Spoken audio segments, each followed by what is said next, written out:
Thank you, Mr Speaker. As the Honourable Member will know, we have a Defending Democracy Task Force that is dedicated to this very subject and led by the Security Minister, and we as a team are actively participating. We're also working with social media companies and our international counterparts. It's something that I personally put on the agenda at the summit. It's something that I personally discussed at forums like the G7. The Deputy Prime Minister is also leading the way with his AI compact. There is no easy answer to this, but we are working in a conciliatory and speedily manner to ensure that we address all opportunities and answers. Bob Blackman. Question number 3, Mr Speaker. Thank you, Mr Speaker. The data bill before Parliament builds on the high standards we already have for personal data protection. It strengthens and modernises the regulator so that it can enforce standards much more robustly to protect people, and we're looking at what we can do to strengthen our cyber resilience and data infrastructure all the time as new technology develops. Bob Blackman. Thank you, Mr Speaker. I thank my honourable friend for that answer. Clearly, it's vital that the enormous amounts of personal data that are collected by government departments and private companies must be safeguarded. I've had a number of complaints to me about people's personal data being abused by companies, and indeed from the public sector it being sold to companies who then use it. Just this weekend, our GLA candidate had his phone hacked and his social media destroyed. That's equally important as a demonstration of what can happen to democracy when data is abused. So can my honourable friend take further action to safeguard people's personal data? Well, I thank him for highlighting that case, and I regret what's happened to the GLA candidate, and it does highlight some of the risks that we all carry in relation to technology. That's why we have a very high data protection standards, but also there's a range of ways in which we need to tackle this problem. We have the National Cyber Strategy, which is working to make sure that we can deal with the cyber threats that we face. We're taking measures to protect our data infrastructure, to trying to do things to stop fraud in the National Stop Think Fraud Strategy, and new laws on security of devices like connected devices. So there's a whole range of things we need to do, but we need to keep making sure that we're vigilant about the risks. Jamie Stone. Mr Speaker, when my 91-year-old mother died, for purely sentimental reasons, I took on her landline. For months and months and months after that, I kept on getting scam calls offering all sorts of dodgy products. Does the Minister agree with me that the elderly must have their ID, their personal data protected almost more than anyone? Well, I'm sorry to hear about the experience of my honourable friend's mother, and I'm afraid it's one that's shared by constituents across the country. That's why we have taken new measures in the data bill to try and deal with these problems of scam calls and try and make sure we can see data and see where those numbers are and take action so we can block them on bulk. But I appreciate what he's saying, and it's something that we must tackle. Shadow Minister Chris Evans. Thank you, Mr Speaker. We are told this year is general election year. Already in other countries, we have seen those who want to manipulate democracy use AI to scrape together personal details, like someone's face and voice, allowing them to falsify candidates' views. And I think it was quite pertinent the Honourable Member for Harrow East raised that about a GLA candidate. As we quickly approach the second half of the year, when we are told the Prime Minister will finally call the election, will the government commit to ensure personal details are protected for candidates, voters, and above all democracy as a matter of urgency? Well, we absolutely share those concerns. That's why we have a Defending Democracy Task Force that's working across every government department to look at the threats to our democracy. It's a very substantial threat that we face, and one that we all have to be mindful of in the way in which we conduct ourselves as candidates. AI and fakes and the protection of data is one element of that, but I want to assure the House that we have a whole range of measures that we're taking to make sure that the protection of this coming general election is robust. SNP spokesperson Carol Monaghan. Thank you, Mr Speaker. Individuals' personal data is not safe in Tory hands. A recent article in The Guardian reported that senior Tory party officials plan to make millions from selling off their own members' data through the True Blue app.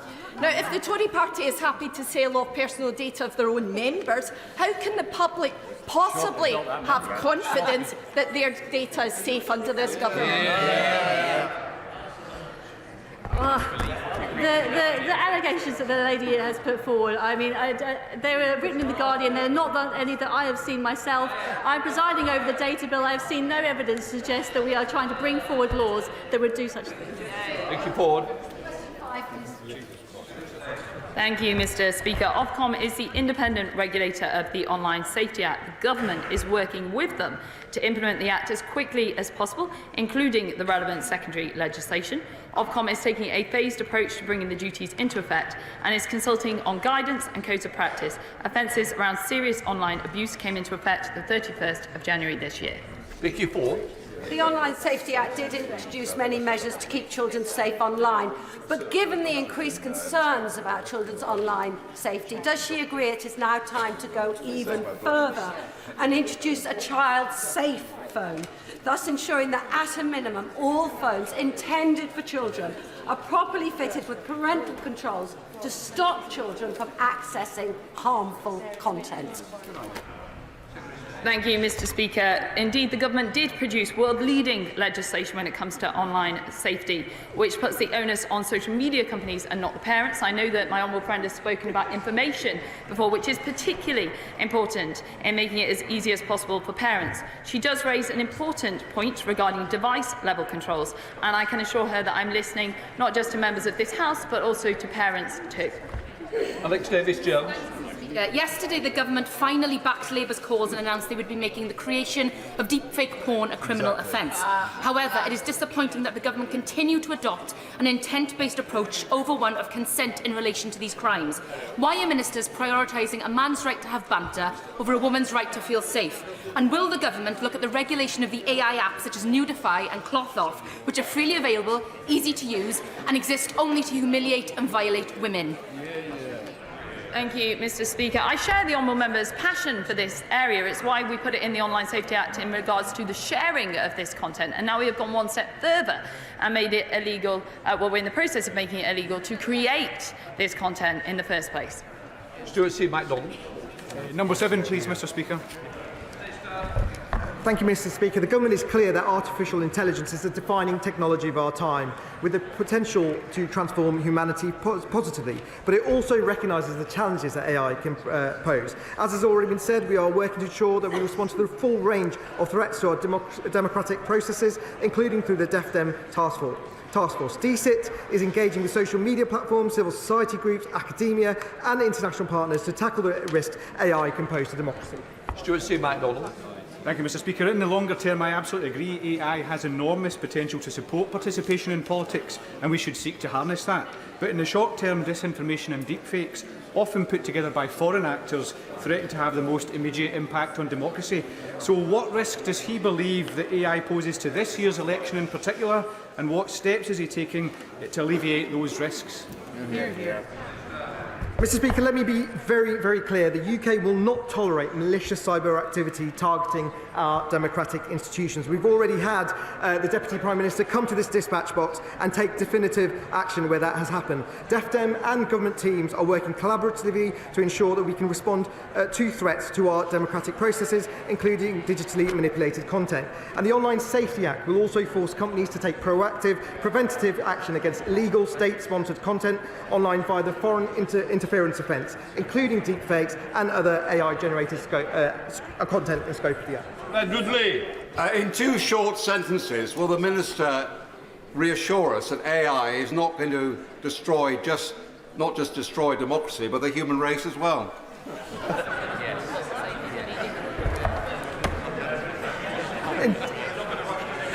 In 2 sentences, Mr. Speaker, I can confirm that the government is taking a proactive approach to AI, full stop, and that DEFDEM is working very hard to protect our democratic processes, full stop. We come to topical Samja. Number 1, Mr. Speaker. Thank you, Mr. Speaker. I want the British people to be able to seize the extraordinary opportunities that AI offers, but that can only happen if we address the risks. At Bletchley Park, we kick-started a global conversation, and since then, the Bletchley Effect has seen countries from around the world collaborating on the development of safe, responsible and trustworthy AI. 2 weeks ago, I signed an agreement with the United States allowing us to collaborate seamlessly on AI safety testing, and last week, we announced the date of the second AI Safety Summit in Seoul. We also remain laser-focused on implementing the landmark Online Safety Act, which will make Britain the safest place to be online. And last month, we saw the first sentencing under the cyber flashing offences that we brought in January. Yeah. Thank you, Mr. Speaker. A fast and reliable internet connection is vital for everyday life and so many local businesses. I conducted a broadband survey in East Devon. Some rural parts of my constituency still sadly lag behind: Sidbury, Fluxton, Marsh Green and Tallerton. What steps is the government taking to make sure that broadband providers improve connections across our county?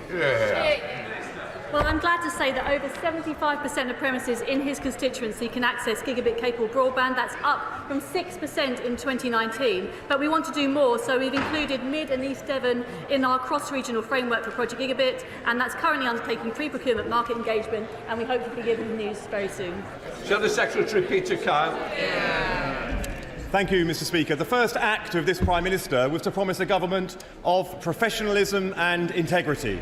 Yet here we have a Secretary of State who uses her position to accuse a British scientist of being a terrorist sympathiser. She goes on to use public money to settle her libel, and then she tries to cover up just how much taxpayers' money she wasted. Can she tell the House, are these the actions of someone with integrity and professionalism? Yes or no?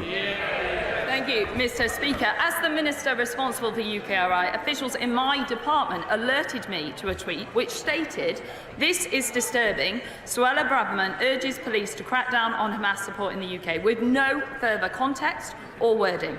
This was posted by a representative of an EDI board that sits under UKRI. At the time, like many others, I was indeed concerned and used the forum in which she used to alert UKRI to my concerns. This was highlighted using that medium, but on receipt of the letter, UKRI CEO themselves said that they were deeply concerned and launched an investigation. Thank you, Paul. Mr. Speaker, WhatsApp can be very handy, but it can also be very dangerous. Its end-to-end encryption means even the most vile illegal content like child sexual abuse cannot be policed or prevented. Given the obvious dangers to children, does she agree that it is woefully irresponsible of Meta to reduce the age for WhatsApp to 13? Thank you, Mr. Speaker. We are pro-innovation but also pro-privacy. However, it is clearly not right for anyone to be exposed to such harms as sexual abuse, extortion or grooming on any service. Platforms must have robust processes in place to safeguard children in response to the Online Safety Act. Responsible encryption has an important role to play in protecting privacy, but it shouldn't compromise safety, and Ofcom will take robust action when this is compromised. Thank you, Mr. Speaker. At the Lord Science Committee, the Secretary of State said there had been no surveillance of academics in that case. Mr. Speaker, what was the evidence which she based her decision to write to the UKRI Chief Exec on then? Mr. Speaker, I've answered that multiple times. An official alerted me to these concerns. I then saw the tweet myself, and also I asked the department for further advice. The Kettering-based company Intertech is the only company in the world that can manufacture and completely recycle circuit board technology. The potential for it and for the UK is huge. Would the Minister for Science, Research and Innovation be kind enough, please, to visit Intertech in Kettering to see this groundbreaking innovation for himself? Mr. Speaker, Intertech is indeed a great example of innovation in sustainable electronics. I was pleased that they've benefited from £250,000 in UK support, and it would be my pleasure to visit my honourable friend's constituency in Kettering, and I believe we've got a date soon. Gregory Campbell. Mr. Speaker, Northern Ireland should have virtually 100% access to fibre broadband, which is a first in any of these islands, following the confidence and supply agreement with the previous government. Does he agree with me that regions like Northern Ireland and other regions in the UK should take full advantage of that broadband access to maximise employment opportunities across these islands? Absolutely, he's right about the importance of gigabit broadband to the economy. And I'm very glad to say that 95% of Northern Ireland has that access. So it's the highest percentage in the country, and that's a tribute to the work done between the central government and the Assembly. Sir Edmundley. Why should people living in rural areas be second-class citizens when it comes to mobile phone coverage? Well, we agree. That's why we have the Shared Rural Network programme that is dealing with a lot of those not-spot problems.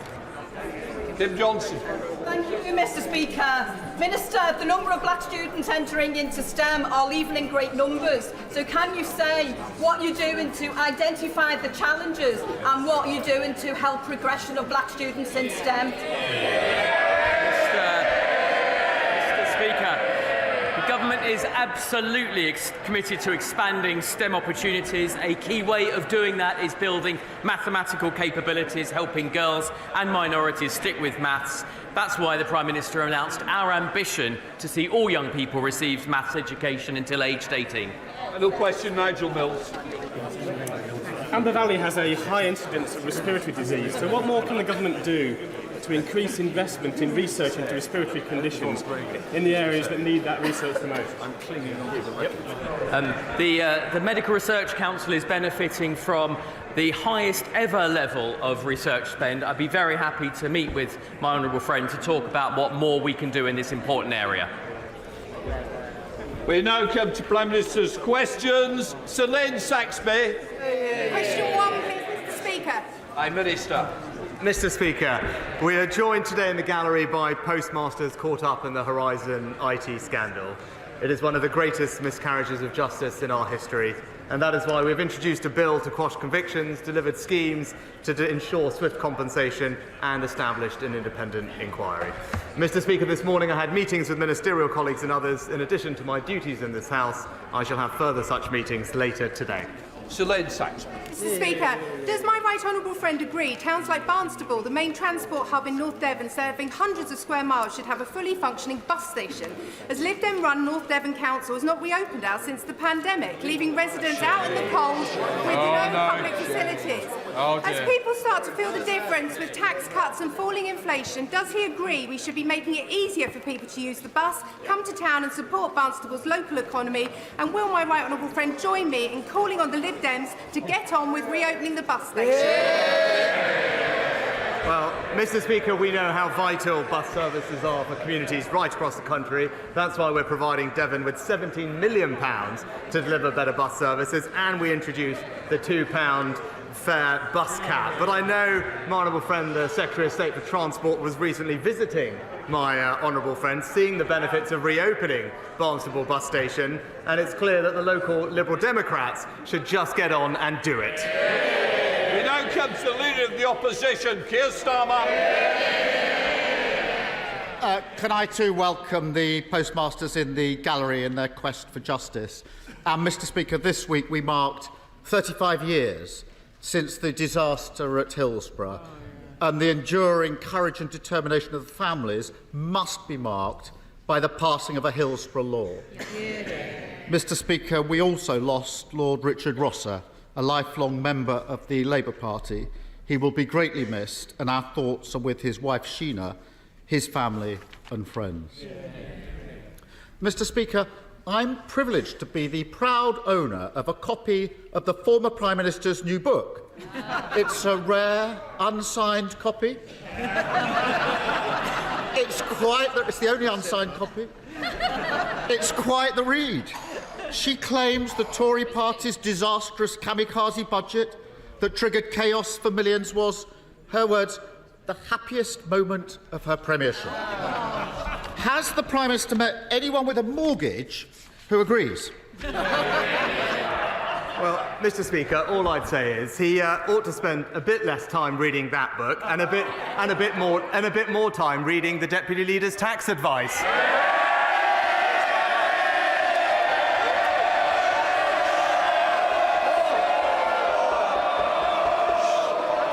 I think we'll have less talking.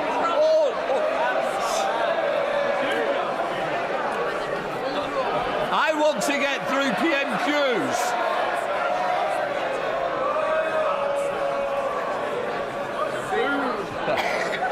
Keir Starmer. Mr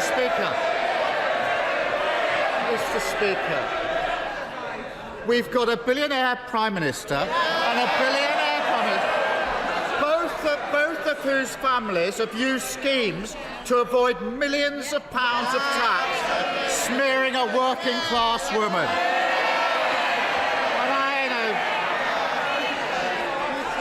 And the Prime Minister, the former Prime Minister, has a long list of people to blame for the economic misery. They don't want to hear it. They made her Prime Minister, and millions of people are paying the price. She's got a long list of people to blame.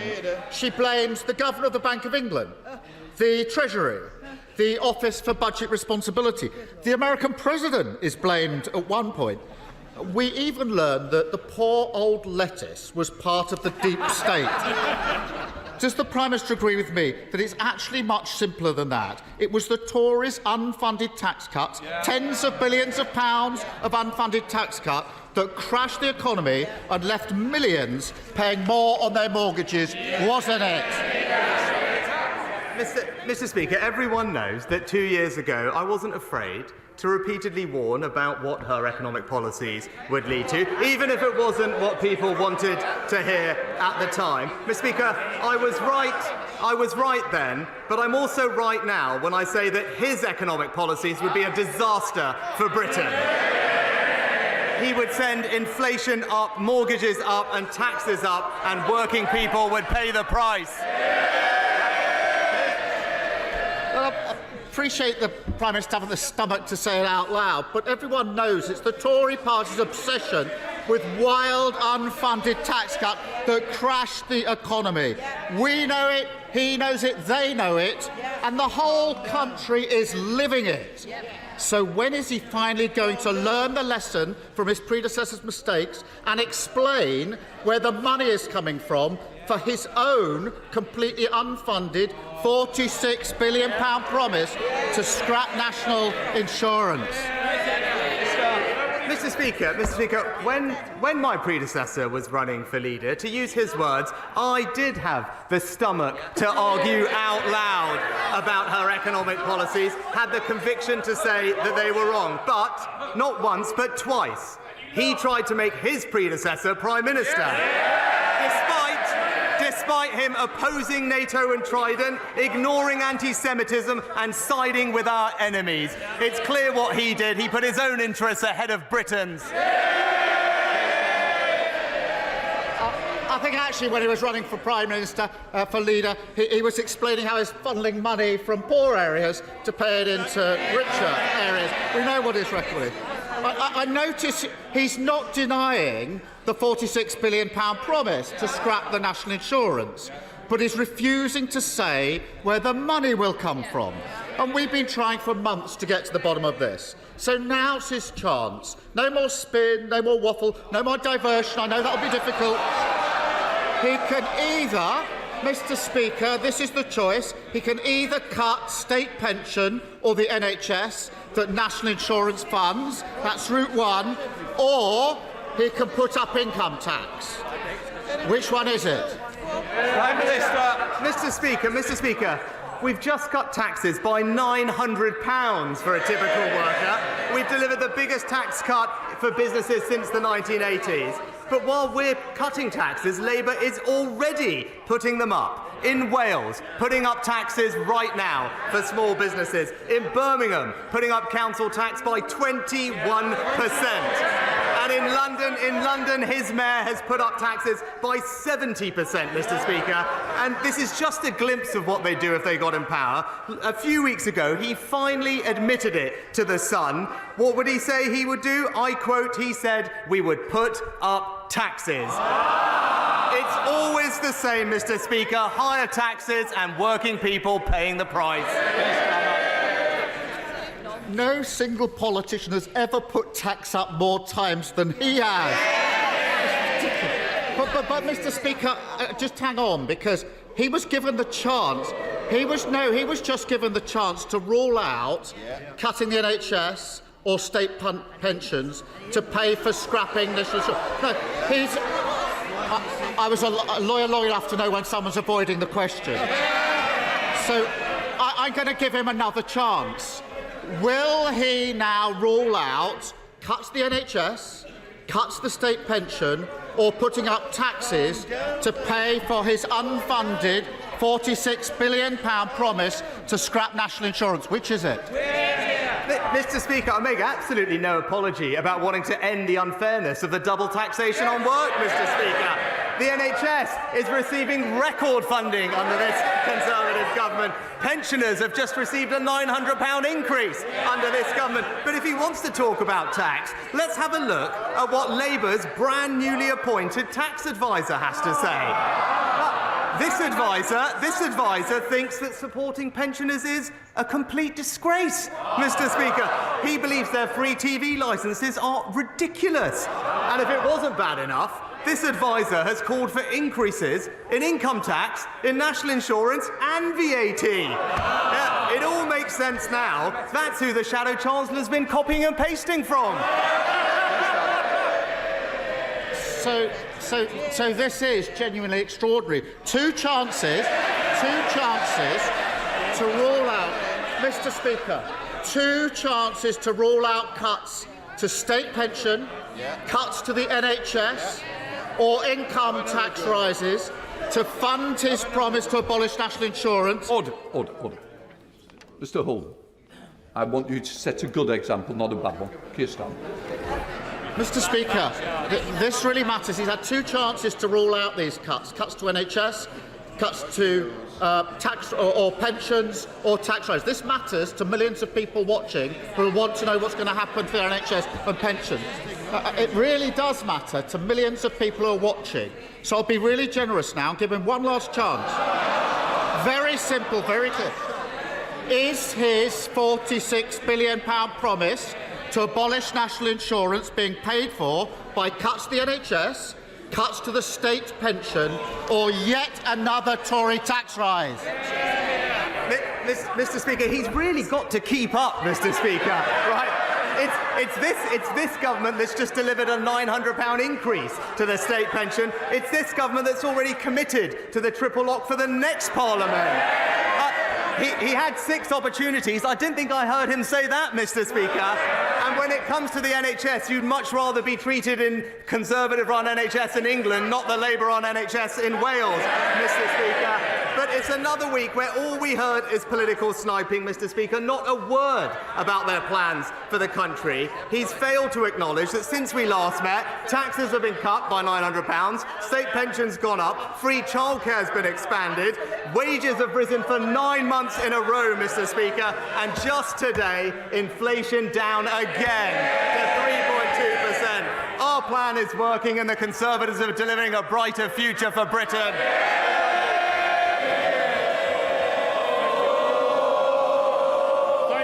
Mr. Speaker, you will not be surprised to learn that I very much welcome the £20 million allocated to Carlton in my Gedling constituency as part of the long-term plan for towns. But I am very eager to see that this money is spent according to local wishes. I know there will be consultations following the setting up of the Towns Board, so will my right honourable friend join me in urging Carlton residents to take part in those forthcoming consultations, to make sure their voices are heard and to ensure that this money is spent where the people want? Can I thank my honourable friend for his tireless campaigning on behalf of the residents of Carlton. Our long-term plan for towns means that 75 towns across the country, including Carlton, will benefit from £20 million each to invest in their local area. But crucially, as he said, that will be in the hands of local people deciding on their priorities for the place that we live, whether it's regenerating local high streets, investing in parks and green spaces, or tackling antisocial behaviour. We're levelling up across the country, and he deserves enormous praise for his role in securing that investment. SNP leader Stephen Flynn. Thank you, Mr. Speaker. This week, a former Prime Minister who oversaw a financial crash before being unceremoniously turfed from office told the public the truth, and I'm not referring to that one, Mr. Speaker. Because on Monday, Gordon Brown told the people of these Isles that the forces pulling Britain apart are greater than the forces holding it together. So maybe the Prime Minister can find some time this afternoon to perhaps agree with just one of his predecessors. Well, Mr. Speaker, where I do agree with my predecessor very strongly is that Scotland would be far stronger inside the United Kingdom. Stephen Flynn. Mr. Speaker, of course, where Gordon Brown was also correct was in stating that Scottish independence is not simply off the agenda. And indeed, those remarks were echoed just yesterday by the General Secretary of the Scottish Trade Union Congress, who stated that it remains an unresolved issue, Mr. Speaker, before going on to state, and I confirm, and they may laugh at her, but she said, that can be a very dangerous place to end up in when you are not allowing people to express their wishes in a democratic manner. So may I ask the Prime Minister, does he welcome the fulsome, wholehearted and warm support of the Labour Party in denying the people of Scotland that opportunity to have a say over their own future? Well, Mr. Speaker, we did have a democratic vote on that topic, but what I would suggest to the SNP is that rather than obsessing about independence and indeed wasting time cracking down on free speech and trying to lock up J.K. Rowling, he should focus on what the people of Scotland actually care about: schools, hospitals, jobs and our new tax cuts. Andrea Jenkins. Thank you, Mr. Speaker. I abhor a two-tier policing system, and we must ensure that everyone's treated equally under the rule of law. The Labour Police and Crime Commissioner who investigated the Beergate scandal handed their police chief constable a new 3-year contract whilst the investigation into the Labour Party leader and deputy leader was ongoing. Now, 2 former Labour MPs are overseeing the force due to investigate the opposition deputy leader. Does the Prime Minister agree with me that complete transparency throughout this investigation is of the utmost importance? Yeah, my honourable friend makes an important point. A key principle of our country is that there are the same rules for everyone. And when it comes to this topic, I do think the Labour leader should show some leadership. To avoid stop reading the legal advice, simply just publish it and get a grip of the situation. And it says a lot about his priorities, that when it comes to his famed legal expertise, he's more than happy to help defend Hizb ut-Tahrir, but refuses to help his own deputy leader. Thank you, Mr. Speaker. The recently published Canova report makes it absolutely clear that the IRA was riddled with British agents from top to bottom. Those agents were involved in abduction, torture and murder of British and Irish citizens. The British government, successive British governments, knew all about it and did nothing. The report also calls for an apology from the government to those victims. Will the Prime Minister take this opportunity now to make that apology? Well, Mr. Speaker, as the honourable gentleman will know, this is an interim report. As the Secretary of State has laid out, we can't comment on the findings until we get the final report, but we would never condone wrongdoing where there is evidence of this. But I will say this also, because it's not said enough. The overwhelming majority of the police, armed forces and intelligence services served with great distinction. They defended democracy in the face of some horrendous violence, and without their service and their sacrifice, there would have been no peace process. They helped ensure that the future of Northern Ireland will never be decided by violence, but by the consent of its people. Sir Simon Clark. Thank you, Mr. Speaker. Does my right honourable friend agree with me? We don't agree on everything, but we do agree on this, that if anyone wants to see why this government has introduced strong mayors, they need only look to Ben Houchen in the Tees Valley. Because from saving our airport to introducing our free port to bringing steel-making back, Ben delivers. And does my right honourable friend agree with me that the best thing that Ben has done is do this without charging any mayoral tax, which his Labour opponent would need to do to fund his unfunded spending plans? Well, my right honourable friend is absolutely right to raise the great work of Ben Houchen, and I share his concerns about the pledges of the Labour candidate. Over £130 million of unfunded spending, showing that Labour can't be trusted. And we all see the results of this, Mr. Speaker, in Labour-run Birmingham. Taxes going up by 20%. And that is the story of what Labour in local government means. Working people paying the price, and it's exactly why he and I completely agree on this. The people of Teesside should vote Ben Houchen and vote Conservative. Thank you very much, Mr. Speaker. Last year in Shropshire, 10,000 people waited for more than 24 hours in A&E. That's 10,000 people over 65 waiting on hard plastic chairs or in trolleys in our accident and emergency department. The Prime Minister tells us he's got a plan for the NHS, but what people in North Shropshire want to know is how long they are going to have to wait for him to get on and fix the issues where we are. Well, Mr. Speaker, with the record funding that we're putting into the NHS, our urgent emergency care plan is delivering more ambulances, more beds, but also faster discharge through our hospitals to speed the flow, and that plan is working. Of course, there's more to do, but this winter we saw ambulance and A&E waiting times improve from the year before for the first time in many years, and if we stick to the plan, we'll continue to deliver improvement for her constituents and everyone else. Gareth Johnson. Thank you, Mr. Speaker. Mr. Speaker, in 2010, somebody earning £15,000 a year paid £1,700 in income tax. Today, somebody earning £15,000 a year pays less than £500 of tax. So does the Prime Minister agree with me that this has helped create jobs, growth and self-reliance? My honourable friend is quite right, and because of our plan, the economy, after a tough few years, has indeed turned the corner. Inflation has fallen from over 11% to 3.2%. It's forecast to return back to target in just a few months, a year ahead of expectations. And that's why, Mr. Speaker, we've been able to cut people's taxes, a tax cut, as he mentioned, worth £900 for an average worker, which, by the way, is part of our plan to end the long-term unfairness of the double taxation on work. Sarah Aldey. Thank you, Mr. Speaker. 4 years ago, my constituent Juliana was drugged and raped by her then boyfriend. After his conviction, Juliana was advised that reading a transcript of his trial would help her to come to terms with her experience. But when she requested that transcript, she was told that she would have to pay more than £7,000. Astonishingly, Juliana is not alone. I have heard about victims who have been quoted fees of up to £22,000 just to read trial transcripts that are part of their own story.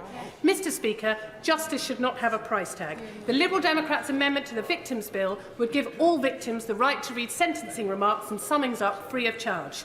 Juliana is here in the gallery today, and she asks if the Prime Minister will support that amendment. Will he look her in the eye and say yes? Mr. Speaker, I'm extremely sorry to hear about Juliana's case, and my sympathies with her and indeed her family. We are committed to improving victims' access to court transcripts to help them move on and rebuild their lives. We already offer a free service to families of homicide victims, for example, and that's why we have already committed to a one-year pilot to help identify the current demand, inform our next steps, and alongside this, we're actively looking at other options to immediately reduce the costs. James Sunderland. Mr. Speaker, Bracknell Forest Council has a particular challenge with special educational needs, and I'm keen to support them. I am grateful to the Government for the recent SEN review, the significant increase in resources and the bespoke safety valve programme for Bracknell, but additional school places are needed now. Could the Prime Minister please agree today to release the funding for our new SEN units at Sandhurst and Edgebarrow schools and commit to fully funding up front our new SEN school in Crowthorne? Can I thank my honourable friend for highlighting how Bracknell Forest's local authority has worked positively with the department through the safety valve programme, and as part of that agreement over the next few years the council will receive £16 million in extra funding to provide the vital education that my honourable friend's constituents deserve. I'm told that the department is still reviewing capital bids for the safety valve programme, but they will be in touch with local authorities directly as soon as possible. Daniel Zagler. In the exchanges earlier, we didn't hear much of a defence from the Prime Minister of his predecessor, so perhaps he could tell the House, what does he consider to be her greatest achievement? Mr. Speaker, Mr. Speaker, while the party opposite were busy trying to take us back into the EU and reverse the referendum result, my predecessor was signing trade deals around the world, which have now meant, Mr. Speaker, that Brexit Britain has overtaken the Netherlands, France and Japan to become the fourth largest exporter in the world. Thank you, Mr. Speaker. My constituent, Claire Massey, and one of her two children almost lost their lives in a fire at her home in February 2023. Since then, Claire Claire has been a victim of bullying by aggressive claims handlers and negligent and unprofessional conduct, including violating a policy and withdrawing alternative accommodation by the insurer, Policy Expert, part of the accredited Insurance Europe Group and Limited Trinity Claims Management. Claire has raised institutional failings with the Financial Conduct Authority, which appears toothless. She's also successfully raised individual issues with the Financial Ombudsman, but the delaying tactics of the insurance means she's no closer to a resolution. Claire is here in the gallery today and is asking, will the Prime Minister meet with her and me to look at how we can better protect consumers against bad practices in the insurance industry? And does he agree with me that it is time to establish an Office of the Whistleblower? My honourable friend is an excellent campaigner on behalf of her constituent, and can I extend my sympathies to Claire and her family. Whilst I can't comment on individual cases, I'm sure she'll understand, I know that the Financial Conduct Authority does have the powers that it needs to take action against firms that breach its rules, and further customers can contact the Financial Ombudsman Service, whose decisions are binding on insurers. But I will immediately ensure that the relevant minister meets with my honourable friend to look more closely at the specific issue and the case that she raises. Ukrainian Member of Parliament Mykola Stefanchuk is in the public gallery this afternoon. I'm sure we all wish to welcome him and wish Ukraine, Slava Ukraine. Mykola has told me that Ukraine has the people, Ukraine has the courage, but Ukraine does not currently have the weapons and the air defence to secure her freedom. In light of today's Russian attack on Chernihiv this morning, which has killed at least 10 and injured many more, can I ask the Prime Minister, will he respond to President Zelensky's statement that this would not have happened if Ukraine had received sufficient air defence equipment? Mr. Speaker, it was a pleasure to address members of the Ukrainian Parliament when I visited Ukraine earlier this year. Indeed, it was my first foreign visit of the year. I was the first foreign leader to visit Ukraine and President Zelensky to demonstrate our strong support for the Ukrainian people at their moment of struggle against Russian aggression. We've increased the amount of support that we've given to Ukraine this year, indeed the first major country to do so, and a big part of that support concerns air defence, where we have led in supporting Ukraine's efforts. We'll continue to do so, and also continue to encourage other countries around the world to step up and match our leadership, because we all want to see a future for Ukraine based on freedom from tyranny. Mr. Speaker, on a recent visit to Pimlico in my constituency, the Prime Minister heard directly from local people concerned about the eye-watering rise in violent crime and robberies. Does my right honourable friend agree with me that the London Labour Mayor has failed to take advantage of extra government funding to recruit more police, and that on the 2nd of May, Londoners can send him a very clear message: he's let them down?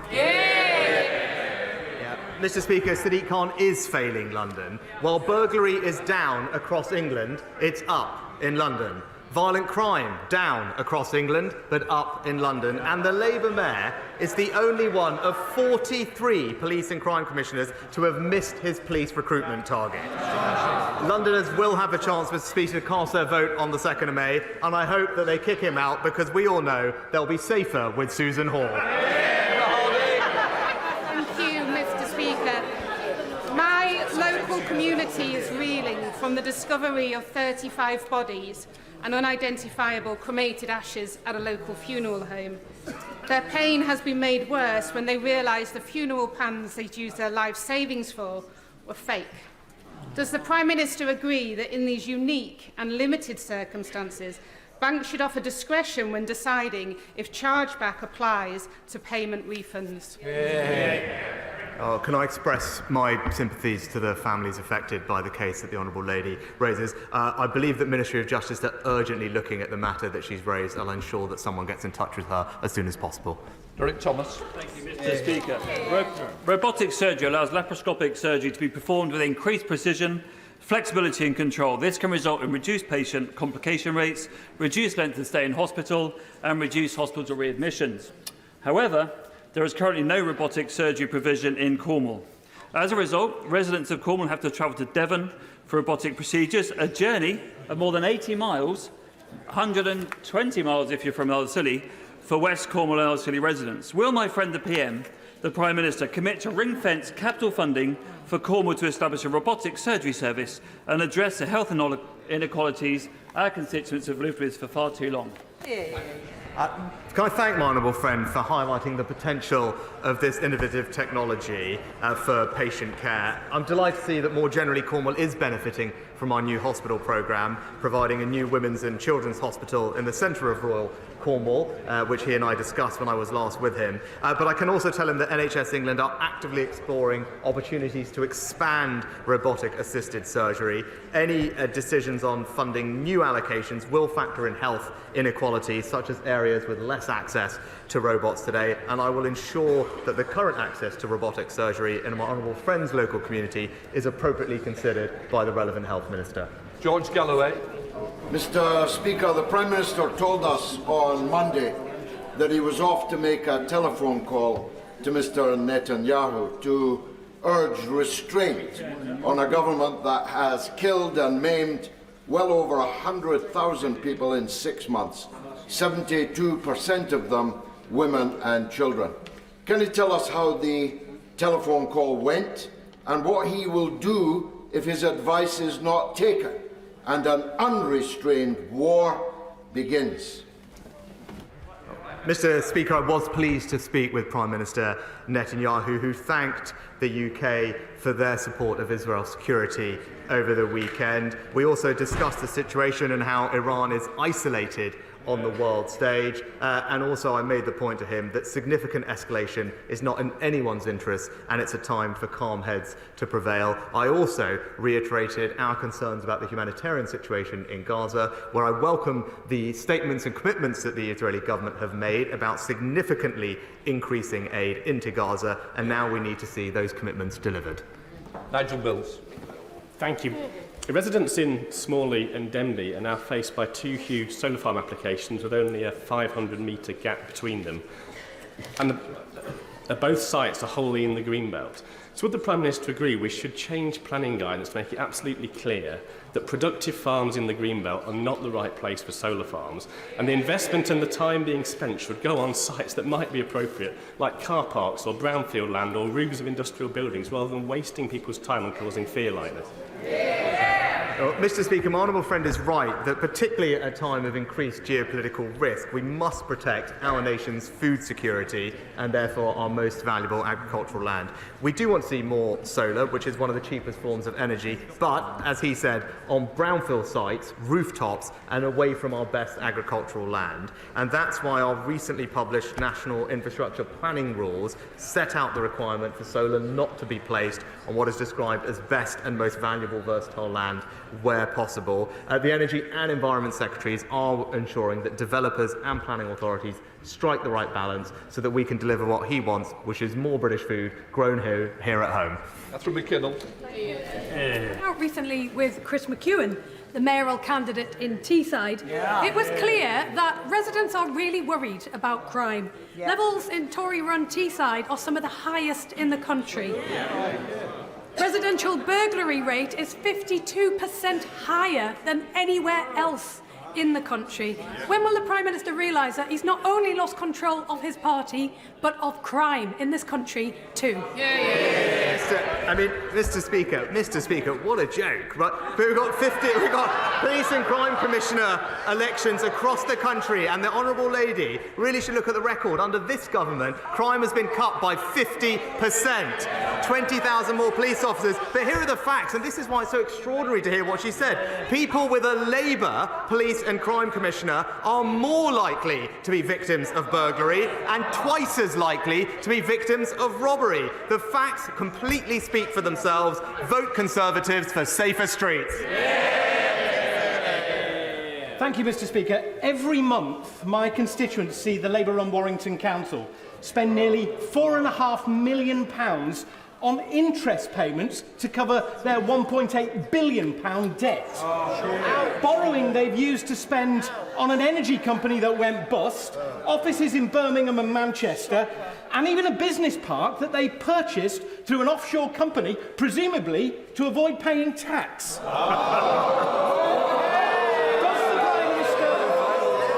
the Prime Minister agree with me Firstly, it's time to send in the inspectors. Warrington Council has gone too far in its money-making schemes, and local councils should focus on delivering great services, and the way to achieve that is vote Conservative on the 2nd of May. Well, Mr. Speaker, this year the government announced a further £600 million in extra funding for local councils, a real terms increase as it has done every single year of this Parliament. But we all know what happens when Labour are in charge, whether it is racking up debt in Warrington, as my honourable friend said, the 21% council tax increase in Labour-run Birmingham, or indeed slashing services in Nottingham, or, as I just said, higher crime on average in each Labour Police and Crime Commissioner area. It's crystal clear, Mr. Speaker, that whenever Labour are in charge, it's working people that pay the price. Mr. Speaker, while 64,000 people are on the waiting list for a council house in the West Midlands, families are living in hotels, in cold and damp homes and mouldy flats. The Mayor of the West Midlands, Andy Street, has built 46 social homes in 8 years. Does the Prime Minister think that is good enough? Mr. Speaker, Andy Street is absolutely delivering for the West Midlands. Unlike the Labour Mayor in London, he's delivered on all his housing targets, in fact. But it's the Labour-run council in Birmingham that's imposing on her constituents and others a 21% council tax rise. And what are they getting in exchange for that? 600 job losses, cuts to services, and on some streets, they're even turning off the lights, Mr. Speaker. I tell you, what Labour have done to Birmingham, the Conservatives will never let them do to Britain. Thank you, Mr. Speaker. Mr. Speaker, can I just ask the Prime Minister to thank his right honourable friend, the Secretary of State for Transport, for further meetings with Hitachi this morning, indeed with the union representatives. We're all glad to see what's happened with Alstom yesterday, but it's important that we do the same to support the factories up at Hitachi in Aycliffe. Well, Mr. Speaker, can I thank my honourable friend for his role in championing the rail industry in the UK. As he rightly said, the Department for Transport and the Secretary of State have been actively engaged with companies to ensure we have a robust supply chain. And as he knows, we're investing record amounts in rail investment, particularly in the north, and we're pleased to see that that's being delivered. Question, Nasha. Speaker. The Prime Minister is no doubt aware of the collapse of SSB law, and many constituents, including hundreds in my constituency, have been affected and have bills of hundreds, up to hundreds of thousands. One constituent had to sell his wedding gifts, and his father had a heart attack with the stress. People are having to pay, literally raid their pension pots and getting bills and bailiffs knocking on the door. Will the Prime Minister meet with me and my constituents, representatives of the collapse of SSB law, and make sure the government responds to something that is an injustice that's happened to people across the country? Well, Mr. Speaker, I'm sorry to hear about the situation impacting the honourable lady's constituents. I'll be more than happy to make sure the right Minister looks into it and we get back to her as soon as possible. That completes Prime Minister's questions.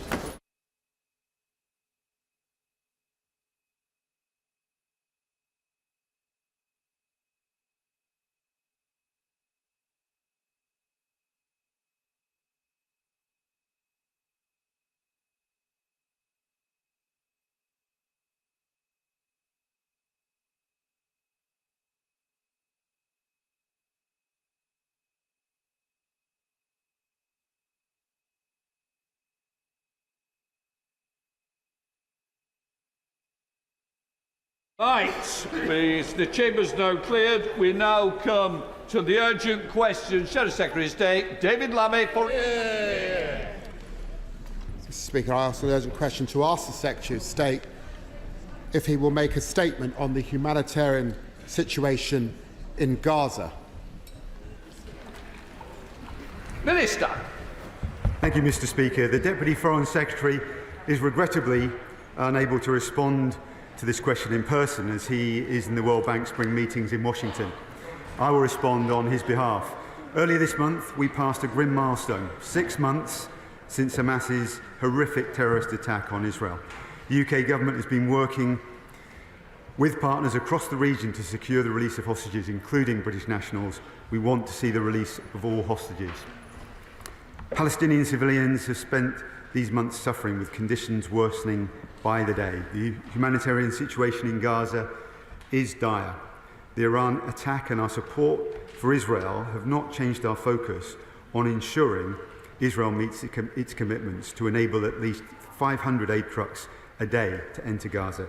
to open Ashdod port for aid deliveries, expand the Jordan land corridor, open a crossing into northern Gaza, and extending hours at Kerem Shalom and at Nitzana. We're pushing as hard as we can to get aid to Palestinian civilians, and as this House knows, we've been urging Israel at the highest levels to take immediate action on the bottlenecks holding up humanitarian relief. We have recently seen a small increase in the number of aid trucks being allowed to enter Gaza, but not all of them are full, and numbers are not yet close to reaching the levels required, given the severity of the humanitarian situation we now see. We will continue to press Israel to take immediate action to open Ashdod fully for humanitarian aid. Meanwhile, we recently announced new support for a life-saving aid corridor by sea to Gaza, including the deployment of a Royal Navy ship, which has now arrived in the Mediterranean and is ready to integrate with the US pier and provide a command and control platform. We're also committing up to $9.7 million for aid deliveries through this corridor, as well as providing logistical expertise and equipment. In recent weeks, the Royal Air Force has conducted 7 airdrops along the Gazan coast, delivering more than 58 tonnes of food. And UK Med's field hospital, funded by the UK, is up and running in Gaza. It's treated more than 8,000 people already, a high proportion of them children. We need to see the operating environment within Gaza improve, so that as more aid gets in, it can be distributed quickly, safely and effectively. Israel must ensure the UN has the access, equipment and staff it needs to do this. We were horrified by the attack on the World Central Kitchen convoy, which killed 7 aid workers, including 3 very dedicated British nationals. Israel must do more to protect aid workers, including guaranteed deconfliction for aid convoys and other humanitarian work to ensure they can operate safely. The findings of Israel's investigation must be published in full and followed up with a wholly independent review to ensure the utmost transparency and accountability. 6 months on, Mr. Speaker, however much we might wish otherwise, the fighting has not yet come to an end. We cannot and will not stand by. The Foreign Secretary is in the region this week, pressing for further action. Shadow Foreign Secretary David Lamb. Well, Mr. Speaker, thank you for granting me this urgent question. Conditions in Gaza are desperate and intolerable. Famine is taking hold. There is sewage pooling in the streets. The water has still not been switched back on. Almost nothing is reaching northern Gaza, where people are already dying of starvation. The healthcare system has been utterly devastated. Yesterday, leading NGOs told me about specific blocks and restrictions they face from Israeli authorities in doing their life-saving work. Aid sat waiting, unable to reach those in need, some rotting where they stood. Items removed from trucks without explanation. Doctors are reusing single-use medical equipment from patients who have died. The UN report today said 10,000 women have been killed. Mr. Speaker, this is a description of hell on earth, and it cannot go on. For months, we've demanded that aid flow without restrictions, unfettered, unimpeded, at a level to meet humanitarian need. The UN Security Council has demanded it. The ICJ has ordered it. But despite the pledges made, UN figures show that there was more aid going in some days in January than there was yesterday. So I have 3 questions for the government. First, can the Minister be clear that Israel is not meeting its commitments, and what pressure is the government applying to change that? Second, why has the government not yet announced it's restoring funding to UNRWA? It's shocking that in the face of famine, the UK is one of the last major donors that has not yet resumed funding without explanation. Third, why is the government seemingly softening its message to Netanyahu on Rafah? Let us be clear, 1.5 million Palestinians sheltering there have nowhere safe to go. Mr. Speaker, there can't be a humanitarian operation to meet the scale of need without an immediate ceasefire now. Both sides must agree to comply, and we note that it is Hamas and their leader Sinwar which rejected the latest ceasefire deal. They must urgently agree to end this war now, to prevent the further loss of innocent life, to free the hostages still cruelly held by Hamas, to allow a surge of aid into Gaza. Minister. Thank you, Mr. Speaker. Important points have been made, and I think it's important to welcome that Israel's commitments to increase the amount of aid getting into Gaza and the limited steps that have been made. But, this is important, but more must be done, as the Right Honourable Gentleman was saying, to realise these commitments. And we continue to urge this. As I said, the Foreign Secretaries in the region, we're working hard on these issues. The Right Honourable Gentleman also talked about UNRWA. The final report from Kelowna is due at the end of April. We'll review that and then make a decision on the future funding. We do recognise the important role that UNRWA plays. And on the wider point, the more strategic point as well, in terms of our approach, it's very clear we want to see humanitarian pause and then push for the conditions for a sustainable ceasefire. Sir Oliver Hill. Right honourable friend, agree with me that the position of the hostages is absolutely key to this. And is he able to report any more progress? I mean, he's explained that Hamas have not agreed to the latest situation. But doesn't he agree with me that pressure needs to be put on them by their interlocutors who are working with them to really do something solid on the hostage problem and do it speedily? The government continues to call for an immediate humanitarian pause, as we said, to allow for the release of hostages. While we cannot provide a running commentary on negotiations, which are highly sensitive and ongoing, the UK is using all of our diplomatic channels to support international negotiation efforts being facilitated by Egypt, Qatar and the US. We come to SNP spokesperson Brendan O'Hara. Mr. Speaker, understandably, perhaps the world's attention has been on the shocking Iranian missile attack at the weekend, but we cannot and we must not forget about the humanitarian crisis in Gaza and the plight of millions of innocent civilians facing a man-made famine and living with the constant threat of attack. Neither can we forget those immensely brave humanitarian aid workers, particularly the 7 World Central Kitchen employees whose status as humanitarians appears to have offered them little or no protection from the IDF. And despite the promises made, the United Nations has reported that this week more than 40% of what they tried to take into Gaza was rejected. And those of us who have been to the border and have seen the efforts of the Egyptian Red Crescent and their warehouse full of rejected medical equipment have a pretty good idea what those items were. And this is an area which has no single operational hospital. But the elephant in the room is arms export licences. And for how much longer is the UK going to send humanitarian aid to Gaza while simultaneously licensing weapons sales to Israel? And wouldn't the best form of humanitarian aid for the people of Gaza be to end supplying Israel with the weapons that will kill them?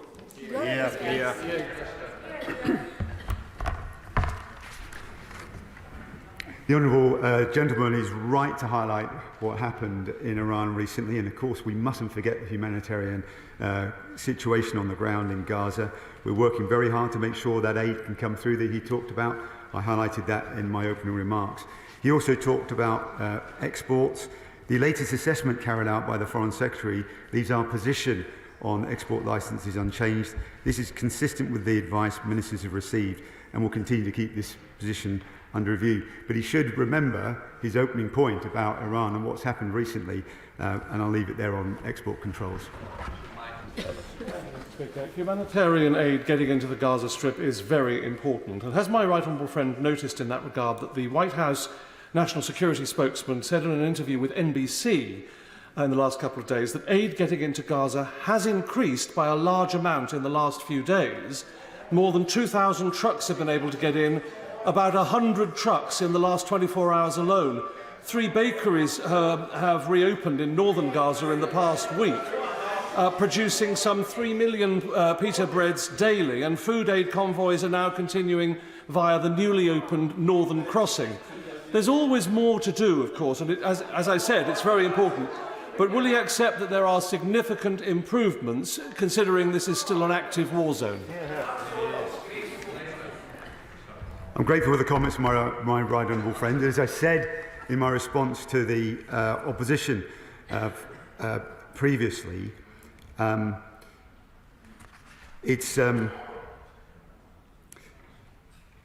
sorry, can you just remember the question again? Sorry, on... Just about aid is improving.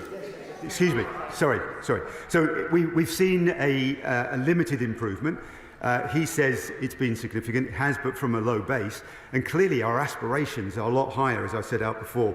There are a number of key areas we want to see further improvements. We're working closely with Israel on that. Excuse me. Select Committee Chair, Sarah Champion.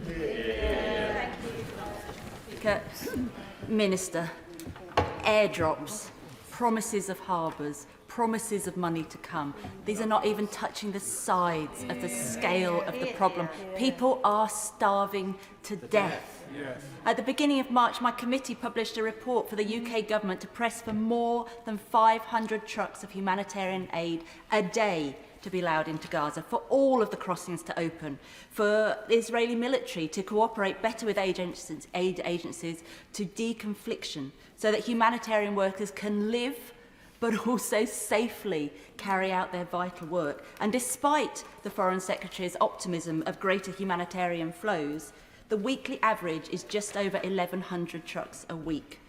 Why is this government not doing more to persuade Israel to meet its responsibilities under international law and facilitate the aid to the people to Gaza? How many more people have to die?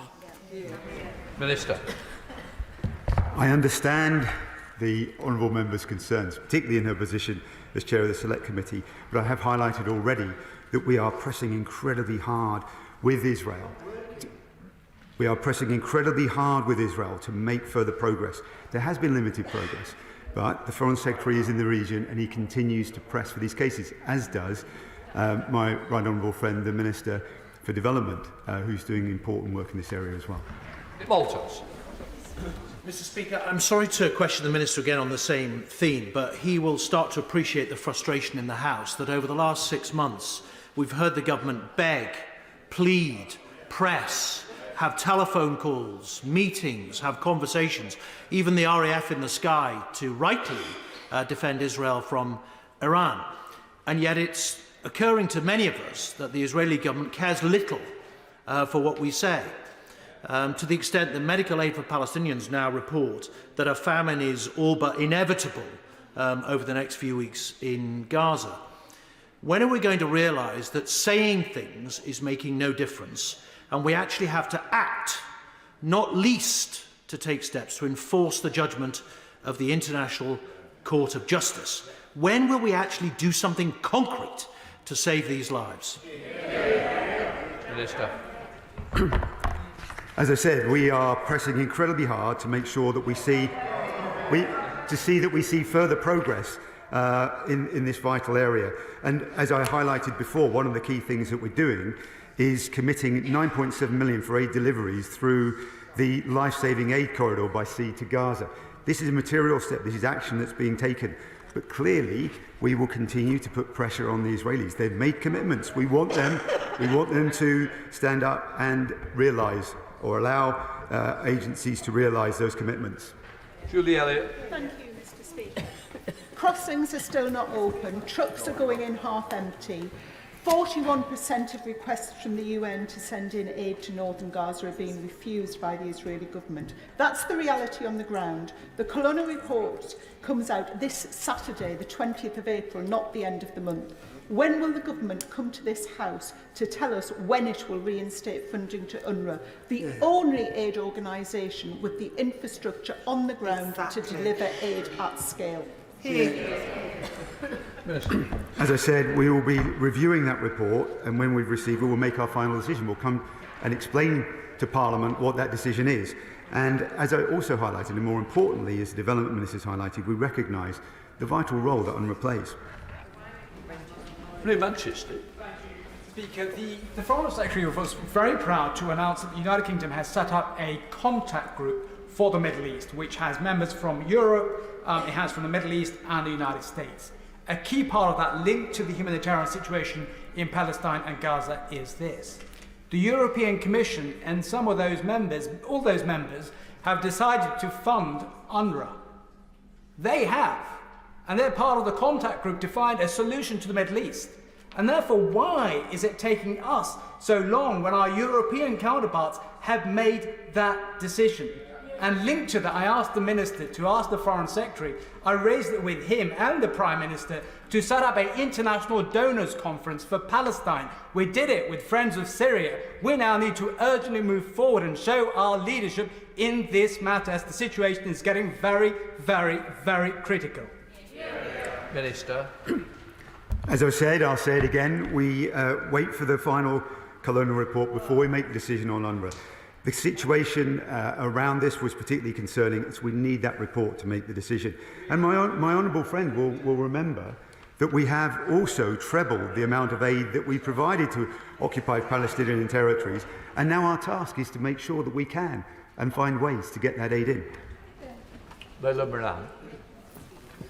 Yesterday, Oxford doctors Nick Maynard and Deborah Harrington briefed parliamentarians very movingly about their experiences of treating people in Gaza.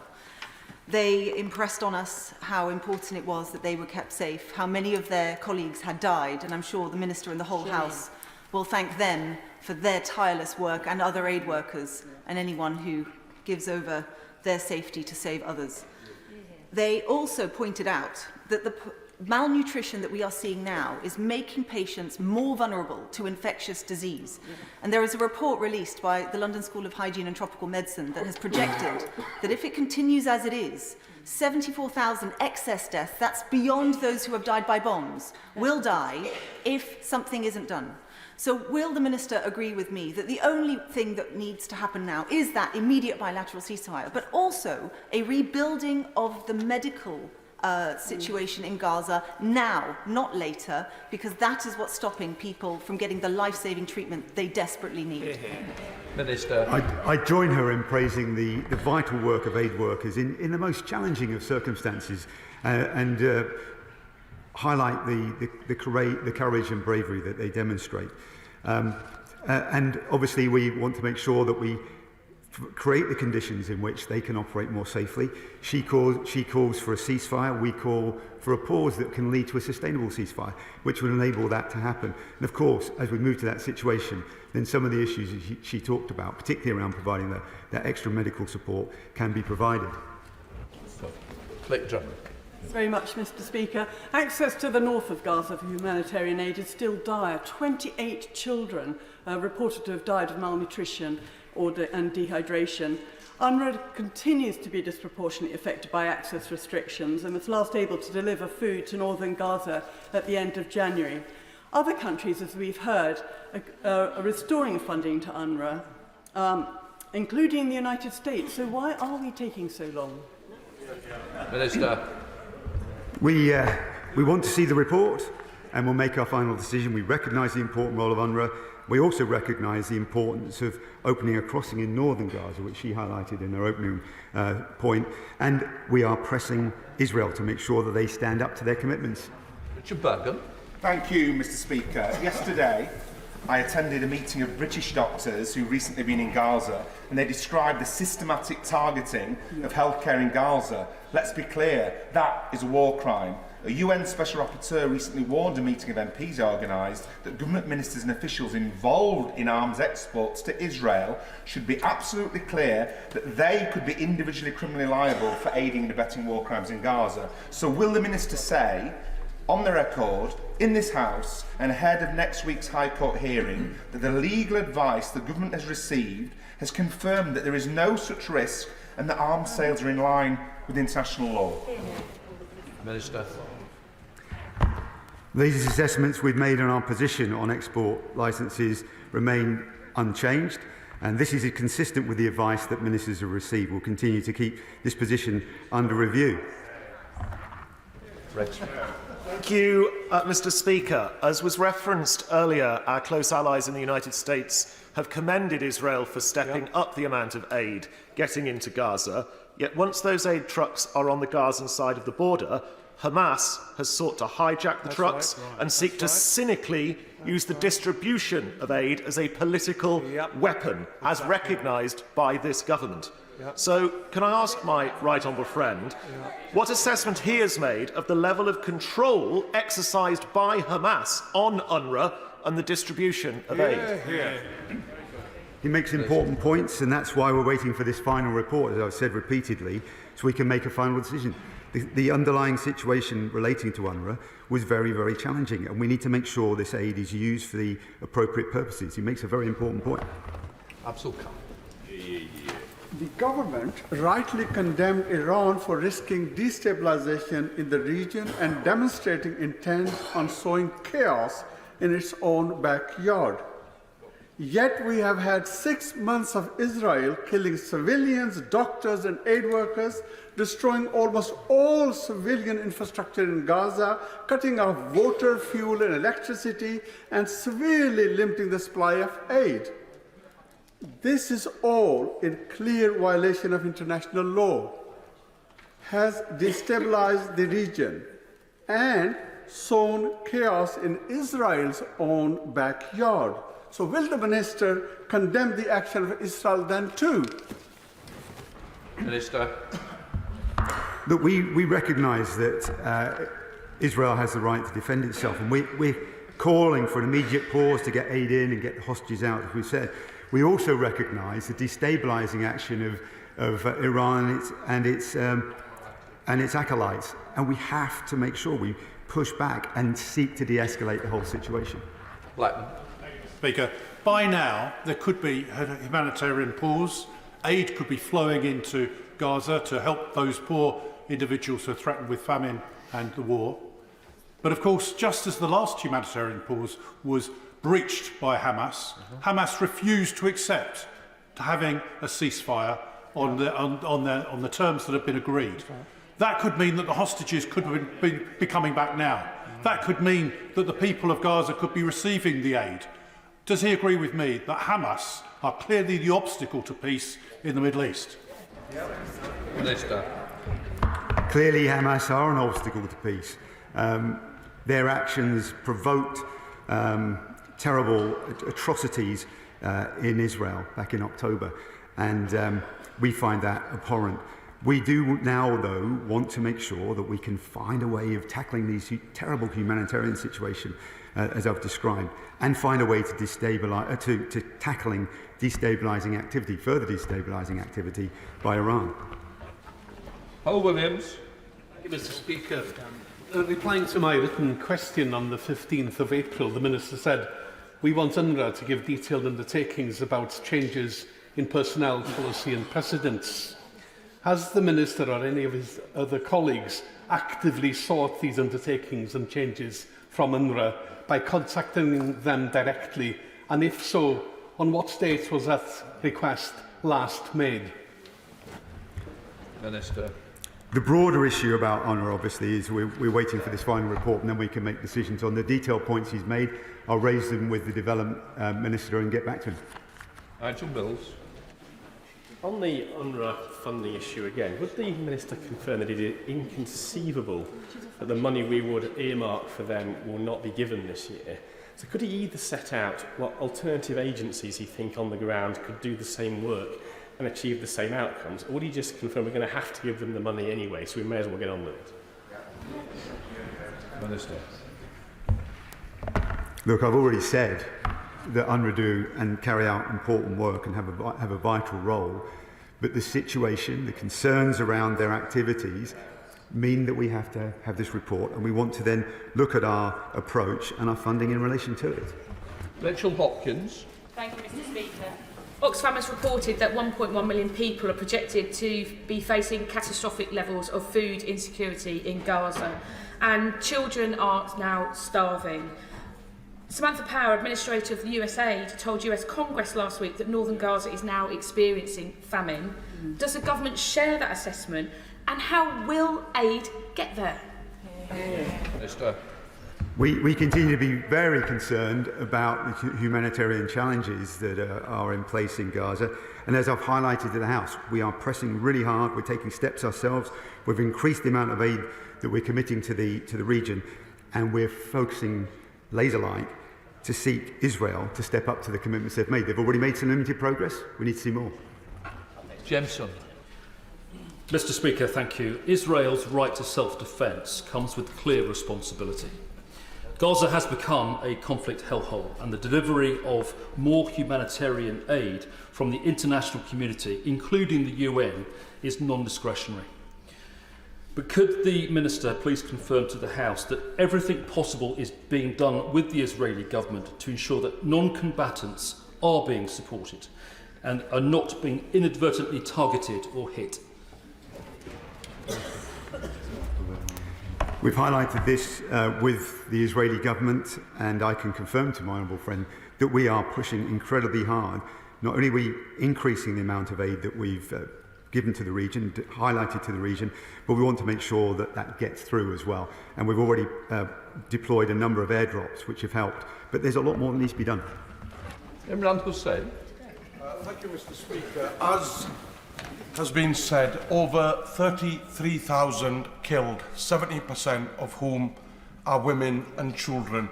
The ICJ has warned of a genocide, and more than 1 million are left starving, while almost 2 million are displaced from their homes. Yet, even as the Foreign Office's own legal advice, which they continually refuse to make public, is purported to declare that the Israeli military are breaking international law, and the UN Security Council pass a resolution calling for an immediate ceasefire, the reality remains nothing has changed. The bombs are still falling, the children are still starving, and the civilians are still dying. So let me ask the Minister a very simple question. Does international humanitarian law even mean anything anymore when the UK and international community continue to refuse to draw a line? I understand the passion, I understand his concern about the area, but we continue to have grave concerns about the humanitarian access as well. But this is not sufficient to undermine our judgment that Israel is committed to complying with IHL in general. Israel's military is reported to be using lavender, an artificial intelligence system, to help choose its bombing targets in Gaza. This is machine decision-making over human decision-making and arguably sacrifices accuracy in favour of speed. The lavender system identifies targets which are only reviewed for 20 seconds before authorisation of a strike. What discussions has the Minister had with MOD colleagues about the use of AI in combat, the concerns over error rates and the humanitarian impact on the ground? Minister. Too many civilians have been killed, and we want to see Israel take greater care to limit its operations to military targets and avoid harming civilians and destroying homes. That's the message we give to the Israeli government when we engage with them. John MacDonald. The situation in Gaza is having its impact on the West Bank. Tragically, this week, a 14-year-old Israeli child was found dead, and that set off a process of settlers rampaging across the West Bank. We now know that 4 Palestinians have been killed and others brutally attacked. The evidence is that the IDF soldiers stood to one side and allowed that to happen. A meeting with Israeli colleagues this morning, we hear that the Israeli government now is arresting legal and peace observers in the West Bank. Could the government now make it very, very clear to the Israeli government that observers should be allowed to operate within the West Bank to ensure that peace is maintained, but also could we have a report now in detail on the sanctions that the government is applying to Israeli settlements and Israeli settlers? Minister. I don't know the detail of some of the earlier points that he'd made. I'll welcome receiving that. But in terms of the sanctions, we put them in place. My understanding and memory is that on 2 individuals, we keep this under review constantly, because those actions and what happens in the settlements are important, and the implications it has for the West Bank. Laura Hammer. Thank you very much. The escalation of recent days has been deeply worrying. We have two nuclear-armed countries exchanging ballistics, and neither with any reputation for care about civilian lives, and both with agendas of their own. That escalation has occupied the headlines, but the people of Gaza continue to suffer unrelenting military attacks and starvation. The rules-based order and international law have suffered lasting damage, including by the targeting of aid workers and medics. The UK's influence with an out-of-control Netanyahu government has yielded very little. One of the few legal tools available is the suspension of arms export licences. When will the government use that? Minister.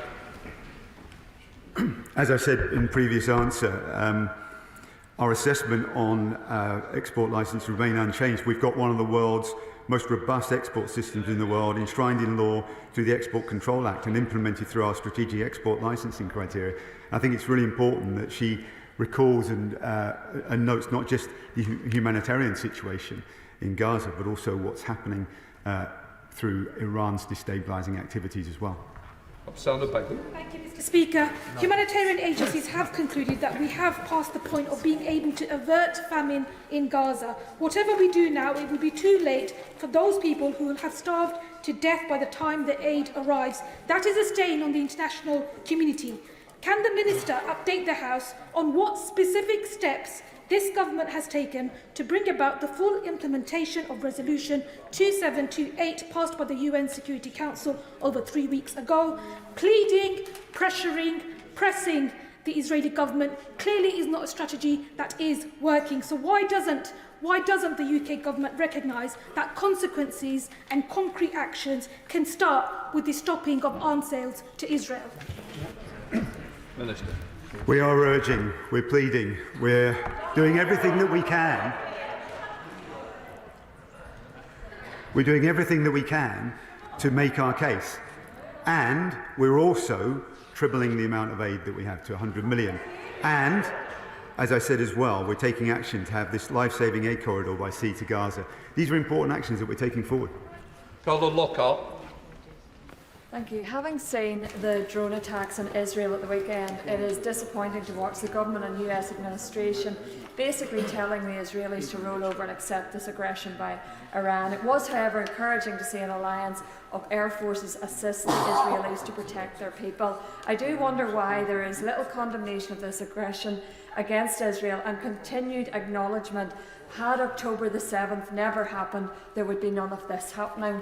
Therefore, what is this government doing to ensure both Gazans and Israelis are free from Hamas and Iranian aggression respectively and can live normal lives? And as we say in the UK, Israel has the right to defend itself. Minister. I agree, the government agrees that Israel does have the right to defend itself, and as part of our approach to finding and putting in place, enabling to put in place a sustainable ceasefire, the role of Hamas has to be put clearly in place. It must not have the influence it has at the moment, and its ability to fire rockets into Israel will need to be completely diminished to enable that sustainable ceasefire to take action. Stella Creasy. Mr. Speaker, the Minister will know his words are not cutting through. Hamas was wrong to reject the ceasefire, but what Israel does next is not inevitable. And yet the Minister for Defence on Monday evening said that they were waiting for aid to be delivered to Rafah and for civilians to leave, and then they would begin the military operation. He will know there is nowhere for these people to go, and there is no food elsewhere. It is an impossible choice for people. Few pita breads will not cut it for millions of people at risk of starvation and at risk of harm from a military operation in Rafah. So what will the UK do if Israel proceeds with its threat to enter Rafah? Minister. As the Honourable Member knows, I respect her enormously, and we've worked together on a number of issues. All I would just say on this, vitally important, is that we want to urge restraint about this proposed military operation by the Israelis. We are also calling for restraint in response to what's happened with Iran, although notably the RAF and others were there to provide support to defend Israel from that attack from Iran. So The Foreign Secretary is in Israel, he's in the region this week to tackle these very issues and address the points that I've made. Marshal de Cordova. Thank you, Mr. Speaker. On Monday, in response to my question about restoring UNRWA funding, the Prime Minister said that, along with allies, he was reviewing the interim findings. In subsequent responses to other honourable members, he said he was waiting for a final report, now which was due at the end of April. We know that this report is due on the 20th.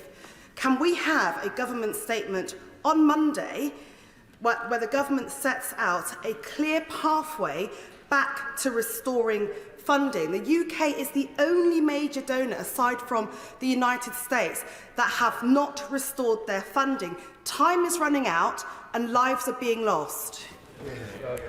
I recognise the importance of the point she's made, and all I would say, as I said previously, we're waiting for the report and then we will update Parliament on our decision. We need to review this report in detail.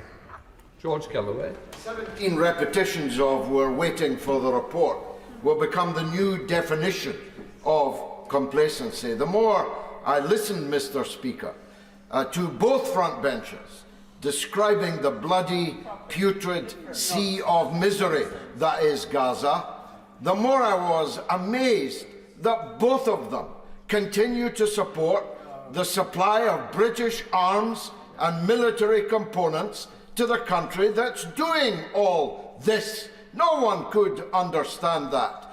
And the more he said how hard they were trying, and personally I believe him, seems a sincere chap. But why isn't it working? If you're trying so hard while scrambling your jets to defend Israel, giving arms to Israel, why won't they listen to you?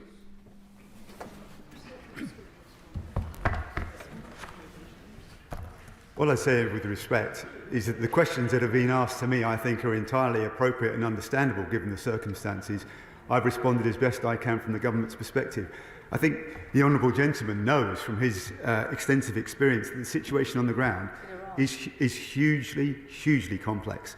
We're working night and day. Our officials in SCDO are working flat out. We're providing the support we can for Israel and to help tackle the destabilisation. So I understand the passion that he asked these questions for, but he should also understand these are incredibly complex situations.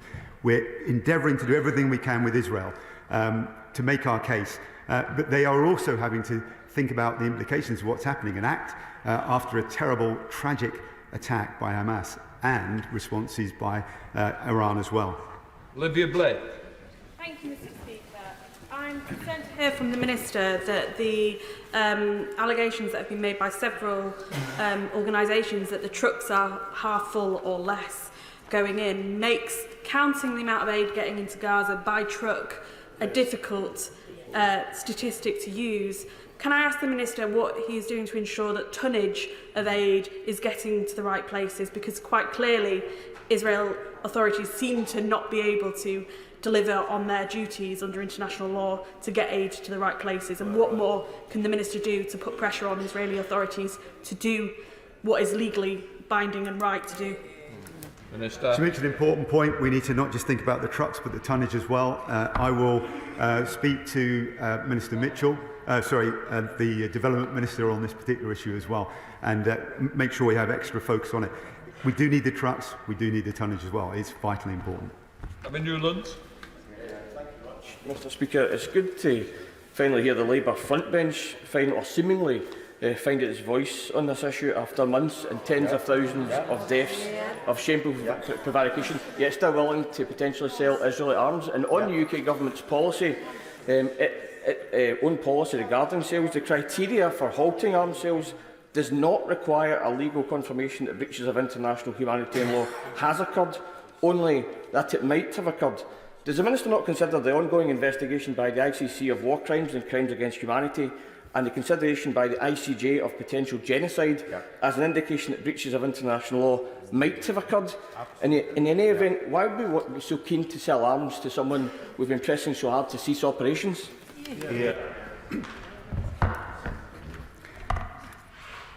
We continue to have grave concerns about the humanitarian situation on the ground. But this is not sufficient to undermine our judgment that Israel is committed to comply with IHL in general. And we've already talked at length about the export licences and our controls around that. We do recognise that Israel has the right to defend itself.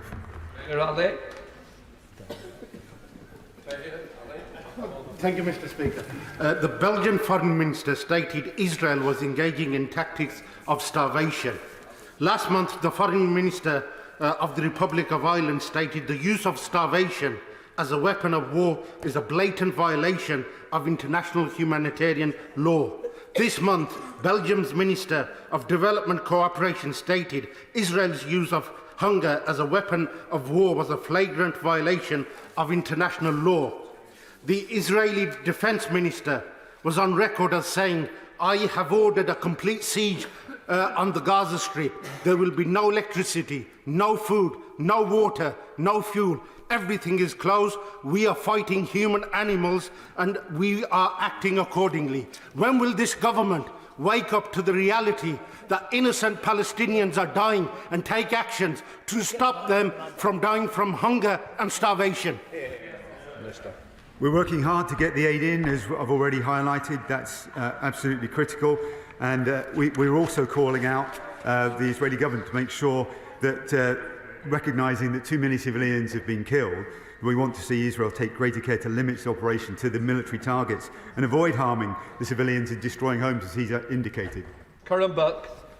I think the world is astounded by the fact that we are having to rely upon sea corridors and airdrops for the delivery of aid when we know that the only way that we will prevent starvation in the hell that is Gaza is through mass truck supply and an UNRWA-assisted delivery. Can the Minister explain to us the government's assessment of whether the current supply of aid through trucks, air and sea is sufficient to prevent imminent famine? Minister. We've seen limited improvements. I've highlighted that already. But we want to see Israel stand up to its commitment to increase the total number of aid trucks to at least 500 a day and increasing the capacity through the Jordan land corridor to 100 trucks a day. So there's clearly more work that's required. And it's important to highlight as well, it's not just us, this is an international priority where we're working with our other partners. Tamsing Desi. Thank you very much. Mr. Speaker, given the horrific scale of killing and the starvation of Palestinians, especially children, we need an immediate ceasefire, release of hostages, and the Netanyahu government must allow unimpeded aid into Gaza rather than continually blocking it. However, there also needs to be a process of investigation, accountability and justice given the serious allegations of war crimes, whether that's through the ICC, the ICJ or the UN Commission of Inquiry.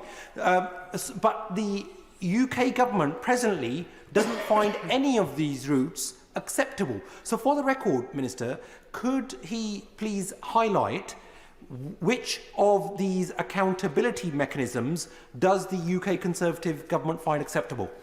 Minister. We respect the role and the independence of the ICJ, but our view is that Israel's actions in Gaza cannot be described as genocide or the points that he's been raising. And we're also remain clear that formal determination of genocide should be based upon the final judgment by a competent court. Deirdre Black.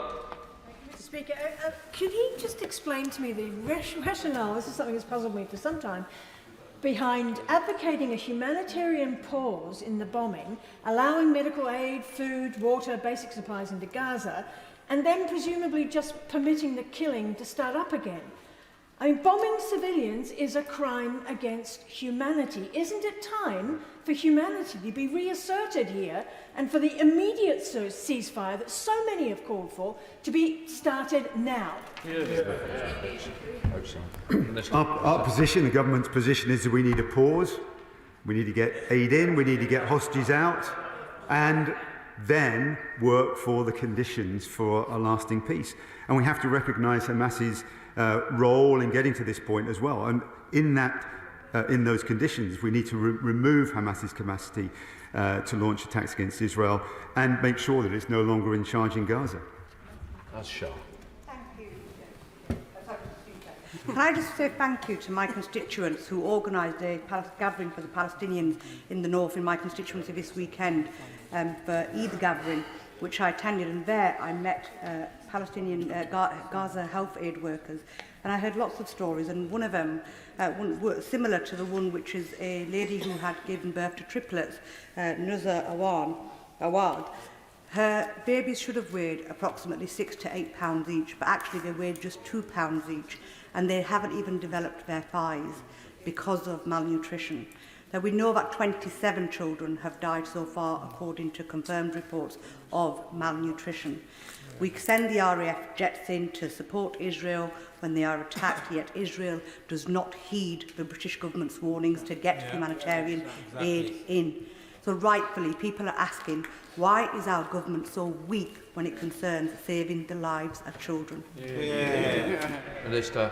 Some of the points you've made are absolutely tragic. It's heartrending to hear.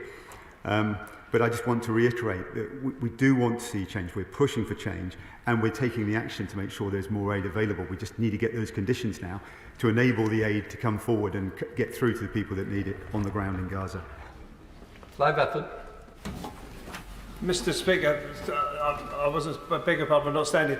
Will the ministers say why it is when the Israeli government is not listening to him about aid getting in, that the government are still considering selling arms to Israel? It cannot be the case that we are pleading with them so much that the government then accepts that situation and continues to sell those arms. We're working hard with the Israeli government on humanitarian issues which I've highlighted. Our export controls are in place and our approach remains unchanged. We do have to recognise that Israel does have the right to defend itself. Thank you, Mr. Speaker. The Minister says the government recognises the importance of opening a northern crossing, but as my right little friend on the front bench said earlier, almost no aid is entering northern Gaza. The situation there is most desperate, in a desperate situation everywhere. Just what pressure, exactly what pressure is the government applying to ensure that routes to northern Gaza become operational as soon as possible and remain open? Minister. It's part of our ongoing diplomatic efforts with Israel and with our like-minded partners as well, who are committed to providing aid to get that in. And one of the key things that Israel's committed to is to that northern route. She makes that point very importantly, and that is one of those elements that we're continuing to urge Israel to stand up and commit to. Ronnie Cowan. F-35s are reducing Gaza to dust. During Pinochet's brutal rule in Chile, the workers of Rolls-Royce in East Kilbride refused to manufacture parts for the Chilean Air Force and were hailed as heroes. Why? Why will this UK government not follow that humanitarian example and stop exporting the parts for F-35s? It's because we've got one of the most robust arms export regimes in the world. And as I've said, we need to recognise Israel's right to defend itself. He probably noticed what happened over the weekend with the attacks from Iran. These are not just important for what happens in Israel, vitally important that is, and for those involved in Gaza. This situation has ripple-out effects that destabilise in the region, have global implications as well. Ian Byrne. We were told a month ago that 1.1 million people face catastrophic levels of food insecurity in Gaza, and we're reduced to airdrops. The situation in northern Gaza is horrific, and it's a consequence of political choices. The World Food Programme has said the Syria is largely being cut off from aid and because of the highest levels of catastrophic hunger in the world. 28 innocent children reported to have died of malnutrition and dehydration because of political choices. What meaningful, strong actions will the government take to ensure international law is upheld and to ensure that all Palestinians have a right to food? Well, I think I've highlighted already the steps that we're taking.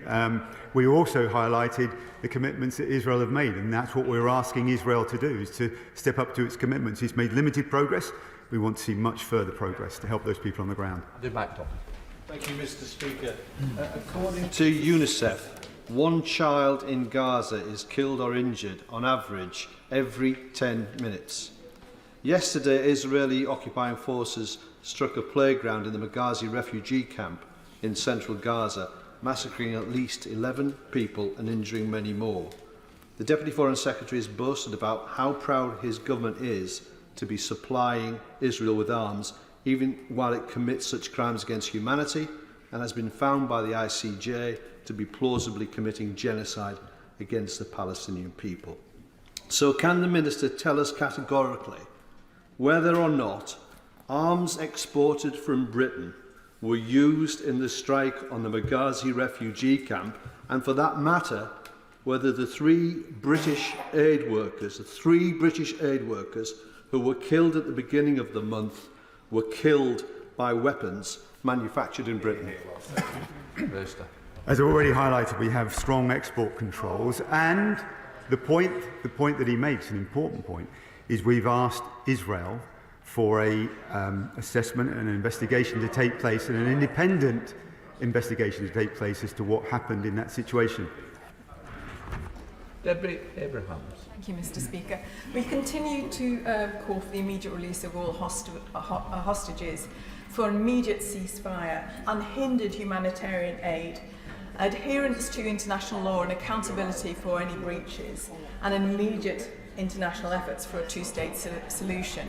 But on aid and on international law, between the 6th and 12th of April, 41% of UN-coordinated missions to northern Gaza, where famine is underway and children are dying by the minute.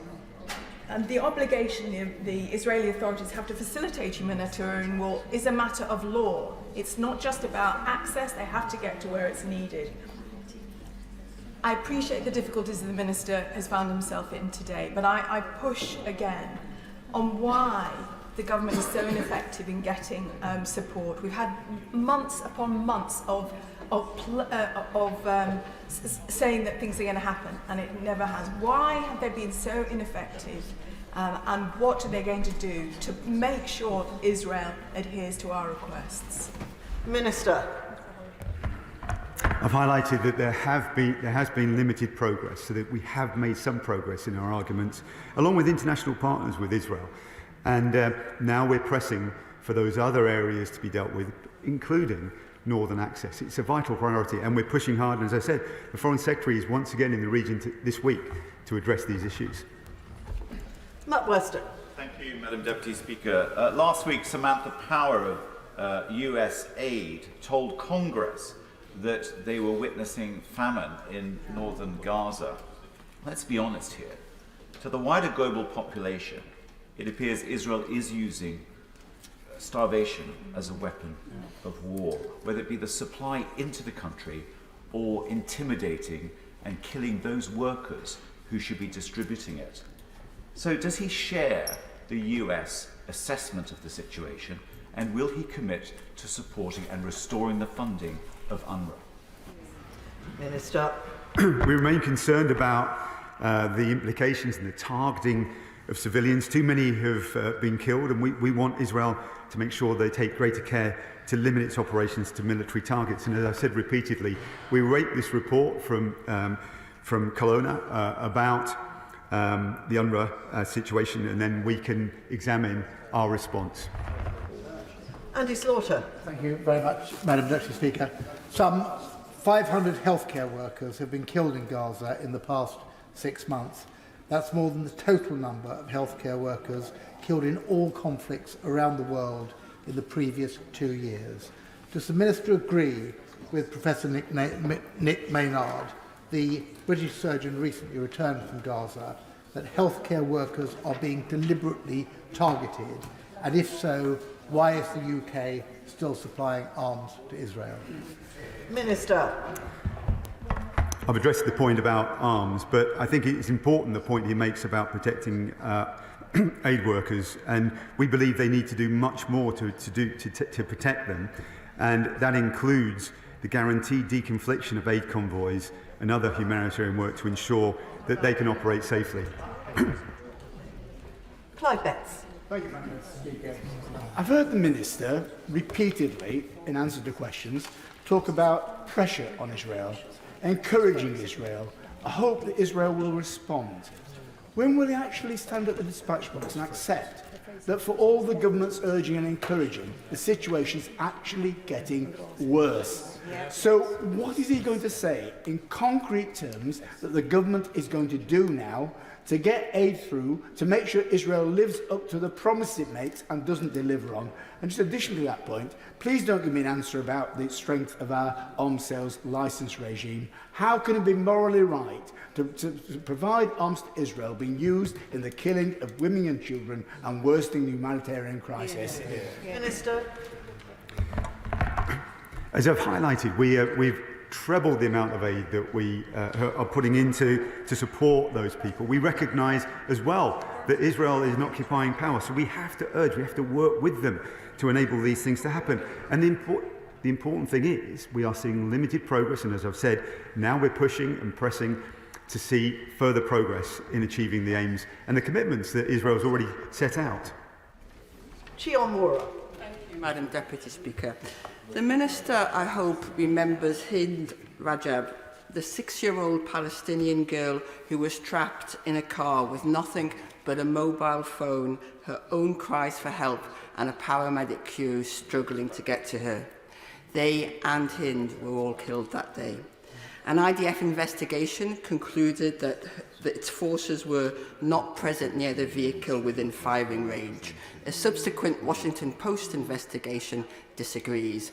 I raise that case, Madam Deputy Speaker, to remember Hind, but also because whenever the Israeli Defence Forces' actions result in increased civilian suffering or reduced humanitarian aid, as in the killing of aid workers, the government's response is to call on Israel to investigate itself.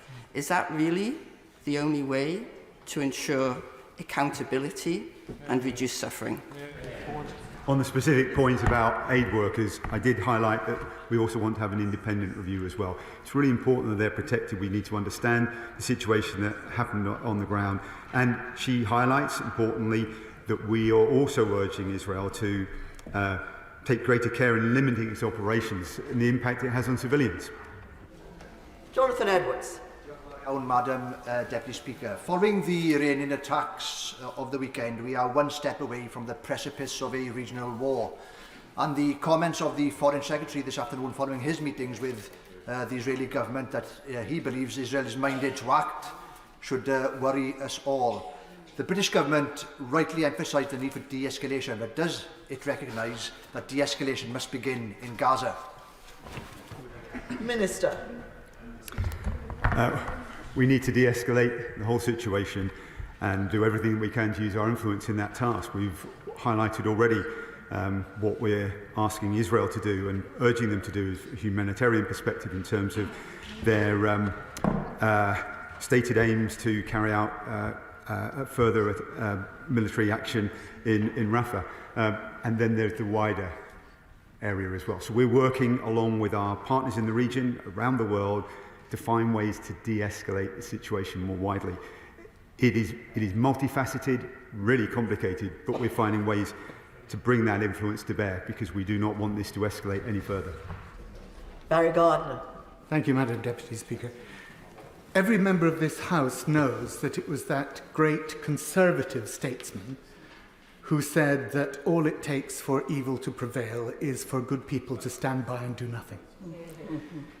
Today, the Minister has, and he's a good man, we know that. He must have been embarrassed. He stood there, he's wrung his hands, and he's told us that the Prime Minister, our Prime Minister, has pleaded with the Israeli Prime Minister. When did the party of Edmund Burke become the party of complicity and appeasement? Minister.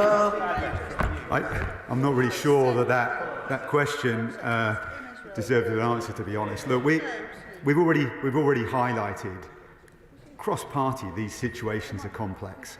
We're working incredibly hard with all our partners. I think that's recognised by the opposition front bench as well. Of course, it's challenging, but please don't lower the tone that way. Alan Bryan. Madam Deputy Speaker, so 1.1 million civilians in Gaza are currently at risk of starvation due to the Israeli aid blockade. It's clearly a breach of humanitarian law and a breach of interim ICJ ruling. Now, the UK government actually tacitly recognises the breaches because they're trying to bypass the Israeli blockade using the Royal Navy. But the UK government's incoherent position is, rather than call out Israel, the Minister says they're urging and pleading Israel to change tack, while still selling arms to Israel and withholding funding to UNRWA. Now, the interim Kelowna report confirms UNRWA's neutrality. All other major donors, apart from the US, have restored funding. So what is it that's making UK government wait in the final Kelowna report before restoring funding? Are they sitting intelligence that's somehow not available to all these other partners? Minister. We've made it clear that we want to see the full report and then we'll make a decision. Ruth Cadbury. Thank you, Madam Deputy Speaker. Between the 6th and the 12th of April, 41% of UN-coordinated aid missions to northern Gaza were impeded or denied access. The Israeli authorities' obligation to facilitate humanitarian support is not just about getting trucks in, it's about getting aid to where it's actually needed. That is a matter of international humanitarian law. So does he really think that less than 60% getting in is an acceptable rate? And does it really show the government's diplomatic efforts to be successful? Minister. We're seeing some success enabling and encouraging Israel to allow more of these trucks in. And as I said, it's limited progress, but it is progress. But clearly there's a lot more that needs to be done. And we're working with our partners to make sure we can do that. Carol Monaghan.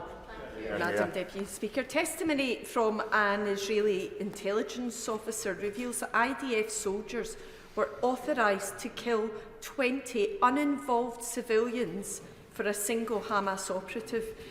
Israel is flagrantly in breach of the principle of proportionality, and frankly, UK diplomacy is not working. So what will it take for the government to finally admit that Israel is breaching international humanitarian law and cease arms sales? Minister. We talked about this a number of times in this urgent question and our responses. And I'm just about to answer that particular question. Thanks for the encouragement there. We have grave concerns about the humanitarian access, but this is not sufficient to undermine our judgment that Israel is committed to complying with IHL in general. James Murray. Last week, Samantha Power, the Administrator of US Aid, told Congress that northern Gaza is now experiencing famine. Almost no aid is entering northern Gaza. So does the Minister agree this situation is intolerable and unacceptable? And what exactly is the government doing to make sure it changes urgently? Minister. Yeah, the situation is incredibly challenging, and one of the things, and I've said it already in answer to one of the earlier questions, is that in the commitments that Israel have made, one of them is about access in the north, and that's what we continue to urge Israel to now live up to its commitments so that aid can come in from the north, as well as more aid, more generally, into help those on the ground in Gaza. Richard Ford. Thank you, Madam Deputy Speaker. Jim Henderson from Cornwall served in the Royal Marines for 7 years before working in Gaza. He and the aid convoy that was travelling from the north that he was supporting, they were following the right procedures and they remained on the correct route. It is understandable that the death of Jim and his fellow Brits should have seized our attention here at home and led to an investigation by the IDF. But the Secretary-General said a fortnight ago the death of all 196 aid workers killed in Gaza in the last 6 months should be subject to independent investigations. Does he agree? Minister. I've already highlighted how important it is that we urge Israel to do much more to protect aid workers. We want to make sure that there are guaranteed deconfliction of aid convoys, and we need to do other humanitarian work to help. And I want to pay tribute to those individuals who've done heroic work, including those that he highlighted. I think the honourable member will recognise that that individual he referred to is a constituent of my honourable friend, the member for Truro and Falmouth, who've been working, as I understand it, closely with their families, and I'm grateful to her for that. Michael Shanks. Thank you, Madam Deputy Speaker. The Minister on a number of occasions today has said how complex the humanitarian situation is on the ground. UNRWA is the aid agency with most of the logistical and organisational network to deliver that. On Monday, the Prime Minister was asked a number of times around the interim report that he says the government has received. Will the Minister commit to publishing that in full, and the discussions that he says he's having with allies on what should happen next, will those be published so that we know what it is that's holding back the UK from being the last country not to fund UNRWA? The thing that's holding us back from signing off our approach is seeing the report. That's what we need to wait for. It's coming very, very soon, and we will be responding to that in full. Alison Thewlis. The Director General of the World Health Organization, Dr Tedros Ghebreyesus, has talked about the devastating destruction of Gaza's hospitals, including the dead bodies still being removed to the ruins of Al-Shifa. Will the United Kingdom fund the World Health Organization and other charities on the ground in Gaza to rebuild the shattered hospitals that have been destroyed under Israeli bombardment, and will he deliver the ceasefire necessary to allow this construction to happen, because that cannot happen while there is no construction materials going into Gaza? Here. She makes a characteristically thoughtful point, and an important one about reconstruction. I think our immediate approach now is about the pause, getting aid in. That's got to be the top priority right now. Then as we look forward, let's get those conditions in place to have a sustainable ceasefire. And as part of that, we can work through how that construction or reconstruction would take place. Kerry McCarthy. Thank you. As I said to the Prime Minister in his statement on Monday, the mother of James Kirby, one of the other aid workers who lost his life while trying to deliver aid through World Central Kitchen, is my constituent, and the family want answers, and I would really appreciate it if the Minister could tell the Foreign Secretary while he's in the region, you pass that message on from the family. They want answers. Yeah. But given what he said about guaranteed deconfliction, and what we've heard from my honourable friend here about the attacks on care workers, as well as the attacks on people trying to deliver food aid, can he explain to me what these pleas for guaranteed deconfliction actually mean? Because I just don't see that it's working. Minister. Well, it's. I'd also just like to pay tribute, as she has, to James Kirby, and our thoughts are clearly and our prayers are with his family. The work that we're doing to raise this point with Israel is important, and we want to find ways to make sure that we deconflict these aid convoys. I think Israel has recognised that there are challenges there. They're going to be carrying out their own report, and there needs to be this further independent review that can help find ways to make sure that this deconfliction can be meaningful and strong. Jim Shannon. Thank you, Madam Deputy Speaker. Can I first of all thank the Minister very much for his response to all the questions. It's quite clear the Minister is a Minister with compassion, and he wants to answer in the best way, and we thank him for that. I had occasion last week, Madam Deputy Speaker, to be in Israel. I had occasion to visit some of the kibbutz where innocent Jewish people were murdered. I had occasion to visit the Nova musical festival where over 1,000 young people were murdered as well. And I had occasion to meet some of the families. All of that as a result of Hamas terrorism upon the Israeli people. The reason why we have got a humanitarian crisis in Gaza is because of Hamas.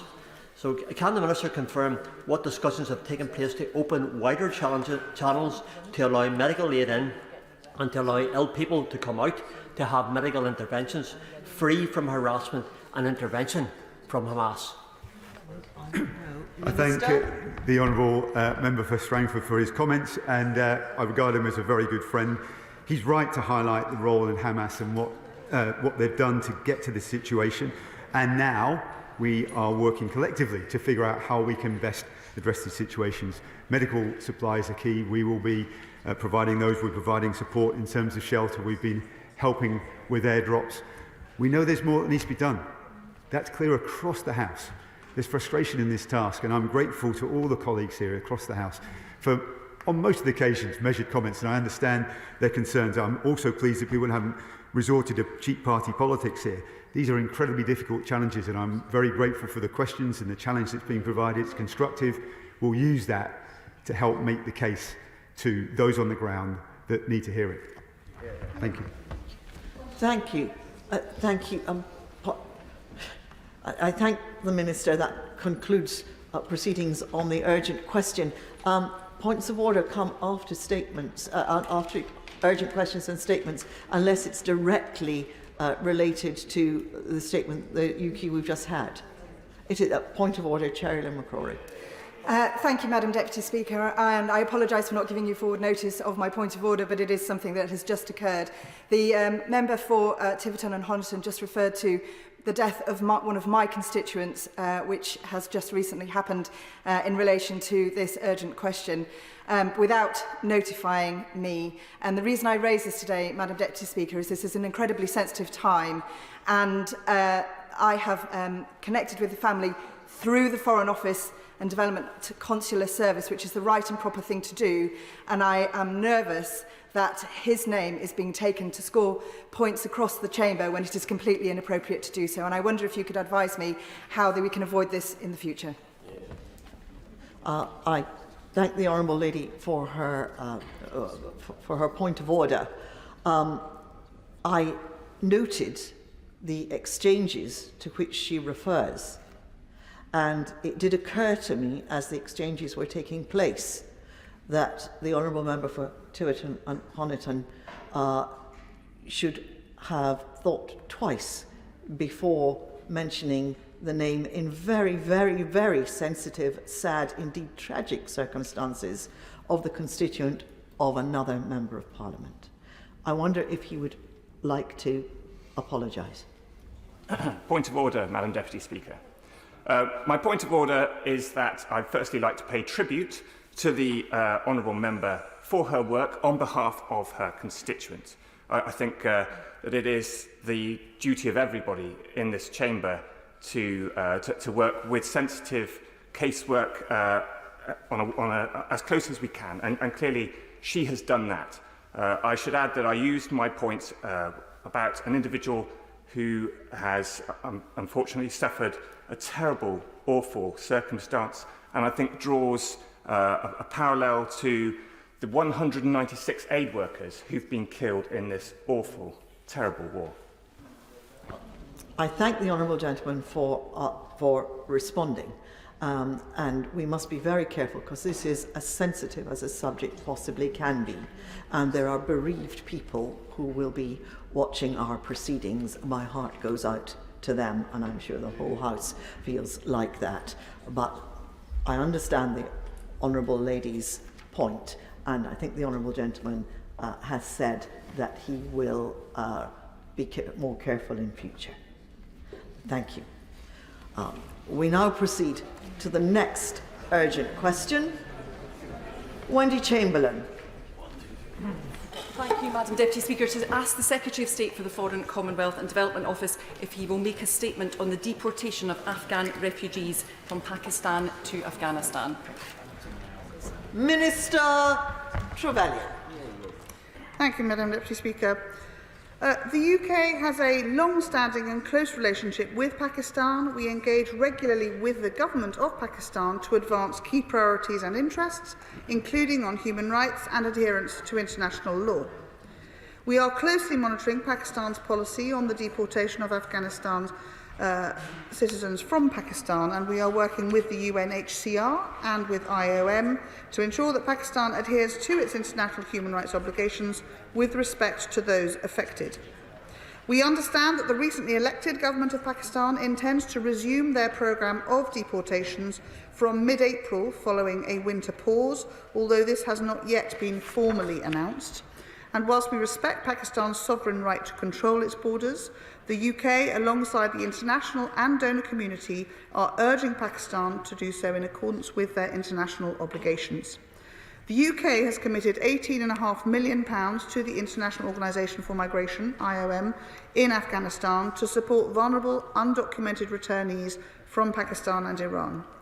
As part of this work, we have been engaging closely with the government of Pakistan on these measures, and they have assured us of their support in relation to preventing the deportation of Afghans eligible for resettlement in the UK under Afghan Relocations and Assistance Policy, ARAP, or Afghan Citizens Resettlement Scheme, the ACRS scheme. Since the formation of the new Pakistani cabinet, the Foreign Secretary and the British High Commissioner have received assurances from Foreign Minister Dar during discussions on the 25th and the 28th of March, respectively, that the Ministry of Foreign Affairs would support our relocations work. So, Madam Deputy Speaker, we continue to work closely with the UNHCR and IOM to ensure that all Afghans who have been found eligible, including eligible family members, for resettlement in the UK under the ARAP and ACRS schemes, have been provided with the necessary documentation to verify this and to prevent their deportation. Wendy Chamberlain. Thank you, Madam Deputy Speaker. Saying that Afghanistan is not a safe place is something of an understatement. Almost two-thirds of the Afghan population were in need of humanitarian aid by the end of last year. And in the words of the United Nations High Commissioner, human rights are in a state of collapse. The restriction on women and girls amount to nothing less than a gender apartheid. Afghanistan is not a safe place for anyone, but is particularly not safe for the Afghan who worked along Western forces and diplomatic efforts, for civil society advocates, for women who formerly held high-profile political or legal roles, for members of the LGBTQ community, and the many, many others who were forced to flee when the Taliban took control. And many of those who fled to Pakistan are desperately awaiting resettlement to safe countries, including the UK. And yesterday, reports suggest that Pakistan has started that deportation of Afghans back to Afghanistan. And resettlement, the hope of safety and being reunited with families, is now at risk of being completely lost. And for some of those waiting to come here, the routes are open, but the process is achingly slow. Many await family reunion, which was promised to start this spring, whilst others believe that they will be eligible to apply to come to safety in the UK under ACRS Route 3 Pathway 2, as yet unopened, almost 3 years after the fall of Kabul. I urge the Minister's Home Office colleagues to act in this regard. Pakistan's decision to deport the migrants they deem to be illegal is deeply worrying. In the first round of deportations in October last year, which was the subject of an urgent question by a Mobile member for Glasgow Central, there were news reports of Afghans eligible for resettlement here being arrested during immigration enforcement. There is every reason to believe that this will happen again.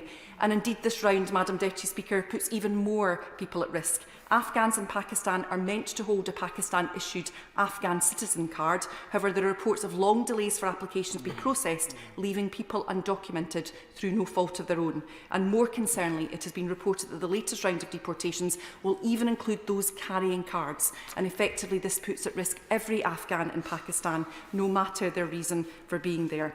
The UK has a responsibility here, not just to those Afghans who we promise safety to, but in relation to the region as a whole. We can all understand the desire to flee from persecution, but we also understand the difficulties placed on support systems in Pakistan in response to those fleeing reaching their borders.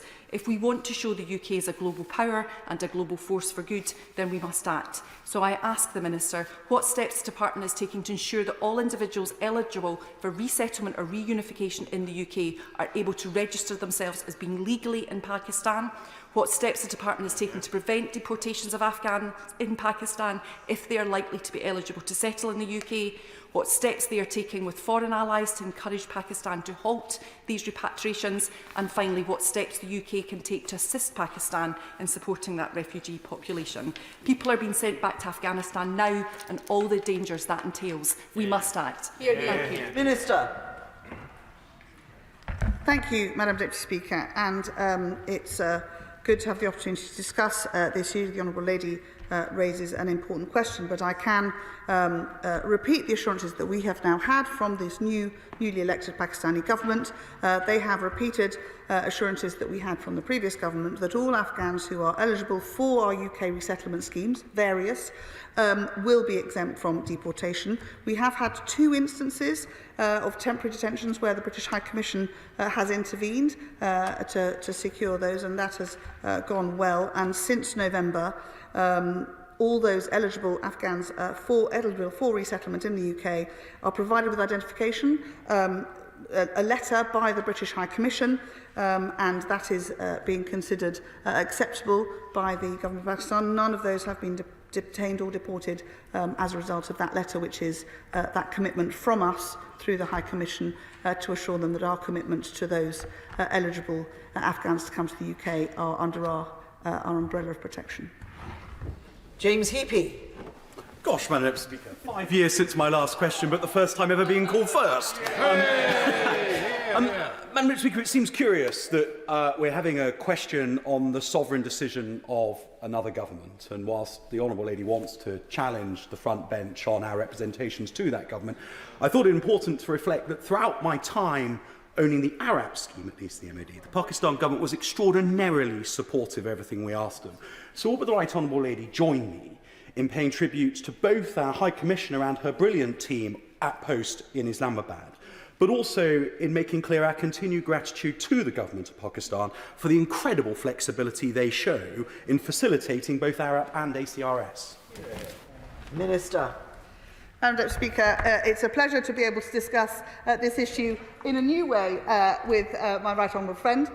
We've been working closely on these issues within government, and his commitment to making sure that those eligible for these schemes have been able to come to the UK has been without exception absolutely incredible. And just to add to that, since October of last year, we've been able to complete 24 charter flights and relocated over 5,500 individuals under the ongoing Arab scheme. And I absolutely pay tribute to the incredible, tireless efforts of our British High Commissioner Jane Marriott and her wonderful team in Islamabad, who continue to work day in, day out with the government of Pakistan, their officials and their military, who help us to ensure that we can bring those Afghans safely to the UK in due course.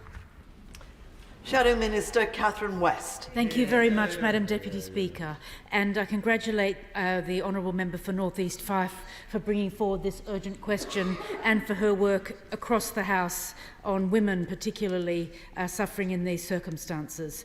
And despite Afghanistan no longer occupying the headlines, the situation for the country is stark, and that we know across the House.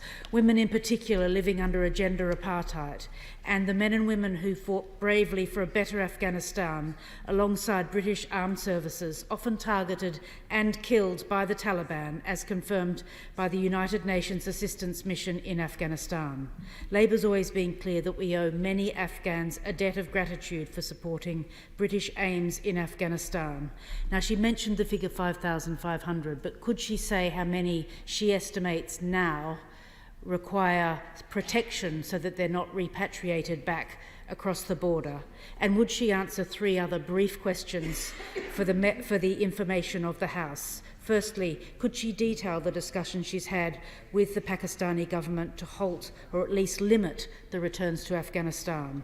What steps she's taking to belatedly bring to safety those at-risk Afghans, particularly former members of the Afghan security force, particularly now that certain members are no longer in the government and maybe not there to make the case for these vulnerable individuals? What steps are being taken to commit to a strategy across the board to support women and girls in Afghanistan, to give them hope that they have not been forgotten, and to recognise the important work done by Her Noble Baroness Kennedy and others on gender apartheid in these Houses of Parliament? Thank you, Madam Deputy Speaker. Thank you, Madam Deputy Speaker.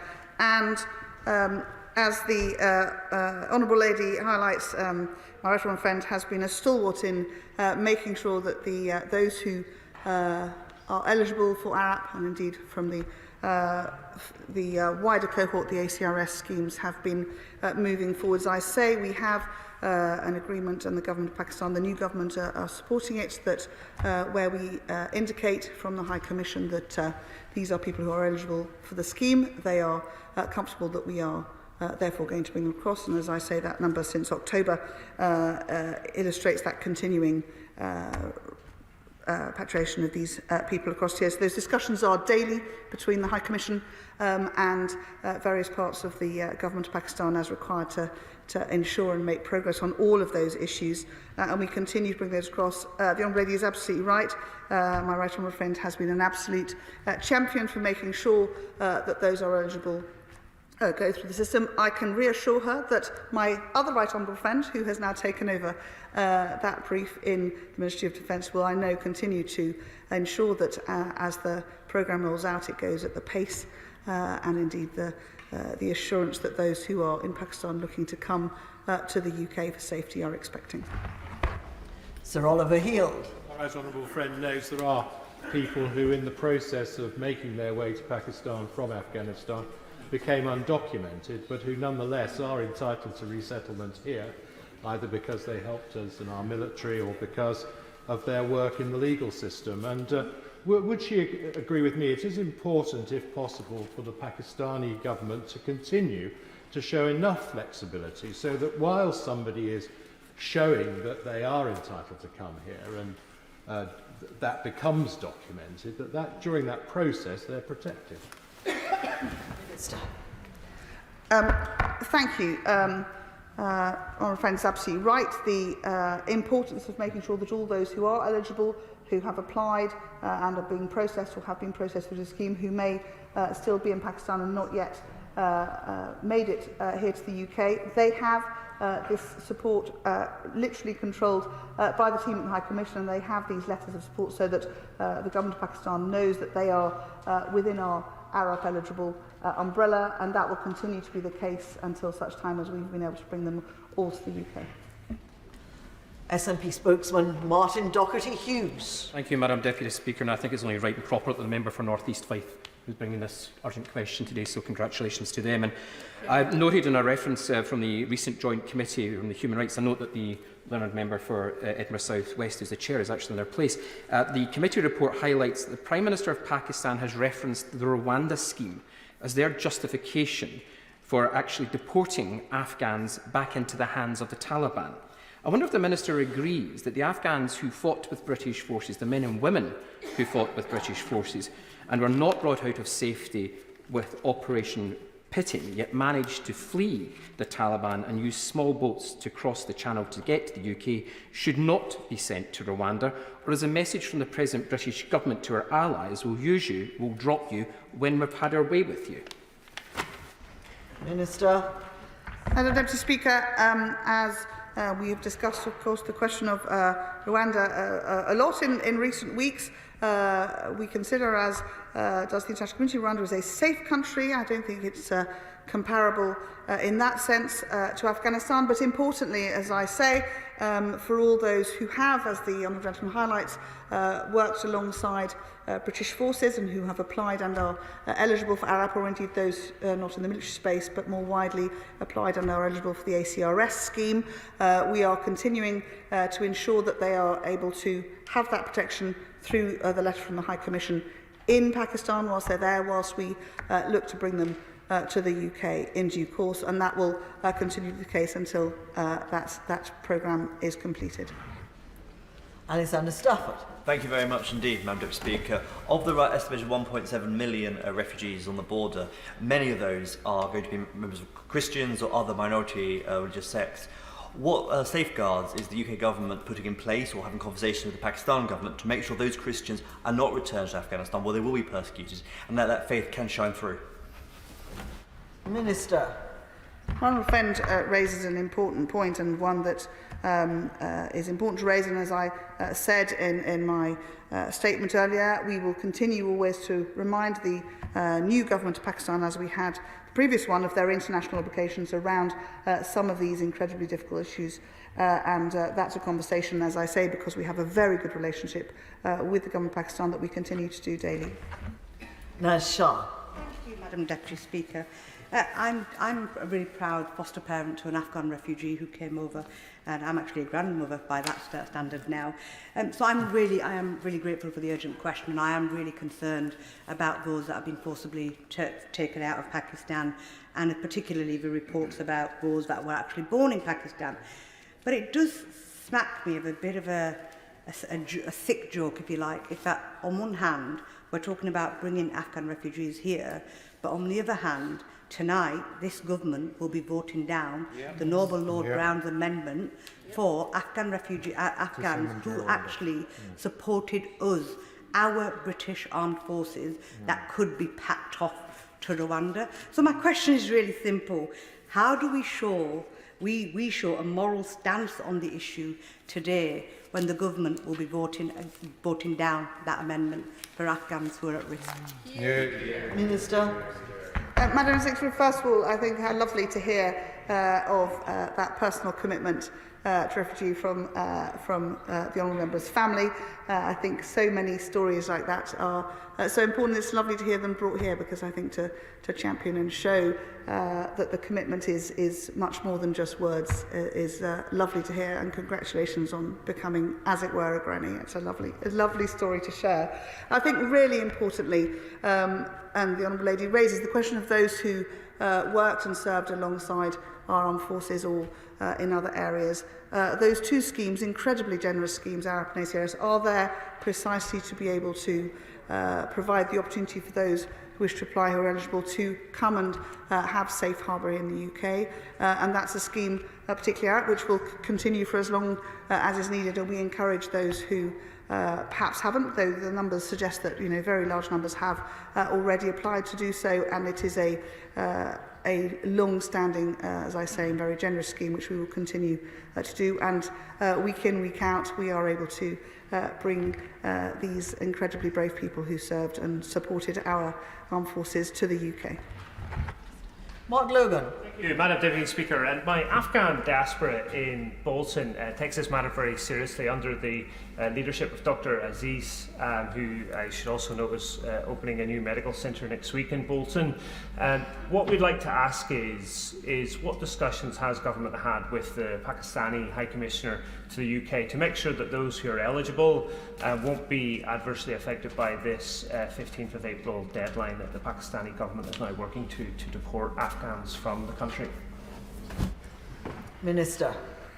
The Honourable Member raised an important point, and it's good to hear that a new medical centre is opening, which will provide, I'm sure, for the whole community important services. As I say, both our British High Commissioner in Islamabad and indeed the conversations that we have with senior officials here and the Pakistani High Commissioner based in London continue day in, day out. It's a very close relationship. That commitment that we have in provision of a letter of support for those who are in Pakistan waiting to come to the UK because they have been found eligible for one of the two schemes is one that is respected, and the new government of Pakistan have indicated, as the other one did. Joanna Cherry. Madam Deputy Speaker, as my honourable friend, the member for Western Bartonshire, has already mentioned, in our report on the Rwanda bill, the Joint Committee on Human Rights warned that other nations might be influenced by the way in which the United Kingdom treats its international law obligations. This was earlier this year, and we noted that at that stage, the Prime Minister of Pakistan had already referred to the UK government's Rwandan policy in defence of his decision to deport Afghan refugees. Now, I would suggest to the Minister this is actually quite a serious matter. And does she appreciate that while the Pakistani policy might not be identical to the British government's Rwanda policy, the fact that the British government has been prepared to set to one side its international treaty obligations in respect of refugees and asylum seekers acts as an encouragement to other countries who wish to do the same? Mr. Madam Deputy, as I say, I would not compare what we consider Rwanda a safe country for those who would be ineligible for asylum here to be compared to Afghanistan. But really importantly, those Afghan refugees who are eligible to come under one of our two incredibly generous, very broad schemes have that layer of protection until such time as they get here through the High Commission and that relationship that we have with the government of Pakistan, who are very clear that they would not look to deport any of those eligible Afghan refugees to come to the UK. Gary Sambrook. Thank you very much, Madam Deputy Speaker. Can my right honourable friend the Minister explain the assessment which has been made of the adequacy of the humanitarian assistance available to those at the Pakistan and Afghanistan border? Minister. The honourable member raises an important point, and I think just to highlight that in terms of our UK commitment, we obviously continue to be one of the largest donors to Afghanistan on a number of humanitarian areas, 113 million in aid last year. And whilst not wishing to speak out of turn because the Development Minister isn't here, he's been in Paris working on an Ethiopian peace package, we hope to be able to invest something near £150 million in the coming financial year in support of those humanitarian challenges for Afghanistan. Dan Jarvis. Thank you, Madam Deputy Speaker. It's possible, indeed likely, that some of the Afghans in Pakistan are those whose ARAP application is currently being reassessed by the MOD. The outgoing Minister for the Armed Forces, and we heard from him just a moment ago, updated the House on this just recently, and I'm due a response to a written question on the progress of this from the Ministry of Defence today. Now, it's good to see the Minister from the Ministry of Defence sat with the Minister, but given the urgency of this matter, can I ask her to give an assurance that her department is working very closely with his department to ensure that where there are potential Arab-entitled people in Pakistan, their applications are being reassessed as quickly as possible? Thank you. Minister. The honourable gentleman raises an important point, and I am comfortable in committing to him that he will receive the reply he hopes to have by the close of play, and that he's absolutely right. We are, the FCDO and the MOD are working hand in glove. The teams are incredibly well joined up, and they are, I mean, to give them a gentle shout out, because they work tirelessly to make sure that everyone's application is properly scrutinised, and as I say, these schemes are very generous, and we will continue to run them until such time we will be able to bring all of those eligible back to the UK for safety.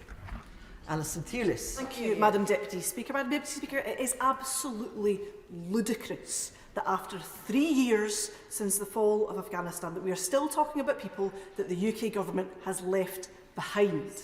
Absolutely appalling and incompetent that those that supported UK ambitions in Afghanistan have been so woefully neglected. Hear, hear. Can she tell me exactly how many people exactly are waiting for the UK government to get their act together and process their ACRS and their ARAP applications? Hear, hear, hear. Minister.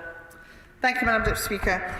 As I say, these are broad and generous schemes, and I can update the House today, because these figures I have in front of me, that since October of last year we have been able to complete 24 charter flights and relocated over 5,500 individuals, and we will continue to work on that, and our High Commissioner and her team in Islamabad and the teams here through the Ministry of Defence, the teams who work from the Ministry of Housing, an incredible team of officials working together to make sure that we bring all those who are eligible back to the UK. Debbie Abrams. Thank you, Madam Deputy Speaker. While I acknowledge the role Pakistan has played in hosting Afghans after the pitting exercise, we need to recognise that many of the people that are being returned from Pakistan will be at significant risk. On top of that, many Afghans were incorrectly advised about which scheme to apply for, and as a consequence may not even be in the process. So in addition to those that have started the process, there will be another cohort who haven't started it because of the poor advice before. So given that AICS isn't even open now, there is no phase 4 opened at this moment, what numbers of people are expected? I've got a constituent, Madam Deputy Speaker, it is really important. What numbers is the Minister expecting aren't on the process and need to be accommodated? Minister. Madam Deputy Speaker, as I say, the ARAP programme is a very generous one, and it remains open, and and with ACRS, obviously the first part has been running, and we will continue to run these schemes as we need to. But so the Honourable Lady is very welcome to write to me. She said she has a very specific constituent connection that she wishes to raise. She's very welcome to write to me, and I'm happy to look at that. But the schemes continue to work, and our teams are working day in, day out to make sure that those who are eligible are able to get to the UK. Matt Weston. Thank you, Madam Deputy Speaker. I've raised before about the special forces, and who may be stuck now in Pakistan, but also the matter of those who are working in local government, who may have been magistrates and others. Family members, Afghan family members in my constituency, suggests that this could have long-term reputational damage on the UK in terms of how this has been handled. What's her assessment? Minister.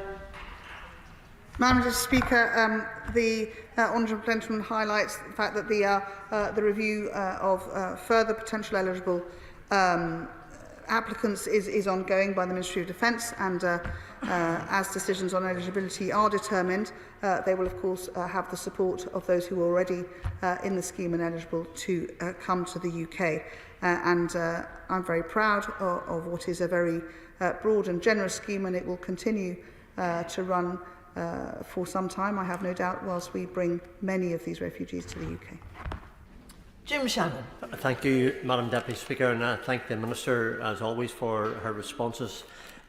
What steps are government going to take to not only provide safe passage and route for Afghan allies to reach the UK, but also to provide them with safe legal status? I give the case, Madam Deputy Speaker, of one of my constituents who served in Afghanistan in the army.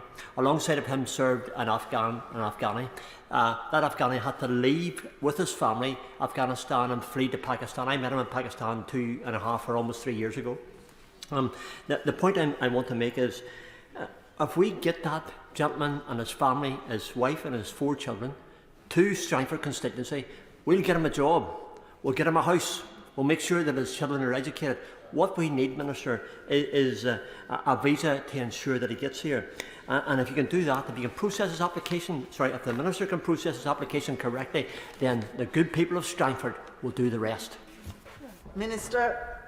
Madam Speaker, I think and I'm sure you have absolute confidence that the communities of Strangford will wrap their arms around those refugees that come to the UK. And if there is a particular issue, the Honourable is very welcome to write to me, but I know that the British High Commission in Islamabad are working constantly with those there who are eligible to do that paperwork, which is quite extensive, and there are a lot of them. But if there is a particular case and he'd like to raise it with me, I'd be very happy to discuss it. Thank you. That concludes proceedings on the urgent question, and so we move to the 10-minute rule motion. Judith Cummins. Thank you, Madam Deputy Speaker. I beg to move that leave be given to bring in a bill to make provision about the maximum noise levels of fireworks which may be sold to the public and for connected purposes. My bill aims to tackle the antisocial use of fireworks and means that fireworks available to the general public no longer emit sound levels that are equivalent to a pneumatic drill or a chainsaw, but would be capped at sound levels equivalent to an alarm clock or a hairdryer. Whilst fireworks can be a great source of entertainment, currently they also cause misery for many people and their pets right across this country. This bill would stop shops from selling loud fireworks to the general public, tackling this widespread problem. In my own constituency of Bradford South, the misuse of fireworks is a 24/7, round-the-clock blight and causes unacceptable stress and anxiety to both people and their pets. I would take this opportunity to also highlight my petition on this subject, which is currently live on my website, which calls for a reduction in the decibel limit of fireworks and has already been signed by so many of my constituents. Because time and time again, people in Bradford South tell me that their family life is disrupted as their children and their pets are being rudely awakened by the excessive noise of fireworks after 11 p.m, and in some cases this happens every single night. Now, letting off fireworks on a non-designated day after 11 p.m. is of course illegal. But as members right across this House will know, the policing and enforcement of current fireworks legislation, to put it mildly, is a challenge. But we can stop this antisocial behaviour involving fireworks by preventing people from buying excessively noisy fireworks from shops in the first place. This bill has the power to protect people from noise disturbance without impacting the enjoyment of those who want to use fireworks. I would emphasise here that professionals can still continue to use fireworks which exceed the 90 decibel limit, and so organised public displays will not be affected. And I'm certainly not seeking to stop people from enjoying fireworks responsibly. And of course, the issue of antisocial use of fireworks is not just a Bradford problem, it's a nationwide problem. The Petitions Committee noted in 2019 that thousands of people across the country had raised the issue of antisocial behaviour associated with fireworks. The committee recognised that many people felt current laws were unenforceable and that complaints were not acted on. Local authority and police witnesses confirmed that the current legislation is challenging to enforce. Fireworks are regulated in England according to the Fireworks Act of 2003, introduced by my predecessor, and the Pyrotechnic Articles Regulation 2015 and the Explosives Regulations 2014. And as it stands, there are 4 categories of fireworks. Whilst Category 4 fireworks present a high hazard risk and can only be supplied to those with the specialist knowledge, members of the public can purchase Cat 1, 2 and 3 fireworks. Cat 3 fireworks present a low to medium hazard risk and are intended for outdoor use. In the current legislation, the maximum noise level of fireworks which can be bought in shops must not exceed 120 decibels, as measured by an appropriate method at the determined safety distance. But this legislation is simply out of date and ineffective. With the public, police and local authorities complaining of the inadequacy of the law, it's time to change the law, stop the noise and reduce the maximum decibel limit of publicly available fireworks. Because the dangerous and antisocial use of noisy fireworks can have a serious effect on people's health and cause distress. One constituent described to me how the fireworks cause her windows and her window panes to shake 4 times a week, week after week. Madam Deputy Speaker, we are talking about persistent noise nuisance, which people are unable to plan for, causing severe disturbances to both their pets and to people's everyday lives. And the antisocial use of fireworks can be really distressing for those with health conditions and disabilities. Giving evidence to a parliamentary committee, parents spoke of their experiences caring for their children. One parent said, "Our son has severe complex needs, including epilepsy, which can cause him to stop breathing. The public are able to set fireworks off at any time. We cannot guarantee how loud they're going to be. My son screams, has a seizure and has to be administered oxygen." One of my constituents in Bradford has spoken to me about the impact on people with anxiety, including a mother. Another spoke of local ex-servicemen suffering from PTSD, who are constantly affected by loud explosive fireworks. As one constituent told me, it's a disgrace that animals and humans have to suffer like this, and this issue must be dealt with. The very first step must be to introduce new limitations on the noise levels of publicly available fireworks. The proposal to limit the noise levels of fireworks to 90 decibels or less is supported by leading animal charities, with the RSPCA endorsing my bill, saying that we believe by introducing measures like this we can better prioritise the safety and well-being of animals and vulnerable people. We urge parliamentarians across the House to work with Judith on these welcome proposals. The current decibel limit of 120 was based on studies into the effects of noise on people rather than on animals. Loud and high-pitched noises can adversely affect a large proportion of animals, whose hearing is often much more sensitive and acute than humans. According to the RSPCA, around 2/3 of animals are distressed by at-home firework displays. One of my constituents described the harmful impact of fireworks on her pet, saying, "My dog shakes at the sound of fireworks. When we try to cuddle and calm her down, nothing works. I've even been to the door shouting, 'Please stop.'" And this shows the desperation of animal lovers. Another one told me, "My brother's dog died recently of a suspected heart attack as he lay quivering under his bed, terrified of fireworks." And so it's absolutely vital that animals and pets are considered alongside human needs. This bill would make the necessary alterations to the legislation, ensuring that the upper decibel limit of publicly available fireworks is set at 90 decibels. This is a modest but necessary change to the law as it exists, but it would be life-changing for so many people and animals right across this country. This is a bill for those who fear the excessive noise of fireworks, a bill for people whose pets are left terrified by the noise of fireworks, a bill that would end the broken sleep of children, a bill for those who want to end the misery that these noisy fireworks bring. It is time that this House acts to defend people across this country from the harmful impact of the illegal use of noisy fireworks. This bill tackles the issue in a practical and workable way. The bill will take pressures off overstretched and under-resourced police and law enforcement agencies by eliminating the availability of noisy fireworks in the first place. Importantly, this bill also allows for people to still enjoy fireworks, just in a way that means that other people and animals won't be disturbed. It aims to end the misery caused to people and their pets through the illegal and antisocial use of fireworks at all hours of the day and night, day in, day out, week after week. It puts an end to this relentless bombardment because people should not have to put up with this, and this bill provides this place with the opportunity to act. Thank you. The question is that the honourable member have leave to bring in the bill. As many as that opinion say aye.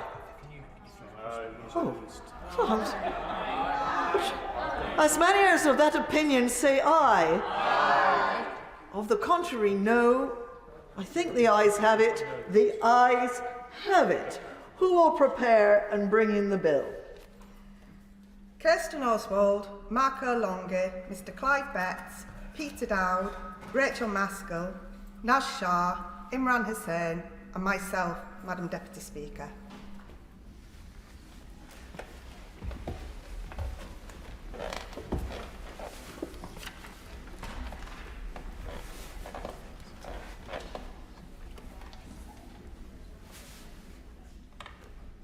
Judith Cummins.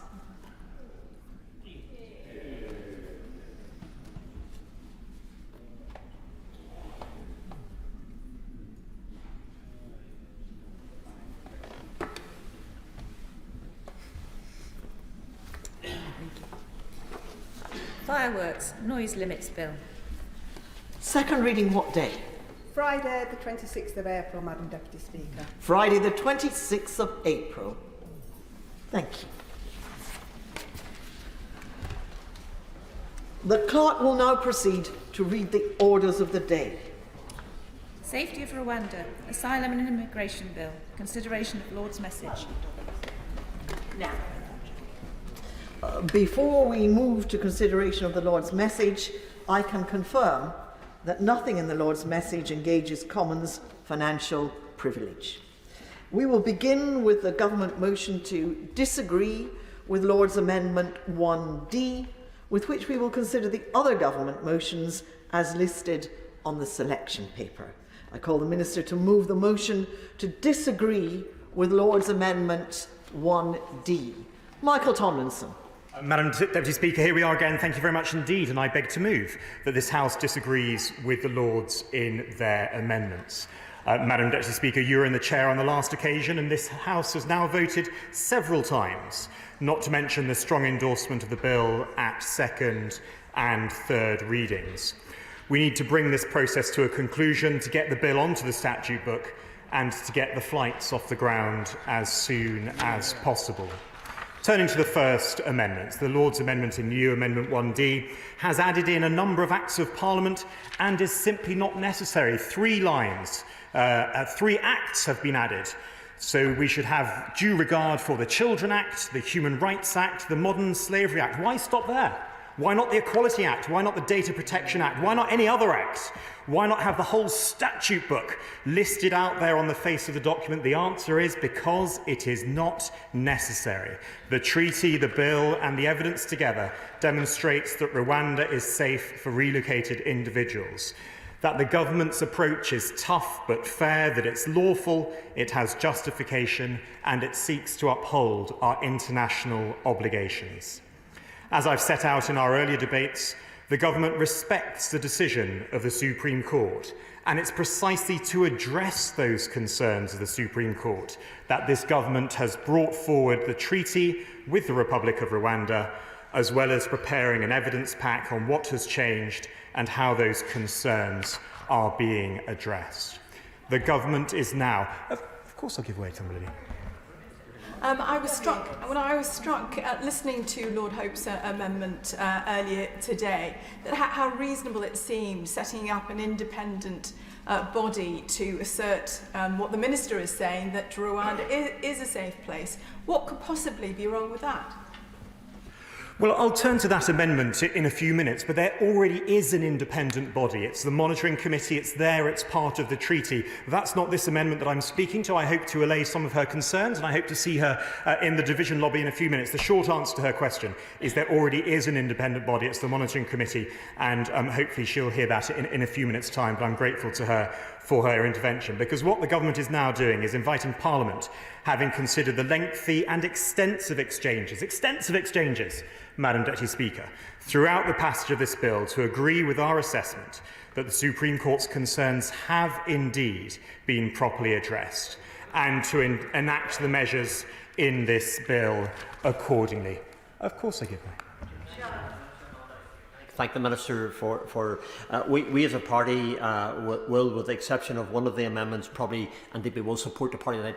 I asked a question of the Minister in a previous engagement in relation to the freedom of religious belief. Because we have freedom of religious belief here in the United Kingdom, and there has been some disquiet expressed to me in my position as chair of the APPG for freedom of religious belief about the same freedom in Rwanda. And because of that, and because people have come back to me and asked me the same question, can I again ask the Minister very sincerely and very graciously to answer that question? Is there the same freedom of religious belief in Rwanda that we have in the United Kingdom? Thank you. Well, I don't think I can tell the honourable gentleman that any system, any two countries' systems are the same. I can repeat the point that I've made before, that it is there within the Constitution. Those freedoms are there within the Constitution of Rwanda. And I'll get to him the precise wording, because he has asked me that question before, and I've read out the precise wording to him before, but I will endeavour to do so again before the end of this debate. Of course I give way. Very grateful to the Minister. Many people share the government's ambition to stop the boats. Is it the case that these Lords' amendments would muddle the legislation in a way which would leave us open once again to unnecessary court challenge? And can you reassure us that the bill unamended would do the job? I'm very grateful indeed to my right honourable friend. I know he's taken a close interest since the outset of this bill, and he's right. The amendments fall into two categories: those that are simply unnecessary and those that are worse than unnecessary. They're wrecking amendments. They're deliberately put in order to prevent the very things that the bill was designed to do, namely to stop the boats and to get the planes off the ground. But as my honourable friend, the member for Stone, reminds us, the approach that's adopted in this bill, and he did comment that I've been repeating myself from time to time. My honourable friend has been accusing me of repeating myself, heaven forfend, but he is right, because the approach taken is justified as a matter of parliamentary sovereignty. It is justified in terms of constitutional propriety. Indeed, my right honourable learned friend has even said it's not unprecedented, and he's right about that. And it is in relation to our international obligations as well. May I turn to... Of course. Well, may I reciprocate his comment? Because insofar as I may have suggested, rather infelicitously, that my honourable friend was repeating himself, I have to confess that I too have repeated myself. And I've done so for I have done so for extremely good reasons, because I believe that the amendment which I put forward, which I won't go into now, which got a huge amount of support in the House, but was not accepted by the government at the time, still presents a serious question which has to be answered. And that is, to go back to what my old friend, the member for Wokingham, mentioned just now, there is going to come a time when this bill goes through, hopefully in the immediate future, at which the matter will then become a bill turned into an act by royal assent. At that very moment, a claim is going to come straight in from Matrix Chambers or from one of the other Doughty Chambers or whoever, as sure as anything, for claimants. And the question is then going to be, what is the Supreme Court going to do about this? And that is the subject on which I return over and over again. When we said, as I think my honourable friend knows only too well, that we were concerned that the bill would not work. It wasn't that we didn't want it to work, it's exactly the opposite. We want it to work, and I'm concerned still at this moment in time, given the fact that the opposition is still going on about the issue of international law, that we are going to need to be sure that the words as used are clear and unambiguous in such a manner that the court will rule in favour of the government. If not, it's all over. Once again, Madam Deputy Speaker, I'm very grateful to my honourable friend for his intervention. He does have a tendency from time to time to repeat himself. He's admitted that, but he's right to do so, and he's mentioned in the past paragraph 144 of the Supreme Court's judgment, and he's absolutely right, and I can cite it in full. In any event, the principle of legality does not permit a court to disregard an unambiguous expression of Parliament's intentions such as that with which we are concerned in the present case. And that has been, may I say, our joint endeavour to ensure that this legislation is clear and unambiguous. Turning now, Madam Deputy Speaker, to the implementation of the treaty. On the issue of implementation, let me reiterate that Clause 9 of the bill clearly sets out that the bill provisions come into force when the treaty enters into force, and that the treaty enters into force when the parties have completed their internal procedures. We will only ratify the treaty once again with Rwanda when all necessary implementation is in place for both countries to comply with the obligations under the treaty. And the Monitoring Committee, and I refer to our previous exchange, the Monitoring Committee will undertake daily monitoring of the partnership for at least the first 3 months. So this is daily monitoring for at least the first 3 months to ensure rapid identification of and response to any issues. This is the enhanced phase, and it will ensure that comprehensive monitoring and reporting takes place in real time. Let me give way first across the chamber, and then of course I'll give way to my honourable learned friend. Very grateful. And will the Minister ensure that the report is laid before Parliament so that we can review that? Well, the Monitoring Committee's work is independent. I'm going to develop my points in future. Commitments have already been made that there will be an update in Parliament. That was one of the amendments in lieu that was tabled and passed on the last occasion that we debated these things. But here and now and today, it is the right thing to do to push back on all of these amendments which are either unnecessary or wrecking. I give way. I'm very grateful to my right honourable learned friend for giving way, and I very much appreciate the tone and manner in which he is approaching this difficult issue. But can you just help me in one matter? I understand his point that there are some amendments which might have the effect of delaying the bill or might give rise to challenges and delay the policy objective. But I'm troubled about why that should be thought to apply to Lord's Amendment 3, which is the one proposed by the noble Lord Hope of Craighead, very distinguished jurist, and proposed in very moderate and unpartisan terms, because the rub of what will happen going forward is perhaps whether or not Rwanda is safe. Now, Parliament can legislate as a matter of sovereignty to say it is, of course, but for it to be effective, we do have to deal with the fact that we have chosen to make ourselves judges of fact, but facts may change.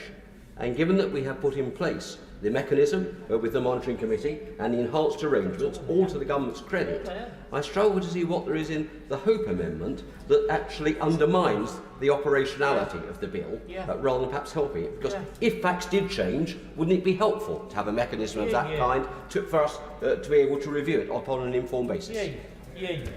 Well, I too am also grateful to my honourable learned friend, and I'm grateful to him for his engagement both in this chamber during previous debates and also with me outside of this chamber. I hope to persuade him over the course of the next few minutes on this specific amendment as to why, in fact, it is unnecessary. And I share his respect for the noble lord, as of course we all should.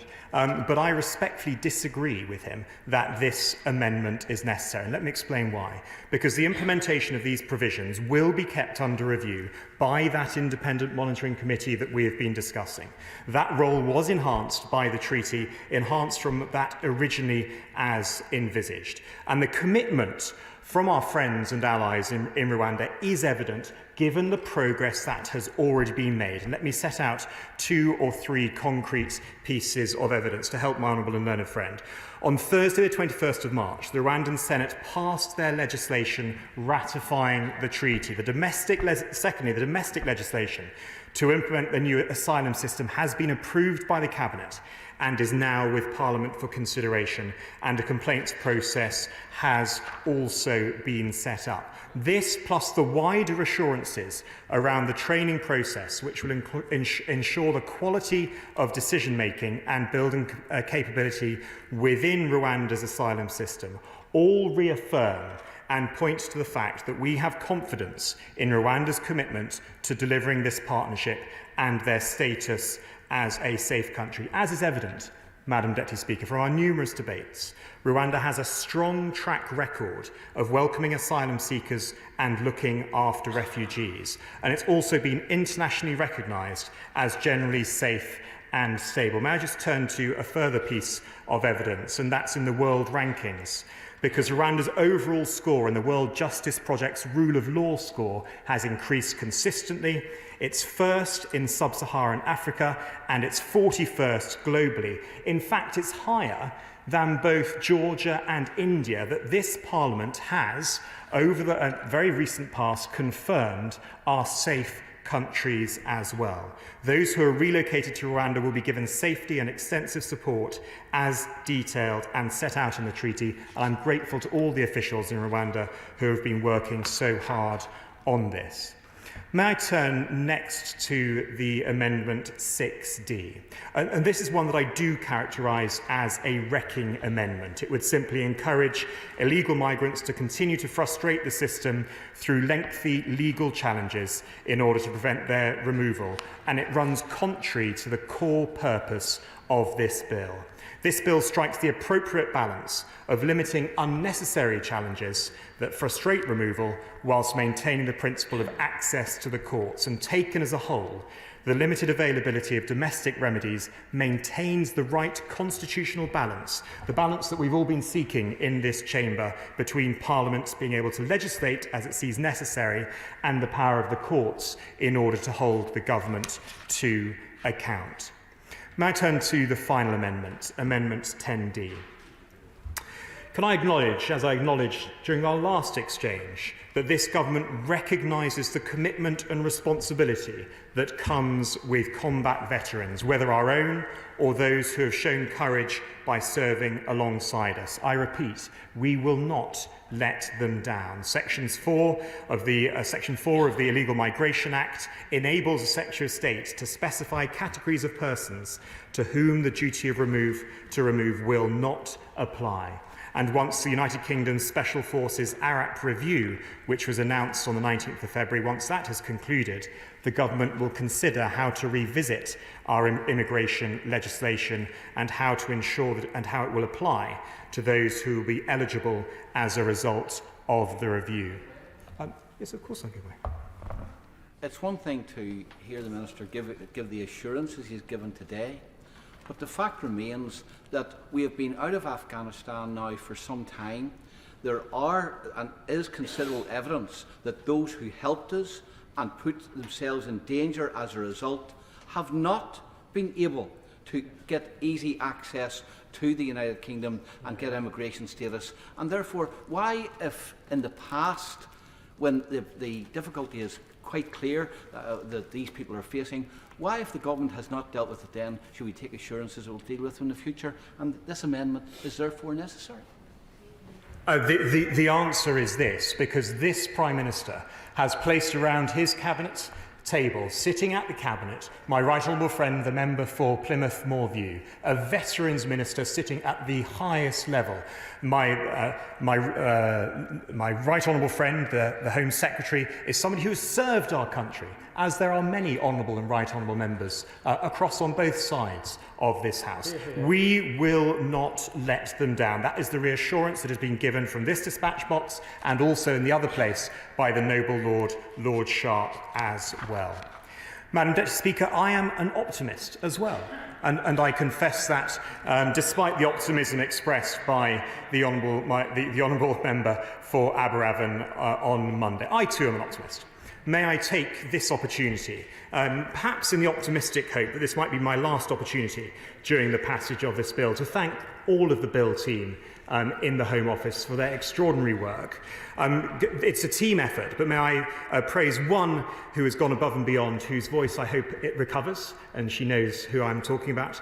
But it's been a team effort. May I also thank the parliamentary clerks for their advice and assistance, not least in our Marathon Reasons Committee sessions. And may I thank you, Madam Deputy Speaker, for always ensuring that I have been in order. But to conclude, we have made it abundantly clear that our priority is to stop the boats. We simply cannot stand by and allow people smugglers to control who enters our country and to see more lives being lost at sea. We have an obligation to the public and to those who are being exploited by criminal gangs to stop this vile trade and to protect our borders. Letting this bill pass now will send a clear signal that if you come to the United Kingdom illegally, you will not be able to stay. I beg to move. The question is that this House disagrees with the Lords in their Amendment 1D. Shadow Minister Stephen Kinnock. Well, thank you very much, Madam Deputy Speaker. I'd like to actually start by thanking the noble Lords in the other place for all the hard work they've done in trying to amend this bill, which we know is quite frankly a sham and a con. But I'd like to highlight the restraint that they've exercised, actually, because despite the deeply damaging nature of this legislation in terms of its impact on our constitutional conventions and our adherence as a country to the rule of law, none of the amendments that are before us today are seeking to wreck the bill or the unworkable, unaffordable and unlawful scheme that the bill is seeking to enact.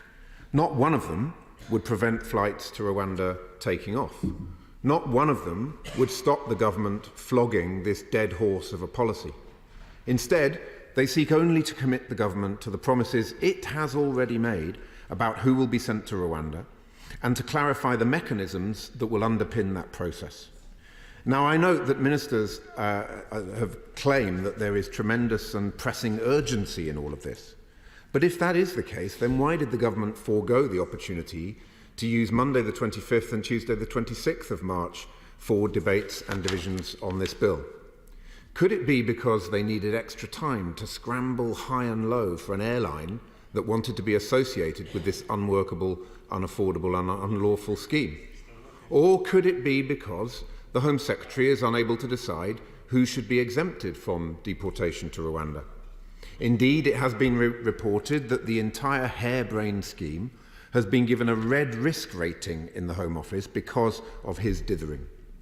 Which brings me to the Permanent Secretary's comments at the Public Accounts Committee on Monday, namely that 40,000 asylum seekers are currently stuck in the truly Kafkaesque perma-backlog of inadmissible cases whose claims for asylum the government are refusing to process. 40,000 is an awful lot of flights required, Madam Deputy Speaker, given that the government hasn't actually managed to get one flight off the ground, and given what we know about the Rwandan government's capacity to process just a few hundred cases per year. So given that a maximum of around 1% of the asylum seekers who are in the perma backlog can be sent to Rwanda, what is the Minister's plan for the remaining 99% who are stuck in this indefinite limbo of his government's own making? Is the plan to keep them in taxpayer-funded hotels, maybe, of which hundreds are still in operation, according to what the other immigration minister said on Monday, despite the government's boasts? Or perhaps they'll have an amnesty, which the Conservative member for South Thanet warned about last year, and his colleague, the Honourable Member for East Shoreham and Worthing, warned about at that very committee. Well, we know what we would do, Madam Deputy Speaker. We would deliver our backlog clearance plan, surging the number of decision makers to process claims quickly, and set up our new returns and enforcement unit with 1,000 new staff to remove those who have no right to be here. It is quite frankly shocking that the number of foreign criminals being removed has dropped by a staggering 27% under the Conservatives, and also profoundly worrying that the number of failed asylum seekers being returned has plummeted by 44% in that time, with just 2% of small boat crossers removed since 2018. What a sorry state of affairs. Put our plan for a new returns unit together with our cross-border police unit to go after the criminal smuggler gangs operating in the Channel upstream, funded, of course, through redirecting the money that's being squandered on Rwanda. And that gets you a compelling and realistic plan, Madam Deputy Speaker. A plan that is based on hard graft, common sense and effective international cooperation, in stark contrast with the headline-chasing gimmicks, empty gestures and blank cheques that have come to define the way in which successive Conservative governments have broken our asylum system and lost control of our borders. Madam Deputy Speaker, the government's refusal to engage constructively with the other place on this bill is deeply disappointing, given that their lordships have simply been fulfilling their constitutional duty to revise and improve the draft legislation that we convey to them. The noble Baroness Butler-Sloss received a tiny concession for her commendable attempts to stop the government sending victims of modern slavery to Rwanda. But let's be clear, that concession was barely worth the paper it was written on. And it is utterly shameful that ministers are still refusing to accept the amendment in the name of the noble Lord Brown. Madam Deputy Speaker, we owe a debt of honour and gratitude to the Afghans who so bravely fought alongside British troops. And the idea that we might send them to Rwanda is simply unconscionable. But the noble Lord Brown's amendment is not only driven by a moral imperative, it is also underpinned by our national interest and by military logic, for the simple and obvious reason that the ability of our armed forces to recruit local allies will be severely constrained if this bill passes unamended. Turning now to the other amendments that are before us today, it cannot be repeated often enough that adherence to the rule of law must remain at the heart of our constitutional conventions and as a cornerstone of our liberal democratic values. It is therefore profoundly concerning that ministers continue to refuse to recognise how important it is for Britain to abide by these principles and to have this commitment on the face of the bill. I will give it. The member for Aberdeen, I just simply want to say to him, if I may, and to put it to him, that the rule of law includes the basis of sovereignty on which it is quite clear from one great jurist to another, right the way down through generations, that where an act of Parliament is clear and unambiguous in its wording, it is the duty of the courts, as my honourable friend the member for Mid Dorset said just now with regard to Lord Reid's judgment, paragraph 144, it's the duty of the court to give effect to those words. That is the rule of law, not this confection which the honourable gentleman is generally producing time and again. And if I may say so, he's flogging a dead horse, not just once, because he keeps on saying it. He's repeated himself now 3 times. I've never seen a dead horse flogged so badly as by the honourable gentleman. Well, taking lectures about flogging dead horses in the context of a debate about Rwanda really is quite extraordinary. If you wanted a definition of a dead horse, that's what this policy is. But we have had many exchanges on this point, and I enjoy my exchanges with the honourable member on this point. As I repeatedly say to him, yes, Parliament is sovereign, but Parliament must act with due care and attention and caution with regard to the opinions that come from our most eminent court, the Supreme Court. And in this case, the Supreme Court ruled unanimously that Rwanda is not a safe country. So it is frankly a travesty that Parliament is seeking to undermine the rule of our judiciary in that way, and it raises deeply troubling questions about this issue of the rule of law. I will give way.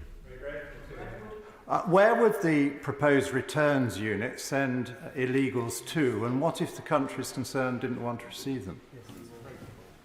I'm pleased the honourable gentleman asked me that question, because we get this point from the benches opposite about returns, but what I find fascinating is that when you look at countries like India, Pakistan and Bangladesh, which are clearly safe countries in principle, 80% of the applications from those countries whose asylum claims fail are not being removed by this government. For instance, the Home Office rejected asylum applications from 1,750 Pakistanis in 2023, yet Home Office data shows that just 620 people were removed to Pakistan in 2023, of which a fraction, a clear proportion of that would have been asylum seekers. Some may well have been foreign national offenders. So the key point here is that there are many, many countries where it is more than possible to be returning people to those countries, and the government is simply failing to do so. We also had an extraordinary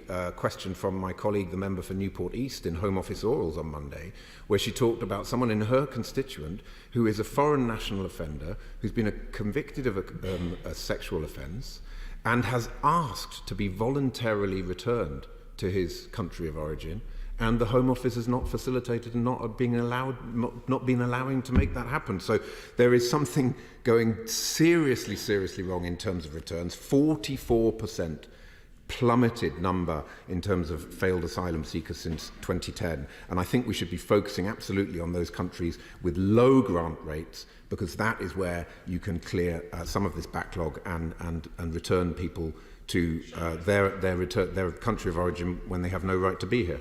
I will give way. I thank the Shadow Minister for giving way. I find it very interesting, his suggestion that all we need do is ask India for emergency travel documents and they will immediately issue them. Has he made any attempt to find out what the issues might be there? The key point here is, as I've said, that under the last Labour government, returns were working. Now, a part of that, I would suspect, is based on proper adult grown-ups being in the room and having proper adult grown-up diplomatic conversations with the governments with which we mean to engage. And I think what we've seen over the last years with this government is a consistent commitment to burning diplomatic relationships with a whole range of countries. And when you burn those bridges, it makes it much more difficult to achieve what we need to achieve in terms of our own national interest. So what we are clear on is that we've seen the government promising from that dispatch box a whole range of things, and the Lord's amendments on these rule of law issues before us are simply seeking to put on the face of the bill what ministers have promised. Why else are they rejecting the amendment in the name of my noble friend, the Lord Coker, which simply asks the government to commit to promises that they have made? Likewise, why not support the Lord's amendment in the name of the noble Baroness Chakrabarti, which allows ministers, officials and courts to consider whether Rwanda is safe for individuals on a case-by-case basis if the government supports the principle of appeals as ministers claim that it does? Would I be right in thinking that because the noble Lord Coker has brought this forward in one shape or another several times, and it is central to this debate, in the light of what I said a bit earlier in my intervention, is the Leader of the Opposition supporting that amendment, and if so, why? Well, for the simple reason that we simply want to put on the face of the bill an articulation of what has already been said by ministers from the dispatch box, and we feel that it is extremely important to underline this country's commitment to the rule of law. And clearly, he mentions the Leader of the Opposition as an eminent lawyer himself. There are few that are more committed to the rule of law than he. And finally, if there is a parallel universe in which the Rwandan government is able to process asylum claims in a safe and competent manner, then surely it makes sense to verify that point and those measures that are set out in the Rwanda Treaty, and to verify that they have been fully implemented, and for the government's hand-picked monitoring committee to establish that this is the case. That is not an unreasonable request from the noble Lord Hope, and the government should therefore be supporting his amendment, precisely as the chair of the Justice Select Committee pointed out. He's no longer in his place, but as he pointed out earlier. Madam Deputy Speaker, let me end by saying that the British people are looking on at this government's attempts to continue flogging this dead horse, which seems to have become the metaphor of the day, of a bill with a growing sense of bemusement and anger. Because blowing £500,000 of taxpayers' money on sending 300 people to Rwanda is utterly mind-boggling. And it is equally staggering that £2 million will be spent per asylum seeker to send them to Rwanda. Madam Deputy Speaker, you could surely spend £2 million more effectively on sending the Prime Minister and his 4 predecessors on a one-way trip to outer space with Virgin Galactic. Or, Madam Deputy Speaker, perhaps the right thing to do would be for the government to drop this entire failing fiasco and instead to adopt Labour's detailed plan to repurpose the Rwanda money into smashing criminal smuggler gangs and ending the Tory small boats chaos. We know what this bill is really about. The former Immigration Minister admitted it in December. It's all about the Prime Minister getting, and I quote, a few symbolic flights off the ground before the general election. And this weekend, a civil servant confirmed to the Eye's Lizzie Dearden in the Eye newspaper that efforts are geared towards a single flight as proof of concept, I quote, calling it an election vanity scam. And that really does tell us everything we need to know. None of this is actually about dealing with the chaos that they have created. They've just focused on getting a couple of symbolic flights off the ground. It's letting the cat well and truly out of the bag. Everyone can see this Rwanda scheme for what it really is. Everyone can see this legislation for what it really is. And everybody can see this government for what it is. I think we need a new one, and so too do the British people. Thank you, Madam Deputy Speaker. Sir Robert Buckland. Madam Deputy Speaker, bearing in mind the very short time, I will do my very best to speak briefly. We have 4 messages from the Lords, 4 amendments. I can deal with them in short order. Amendment 1, I think, has no merit. I have not voted in that particular issue before, but today I will vote against it because I think you cannot perfect that mess of a clause 1. I won't repeat the arguments that I've put on that, and I really don't think that this amendment improves with increasing additions of various statutes, as my right honourable and learned friend said, so I think we should reject that. I agree also that Amendment 6, I think, is frankly a wrecking amendment. We know that the delineation of Clause 4 was specifically to deal with individual cases. It was a proper and right addition to this bill from the outset, which I think makes it compliant with the rule of law, and therefore that should be rejected. I won't repeat my arguments on Amendment 10. I do think that there's still a class of people who've served this country, who've been brave and who have exposed themselves to danger, who have not yet been dealt with. Many of them are in Pakistan, and I think that it would have been helpful to perhaps see an amendment in lieu to deal with that point, as my right honourable friend did with regard to modern-day slavery, for which I thank him.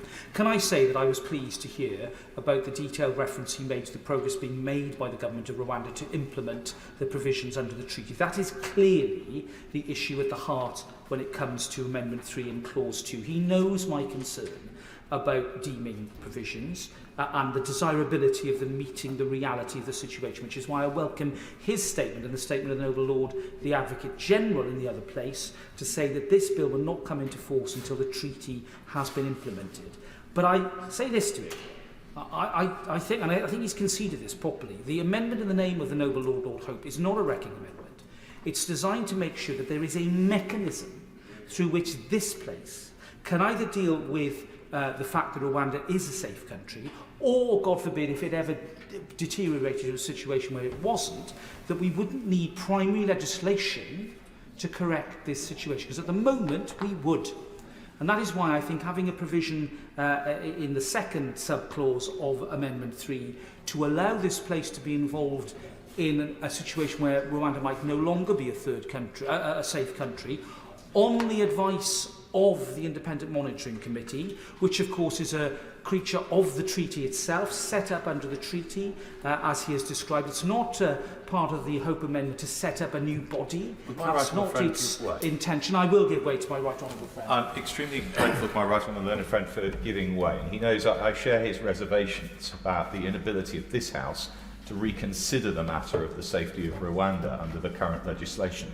But isn't the problem with the Noble Lord Hope's amendment that the mechanism he describes gives to the monitoring committee the final say on the safety of Rwanda, because it doesn't give this House the opportunity to say, we've heard the advice of the monitoring committee, but we nonetheless believe that Rwanda remains a safe country for the purposes of this legislation. Now, he and I might think that that's a wholly unlikely scenario, but as a matter of parliamentary sovereignty, it must surely remain possible, should it not?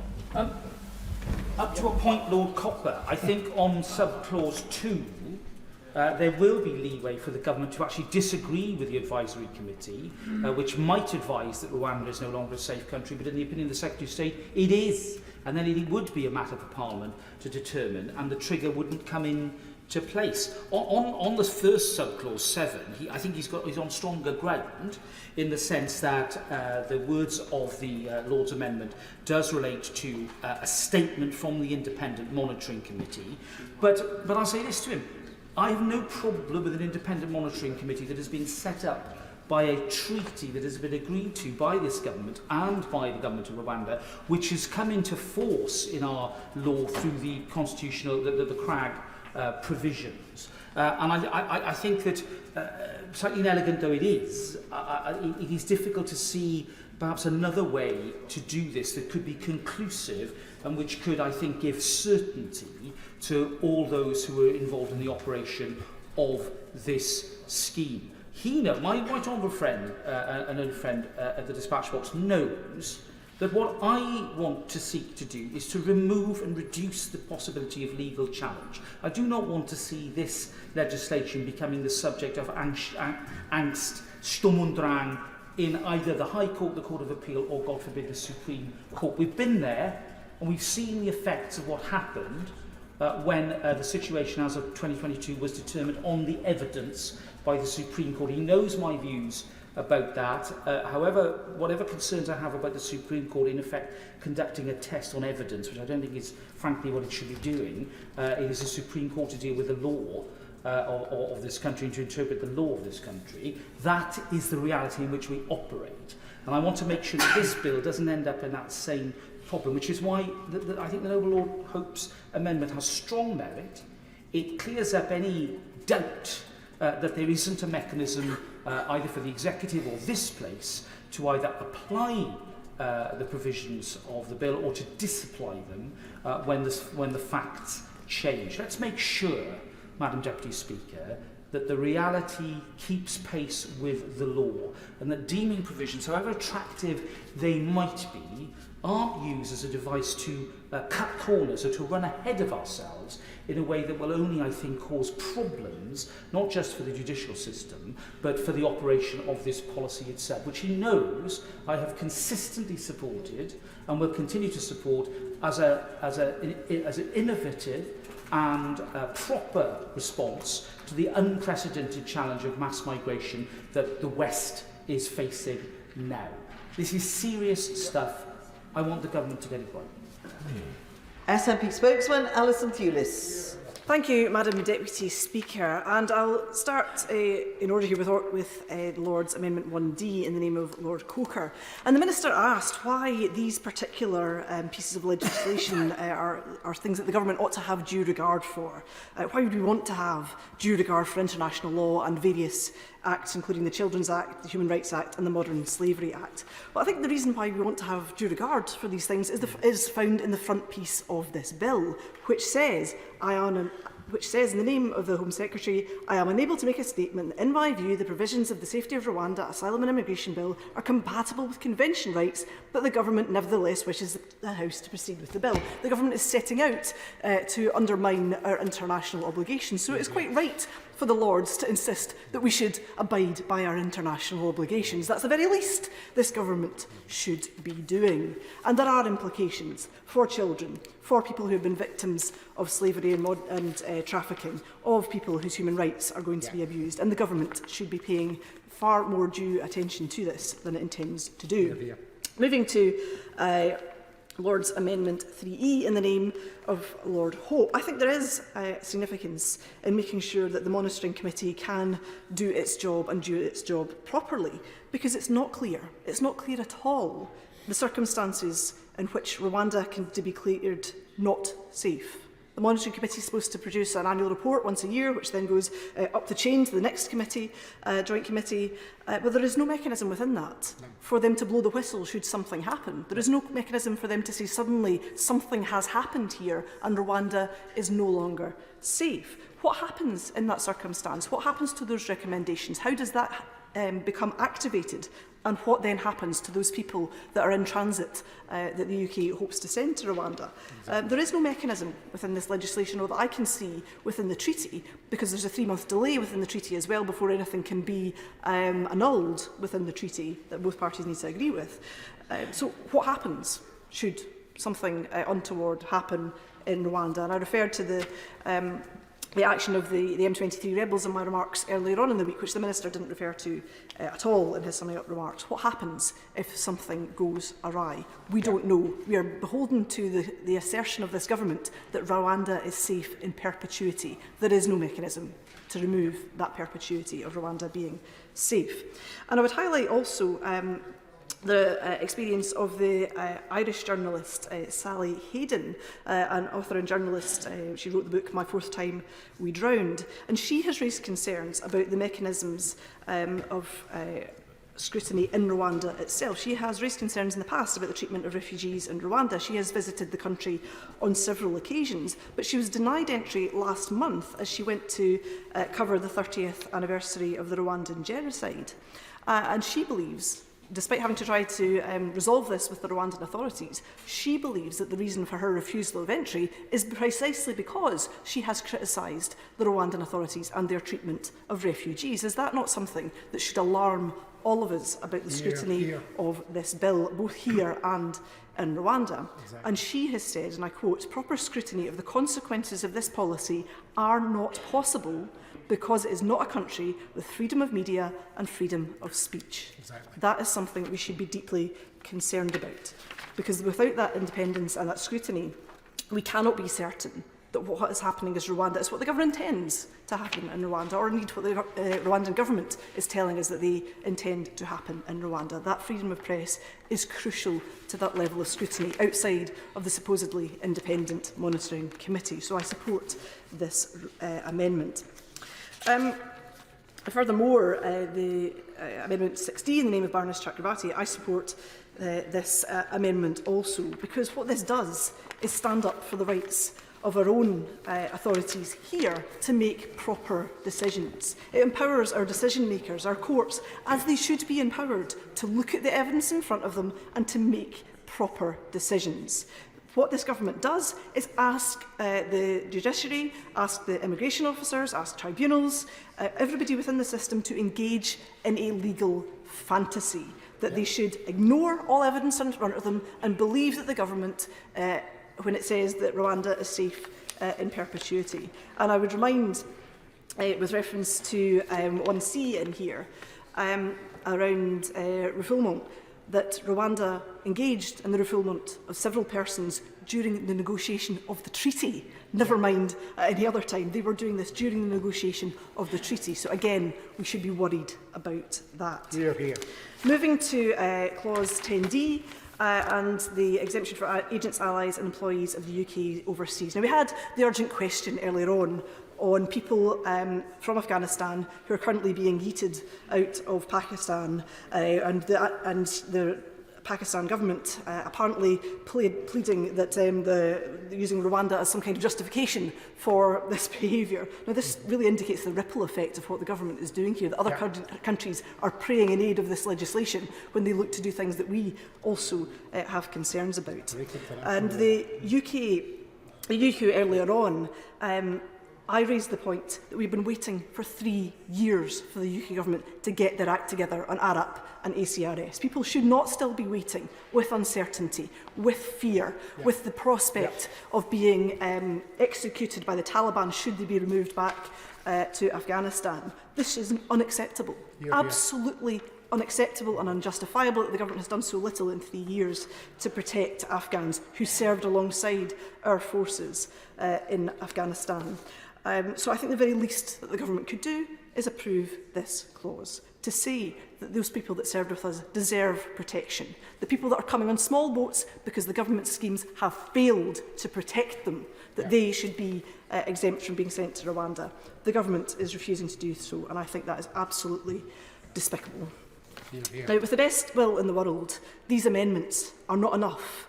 Even if we pass them today, the Rwanda bill is a turd which cannot be polished. It is absolutely disgusting and objectionable in every sense. I would ask also, will the Labour Party repeal this? Because this bill will pass, but will the Labour Party make one of the first acts, should they become the government, to repeal this legislation, or will they keep it on the statute books should they become the government after the election? I would like to have that on the record. I would also reiterate my concerns, my deep concerns, that this is state-sponsored people trafficking. Whichever way you cut it, you're moving people without their will to a country without their consent. That is people trafficking. And while they can't find any commercial airline to take these people, it's even more concerning that they are engaging an RAF contractor, air tanker, perhaps to render these people to Rwanda against their will. It remains the position of the Scottish National Party, Madam Deputy Speaker, that we oppose this bill in every single sense that we can. And I will vote against it, even in the reasons room behind your chair, Madam Deputy Speaker. I will vote against it at every opportunity given, because it is despicable and it does not stand in Scotland's name. We have very little time left, so I have to put on a formal time limit of 2 minutes. Sir William Cash. Madam Deputy Speaker, I will simply say very briefly, first of all, I shall focus entirely on the Noble Lord, Lord Coker's Amendment 1D, which I've mentioned already in interventions. The problem with the wording that he has put forward in his own words during the debate is, I'm afraid, a problem of disingenuously mixing apples and pears. The fact is that and I do want to know whether the Leader of the Opposition is behind this as well, because it's much more substantial, this amendment, and its predecessor is much more substantial than it might seem. It's actually a change in Labour policy as well. Noble Lord Irvine and Tony Blair, when he was Prime Minister, and Jack Straw all agreed that the sovereignty of Parliament, where words are clear and unambiguous, prevails. And the bottom line is that this is exactly what we're dealing with here. I applaud the idea of maintaining international law. I've never taken a different view. But when he compares the question of what's going on in the Middle East and the illegal war in Ukraine and the Houthis in the Red Sea, which he does in his speech, but fails to appreciate that that is a separate situation from this issue that I'm raising as a matter of principle and of constitutional propriety, because I'm saying that those are matters which are exclusively matters of prerogative, whereas in this instance we're dealing with an issue of sovereignty and the clear and unambiguous words that appear in the statute, as Lord Hoffman made clear when he distinguished between treaties and statutes in relation to the case of R versus Lyons, which I've referred to previously. So the position is basically simply this, that I stand by what I've said in the past on the subject. I sincerely trust that the court will agree that these words are clear and unambiguous. Johnson. Mr. Speaker, the Government's motion to disagree to Lord's Amendment 1D is a motion to disagree with the obligations that in relation to the bill, the Government have due regard for international law and the Children's Act, the Human Rights Act and the Modern Slavery Act 2015. If the Government are confident that the Rwanda scheme will be fully compliant with international law and the aforementioned domestic law, I don't understand why they would reject this amendment again. Lord's Amendment 3E, that motion to disagree to Lord's Amendment 3E would scrap the requirement inserted by the Lords that Rwanda be treated as a safe country only if and when protections contained in the treaty are judged by the Independent Monitoring Committee to have been implemented and to remain implemented. Surely Lord's Amendment 3E is an entirely proper and legal amendment if the Government deems the measure in its own treaties necessary. And given that members had no opportunity to debate the treaty prior to ratification, this amendment would at least provide some reassurance that the protections it contains are put into practice. Lord's Amendment 6D is a motion to deny individual grounds for legal challenge, that the Republic of Rwanda is a safe country for the persons in questions or for a group of persons, or that there is a real risk Rwanda will remove or send the persons to another state. So the Home Affairs Select Committee has always been clear that there has to be the opportunity for appropriate legal challenge as a necessary part of our fair asylum system. I listened very carefully to what the Minister said with his future assurances about the specified category that could be used in the future. But I think Amendment 10D sets out very clearly why this should be included on the face of the bill, and our obligations to those who have helped us and our armed forces overseas. And I think that this would be the right thing to add into the bill. Rachel McLean. Thank you very much, Madam Deputy Speaker. As I was watching Aston Villa smash Arsenal on Sunday, my thoughts turned to today's debate, of course, because the Emirates Stadium, as Aston Villa fans will know, is of course sponsored by the Visit Rwanda scheme, and Arsenal plays with that emblazoned on their shirts. I strongly support the government's position as set out by my honourable friend, the excellent Minister, for the reasons that he has articulated. But more than that, Madam Deputy Speaker, behind all these amendments and this ping-pong and the reasons room and this process, which is quite baffling to my constituents, lies a simple principle: is this Parliament sovereign or not? Of course, I believe I was sent here to this Parliament to make laws in the interests of my constituents in Redditch. They are a generous people. We have accepted refugees and given them a warm Redditch welcome from around the world, but in the interest of stability and security and protecting those British values and the culture that we all care about, they also ask that we enact measures to enable our country to control our borders.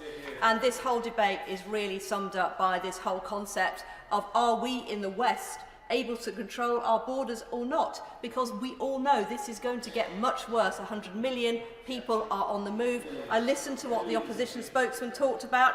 He talked about having more grown-ups in the room and talking more nicely. Perhaps the people smugglers will listen to that and stop putting people in small boats. Somehow, I doubt it, Madam Deputy Speaker. It's complete and utter nonsense. We are sent here to make hard choices, not emote and do things that make us feel good in the moment. We have to stand on one side. That is the stand of the sovereignty of this Parliament and the people of Redditch. And this is the way, this bill, let's get Rwanda but done, we will stop these boats and we will make our country safer. John MacDonald. We're at that stage in the legislative process where sometimes government obstinacy overcomes rationality. And I think that's where we're at the moment. There can be no way in which these can be described as wrecking amendments. I wish they were, but they're not. 3E is simply using the government's own mechanism to ensure that Parliament has the opportunity, where exactly has been said opposite, when the facts change, therefore Parliament's judgment can change. Anyone who has any experience of the history of this region of Africa realises there is built-in instability, and therefore there may well be, I hope there isn't, but there may well be the need for us to come back to this matter. With regard to the 10D, the government's, the ministerial response on 10D was that to reassure us that don't worry, because there are a number of veterans sitting in the Cabinet at the moment. There was in response to my Northern Ireland colleague's question. There are a number of veterans sitting in the Cabinet at the moment that can reassure us that therefore the system in the future with regard to those who've served in Afghanistan will work. Well, I'm sorry, the veterans sitting around the Cabinet at the moment have not ensured that so far, and many of us have had individual cases dealt with, and all this does is ensure we live up to those commitments that we gave to those serving alongside us, putting their lives and their families' lives at risk, that they will be secure. And I'm sorry, the existing scheme hasn't worked in that way, and this will ensure it does in the future. Final point from me.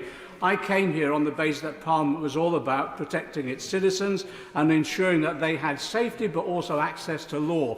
And therefore Baroness Chakrabarty's amendment simply ensures that Parliament fulfils that role, and certainly isn't a wrecking amendment. Minister Michael Tomlinson. Madam Deputy Speaker, I'm very grateful to you, and with leave of the House, I would like to make a few remarks. I fear I don't have time to respond to each and every point that has been made, but I thank right honourable members right across the House for the contributions they have made. I want to pick up on one, and that's the intervention from my right honourable friend, the member for Wokingham, on the shadow minister, because the shadow minister can't actually say what they would do. He says he has a plan, but all they can say they would do is exactly what the government is doing already. That's what they're saying they would do. They said they would scrap the Rwanda scheme. Even when it is up and running, they haven't found a deterrent. Worse than that, directly in response to the intervention from my right honourable friend, the member for Wokingham, in response to the intervention from my honourable friend, the member for East Worthing and Shoreham, and my honourable friend, the member for Torbay previously, it is incumbent on anyone, Madam Deputy Speaker, who disagrees with this policy to come up with their own solution to the problem of how we should deal with people who enter the country with no legitimate credible case for claiming asylum and who cannot be returned to their home country. And answer to that intervention, as ever, came there none from the Labour Party. Madam Deputy Speaker, letting this bill now pass will enable us to send a clear signal. You will not be able to stay if you enter this country illegally. You will be detained and swiftly returned to your home country or to a safe third country, namely Rwanda. I urge this House once again to send a strong message back to the other place. These amendments are not necessary. I beg to move.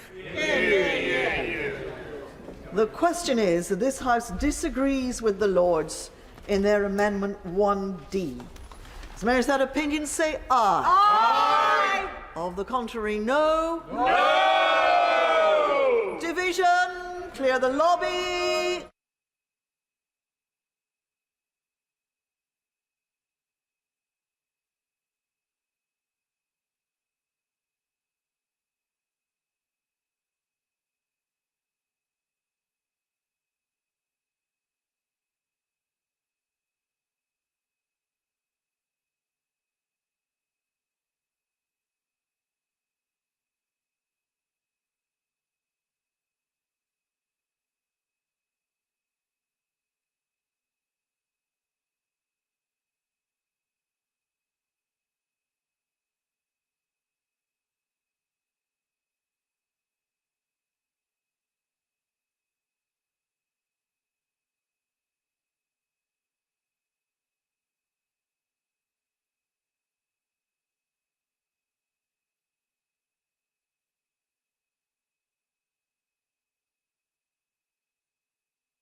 Order.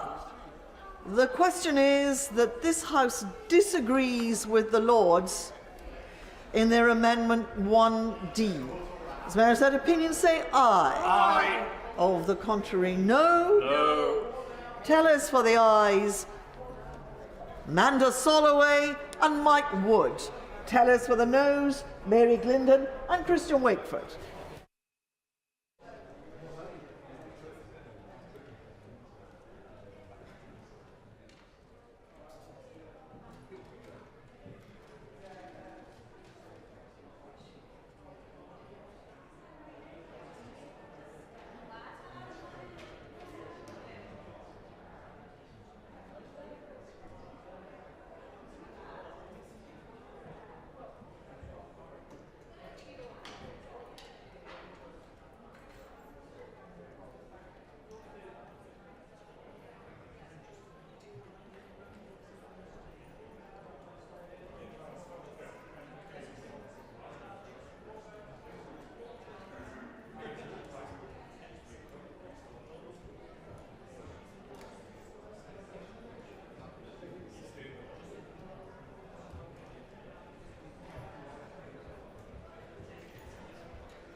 Order.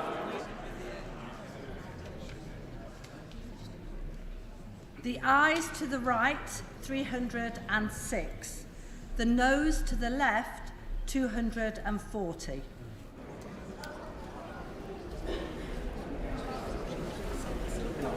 Thank you. The ayes to the right, 306. The noes to the left, 240. So the ayes have it.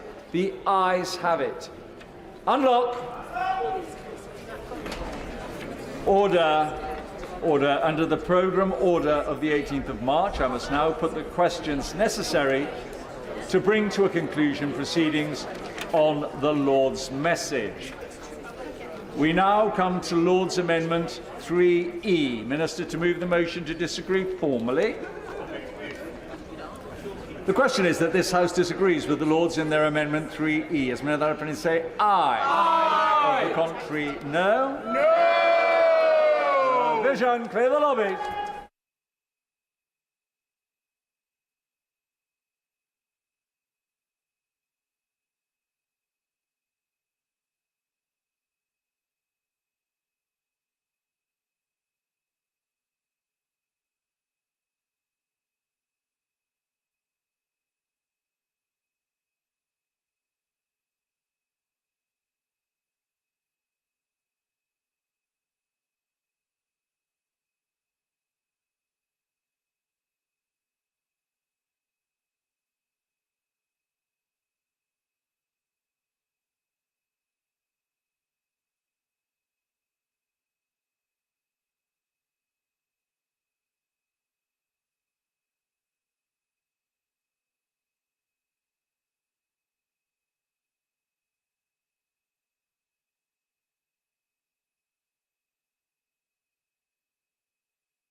Order. The question is that this House disagrees with the Lords in their Amendment 3E. As many of that opinion say aye. Aye. Contrary, no. No. Tell us for the ayes, Amanda Soloway, Mike Wood. Tell us for the noes, Mary Glendon and Christian Wakefield.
Order. Order.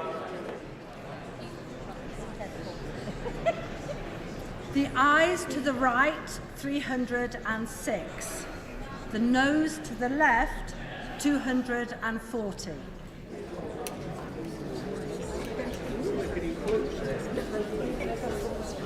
Thank you. The ayes to the right, 306.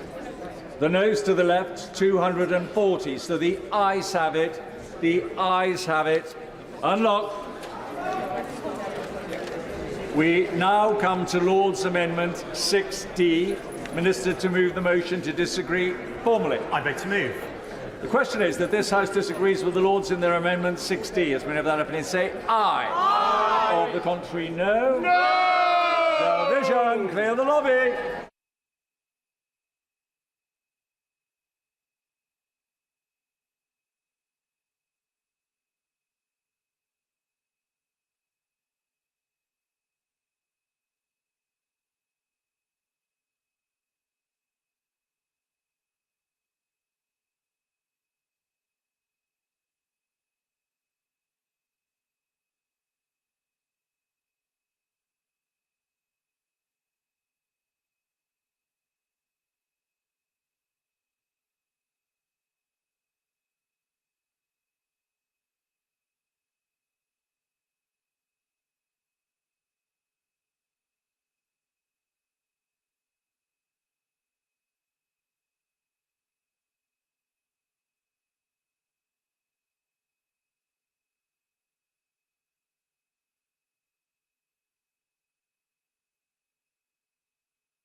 Order.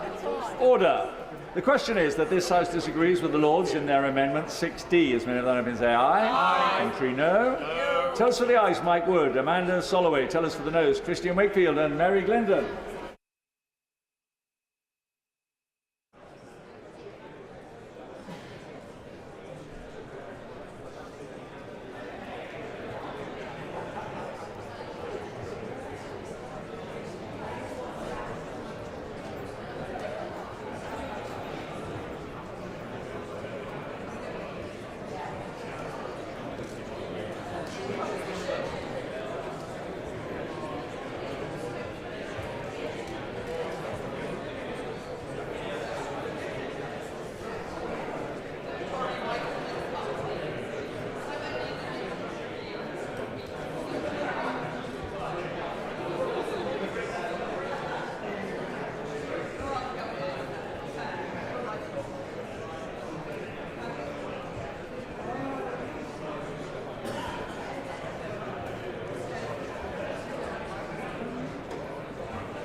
Order.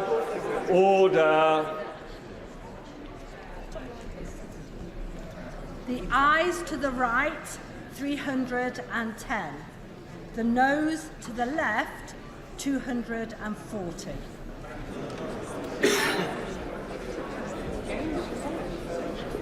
Thank you. The ayes to the right, 310. The noes to the left, 240. So the ayes have it. The ayes have it. Unlock. And finally, we now come to Lord's Amendment 10D. Minister to move the motion to disagree formally. I beg to move. The question is that this House disagrees with the Lords in their Amendment 10D. As many of that opinion say aye. Aye. Of the contrary, no. No. No vision. Clear the lobby.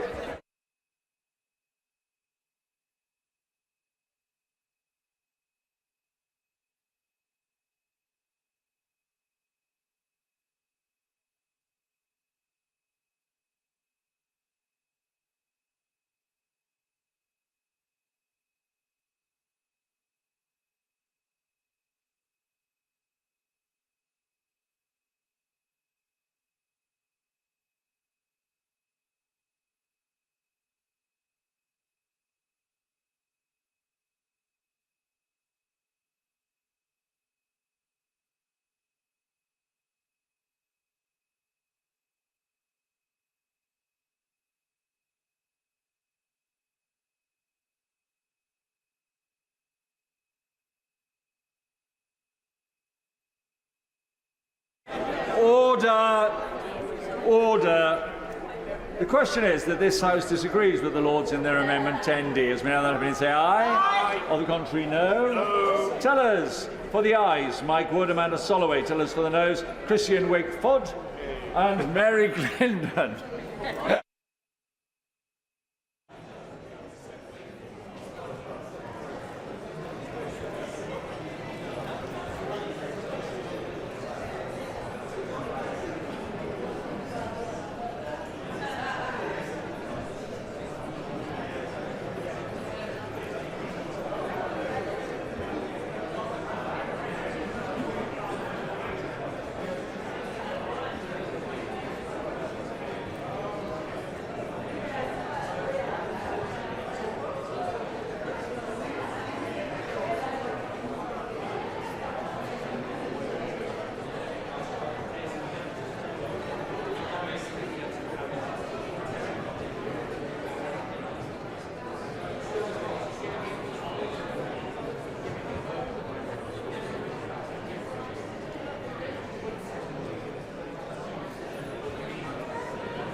Order.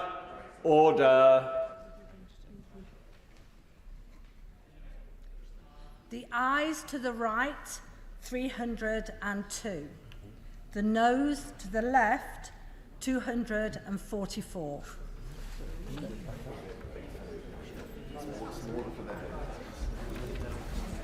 Thank you. The ayes to the right, 302. The noes to the left, 244. So the ayes have it. The ayes have it. Are not. Minister, to move that a committee be appointed to draw up reasons. I beg to move that a committee be appointed to draw up reasons to be assigned to the Lords for disagreeing to their amendments.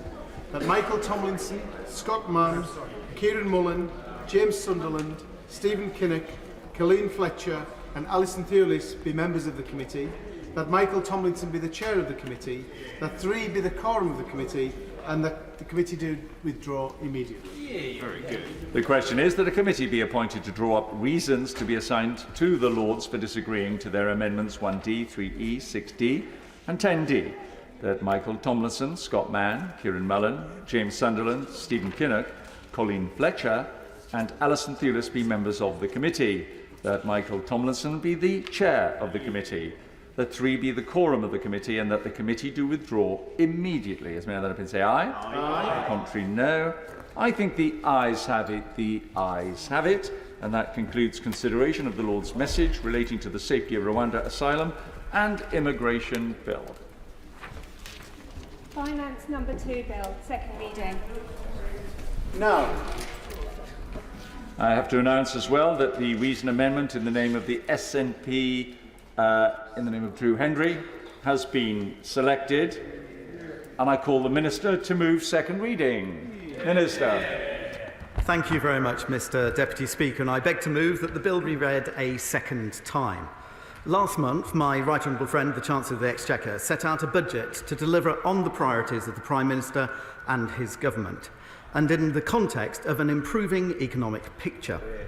Inflation has more than halved, down from its peak of 11.1% to 3.2%, and real wages have increased for the 9th month in a row and are now growing at an average annual real rate of 1.9%. The finance bill we are debating today builds on these improvements. It does so by seeking to reward work and by boosting the housing market, improving the tax system and strengthening the economy. This follows on from our national insurance cuts, which, when combined with the autumn reductions, mean 27 million employees will get an average tax cut of £900 a year and 2 million self-employed a tax cut averaging £700 a year. All made possible because we have a plan for growth and for better and more efficient public services.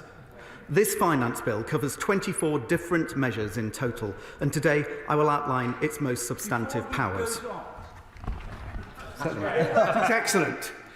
Will he consider a further measure to right a historic injustice? Would he entertain in the committee an amendment to allow those caught up in the loan charge access to a tribunal?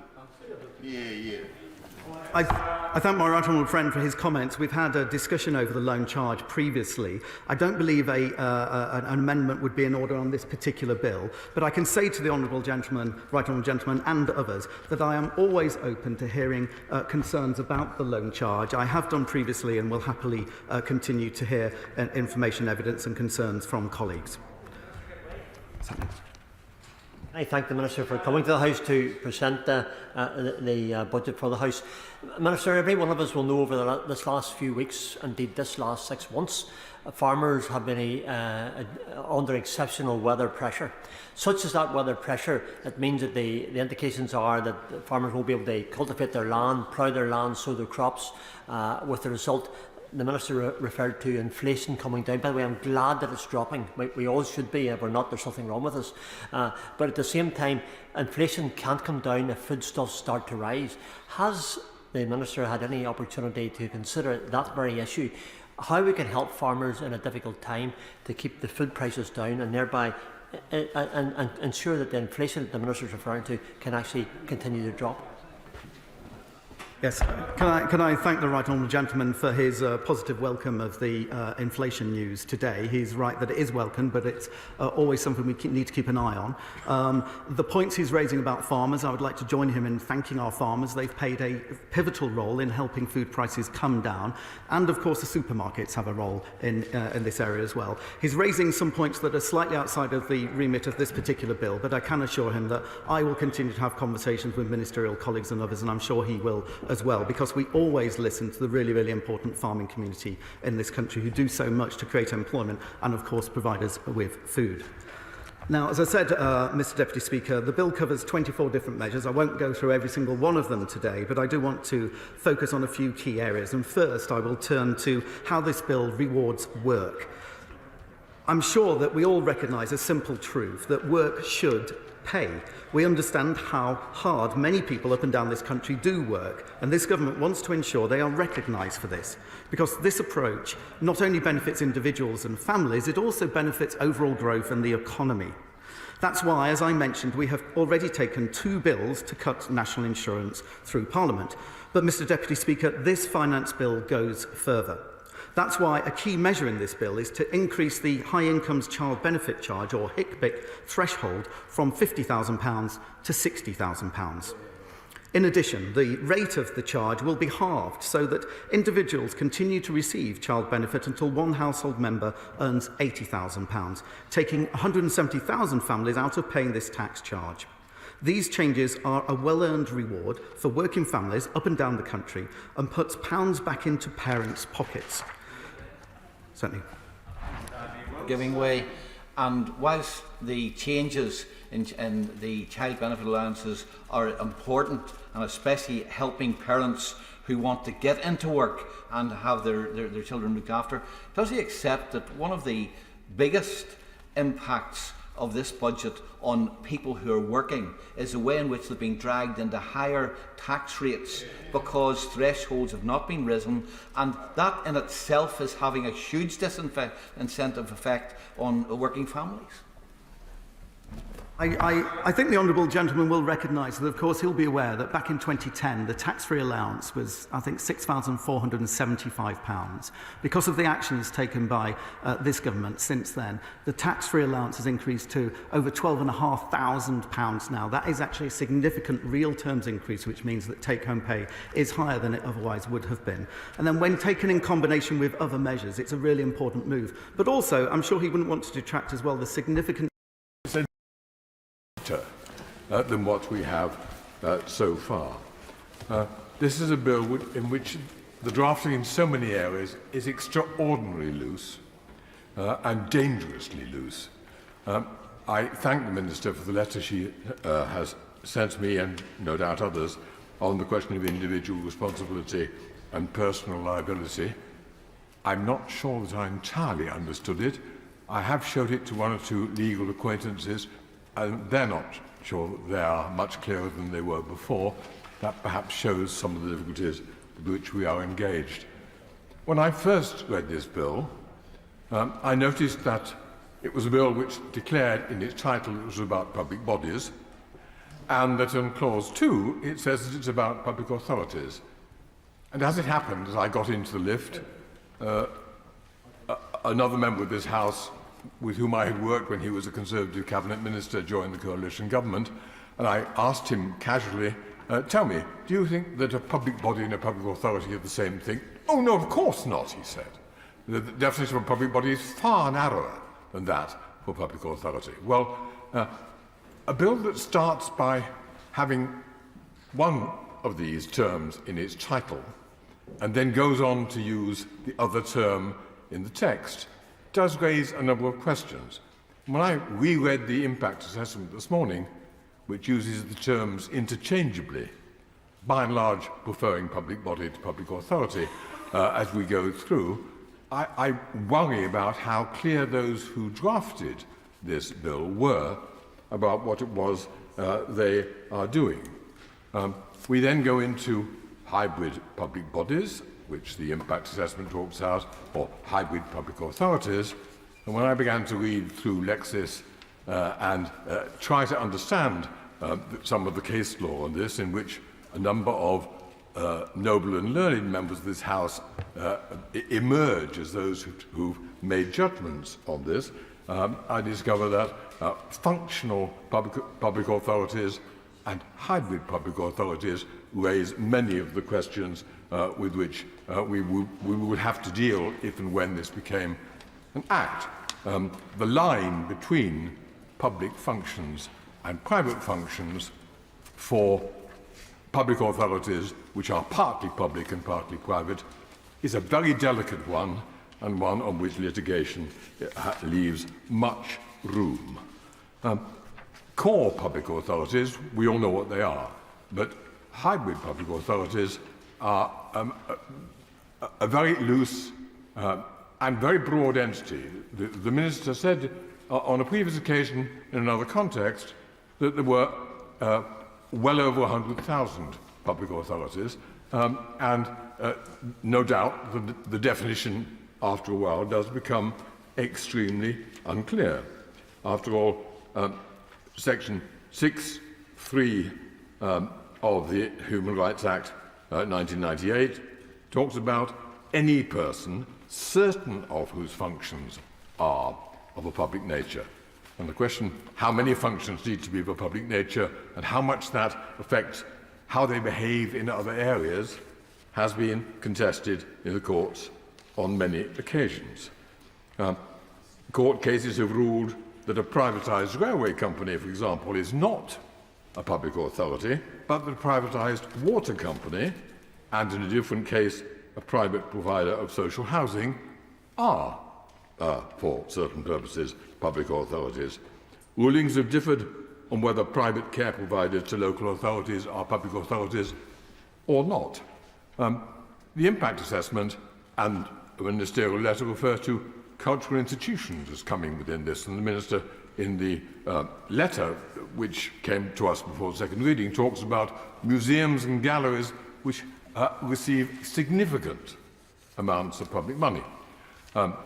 Amendment 13 is intended to probe what is meant by significant amounts of public money, and I've suggested in that amendment that the bar should be put at 50%, as opposed to whether this was largely public or largely private with public aspects.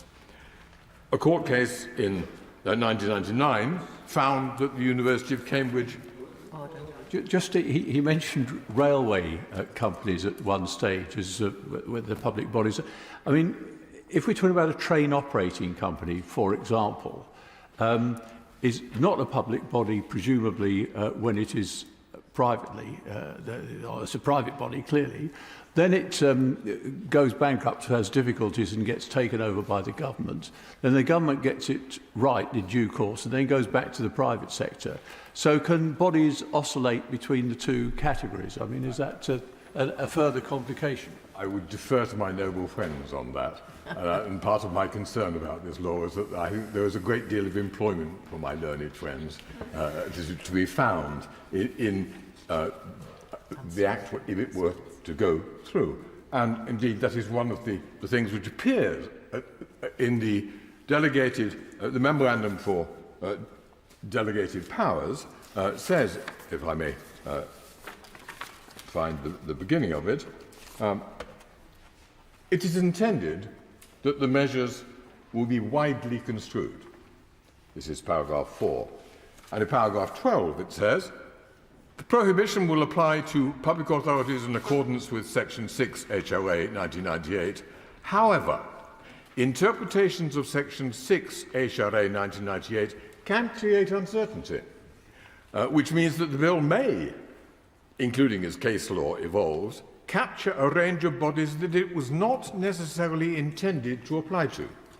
It may be necessary to put beyond doubt that certain bodies that are outside the scope of the intention to ban public bodies from boycotts and divestments do fall outside the definition of public authority for the purpose of the bill. I hope that the lack of clarity of that is clear. The impact assessment does refer to hybrid public bodies and suggests that it's concerned to prevent them from pursuing political and foreign policy agendas including with public money. Now, I interpret that as meaning that such hybrid public authorities may perhaps not be allowed to pursue such agendas, including when they're using private money. And that's a question which will concern a great many people, in particular the university sector, from which we have received further correspondence on this precise area. The Minister hasn't told us enough, I think, about the broad last category, cultural institutions, and whether this includes theatres and orchestras in foreign tours, as well as museums and galleries, and why on earth museums and galleries are in there. That's another area where I suspect that sector would prefer a little more certainty to come.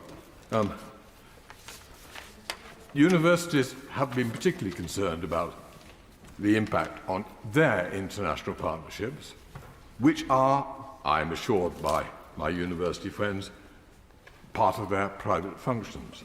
Some of these are education partnerships, some of which are transnational research partnerships.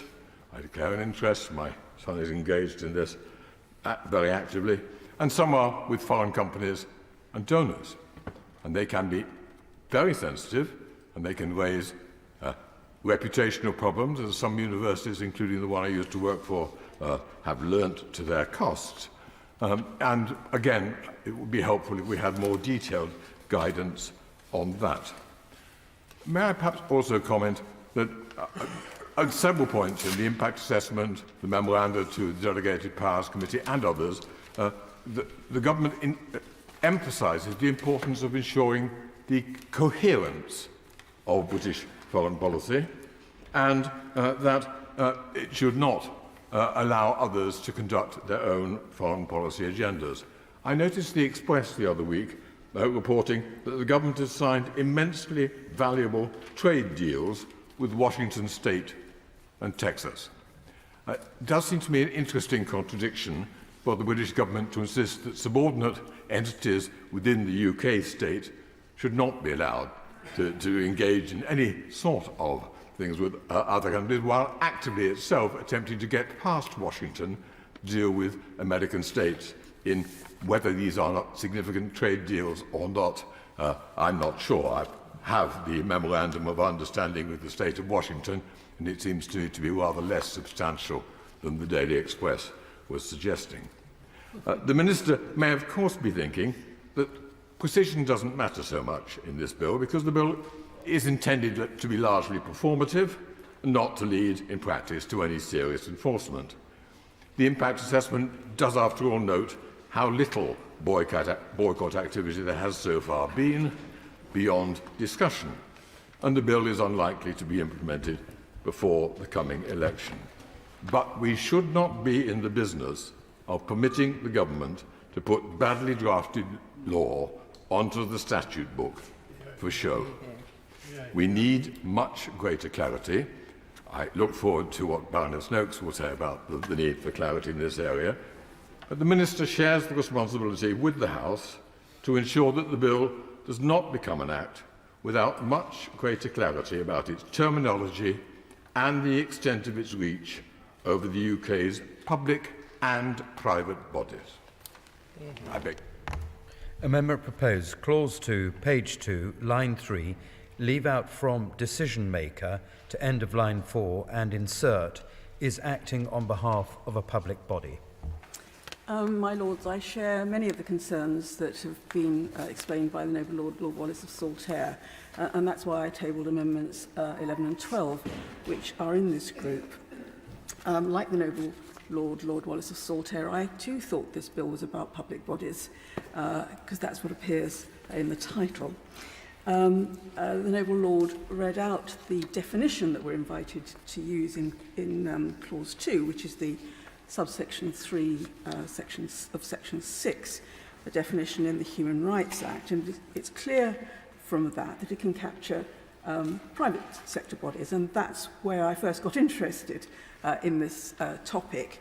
and it is the reason that I tabled my Amendment 12 in order to probe the extent to which private sector bodies are actually going to be dragged within the ambit of the bill.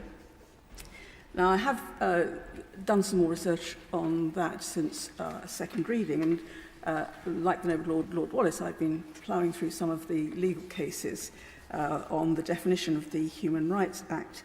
And it is clear that private sector bodies can be captured, but it's also probably fair to say that the courts have been tending to give a fairly narrow interpretation of that, so that private sector companies have been caught only in relation to where they're very clearly involved in delivering public functions or exercising public functions. The noble Lord Collins' Amendment 14 seeks to ensure that the only bodies caught within the definition in respect to public functions are only captured for the extent of public function. But it seems to me that that is actually unnecessary because of Section 5 of Section 6 of the Human Rights Act, which says much the same thing in a slightly different way. I would actually go further and suggest that private sector bodies, private sector companies in particular, should not be within the ambit of this Act. Now, when I was carrying out some research, the one thing that I did learn was that the definition of public authority is not clear. And in fact, probably the only clear thing is that if anybody is in doubt, it has to take its own legal advice. And the noble Baroness Lady Grey Thompson referred to the problems that this concerns some bodies in her second reading speech, as did the Right Reverend Prelate, the Bishop of Southwark. And if I can make a plea on behalf of SMEs, who I know are very close to the heart of my noble friend, the Minister, they find uncertainty very hard to bear. And so having a definition which is itself uncertain does seem to me to be a problem.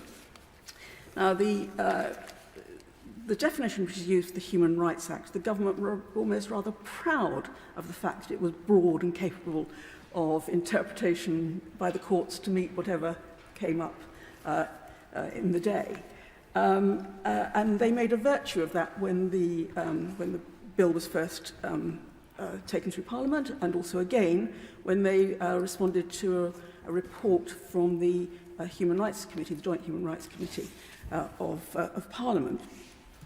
But that was in the context of it being a Human Rights Act, and therefore as broad a definition as possible was regarded as a positive and good thing, because the aim was to ensure that private citizens were not affected by the overbearing acts of the state, however they were actually perpetrated and by whom they were actually perpetrated. So what's right for the Human Rights Act?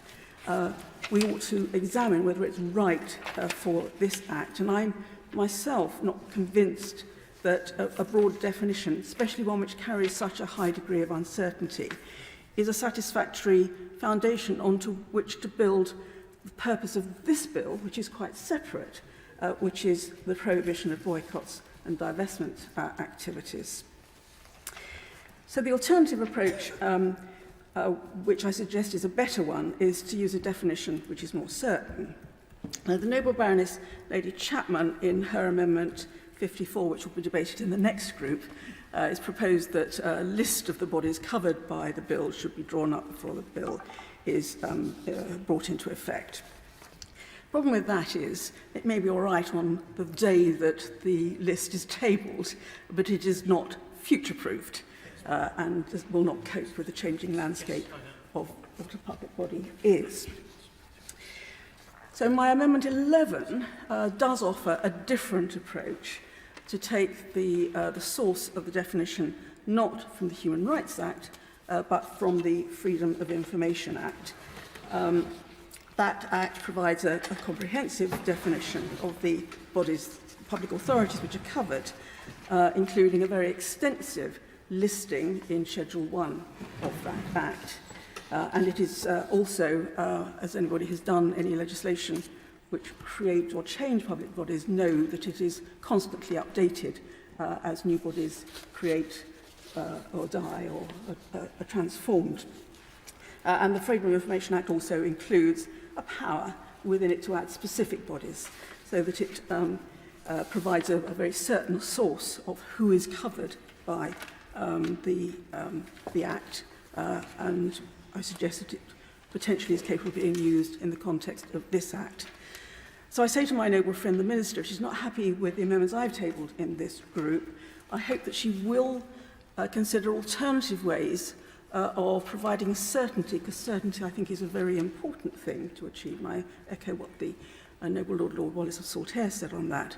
But also, I hope that she will look at excluding private sector companies from the ambit of this bill, because I do not believe that it was intended, they were intended to be covered when the manifesto commitment was made.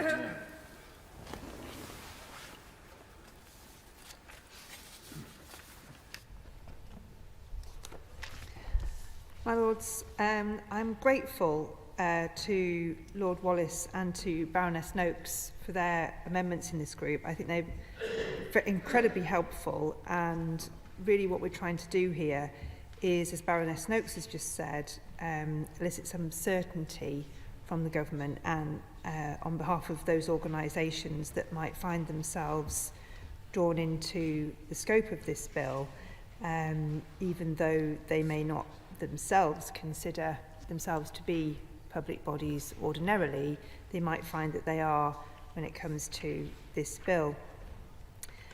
We will come later to an argument about whether universities should be treated as public bodies, and we feel, as we said at earlier stages, clearly that they should not be.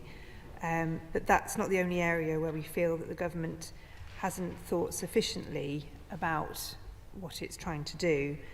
I think that Baroness Noakes' Amendment 11, which, as she explained, applied the definition in the Freedom of Information Act, would actually settle this to a very large extent, in that we are very clear about who is and who is not subject to that Act.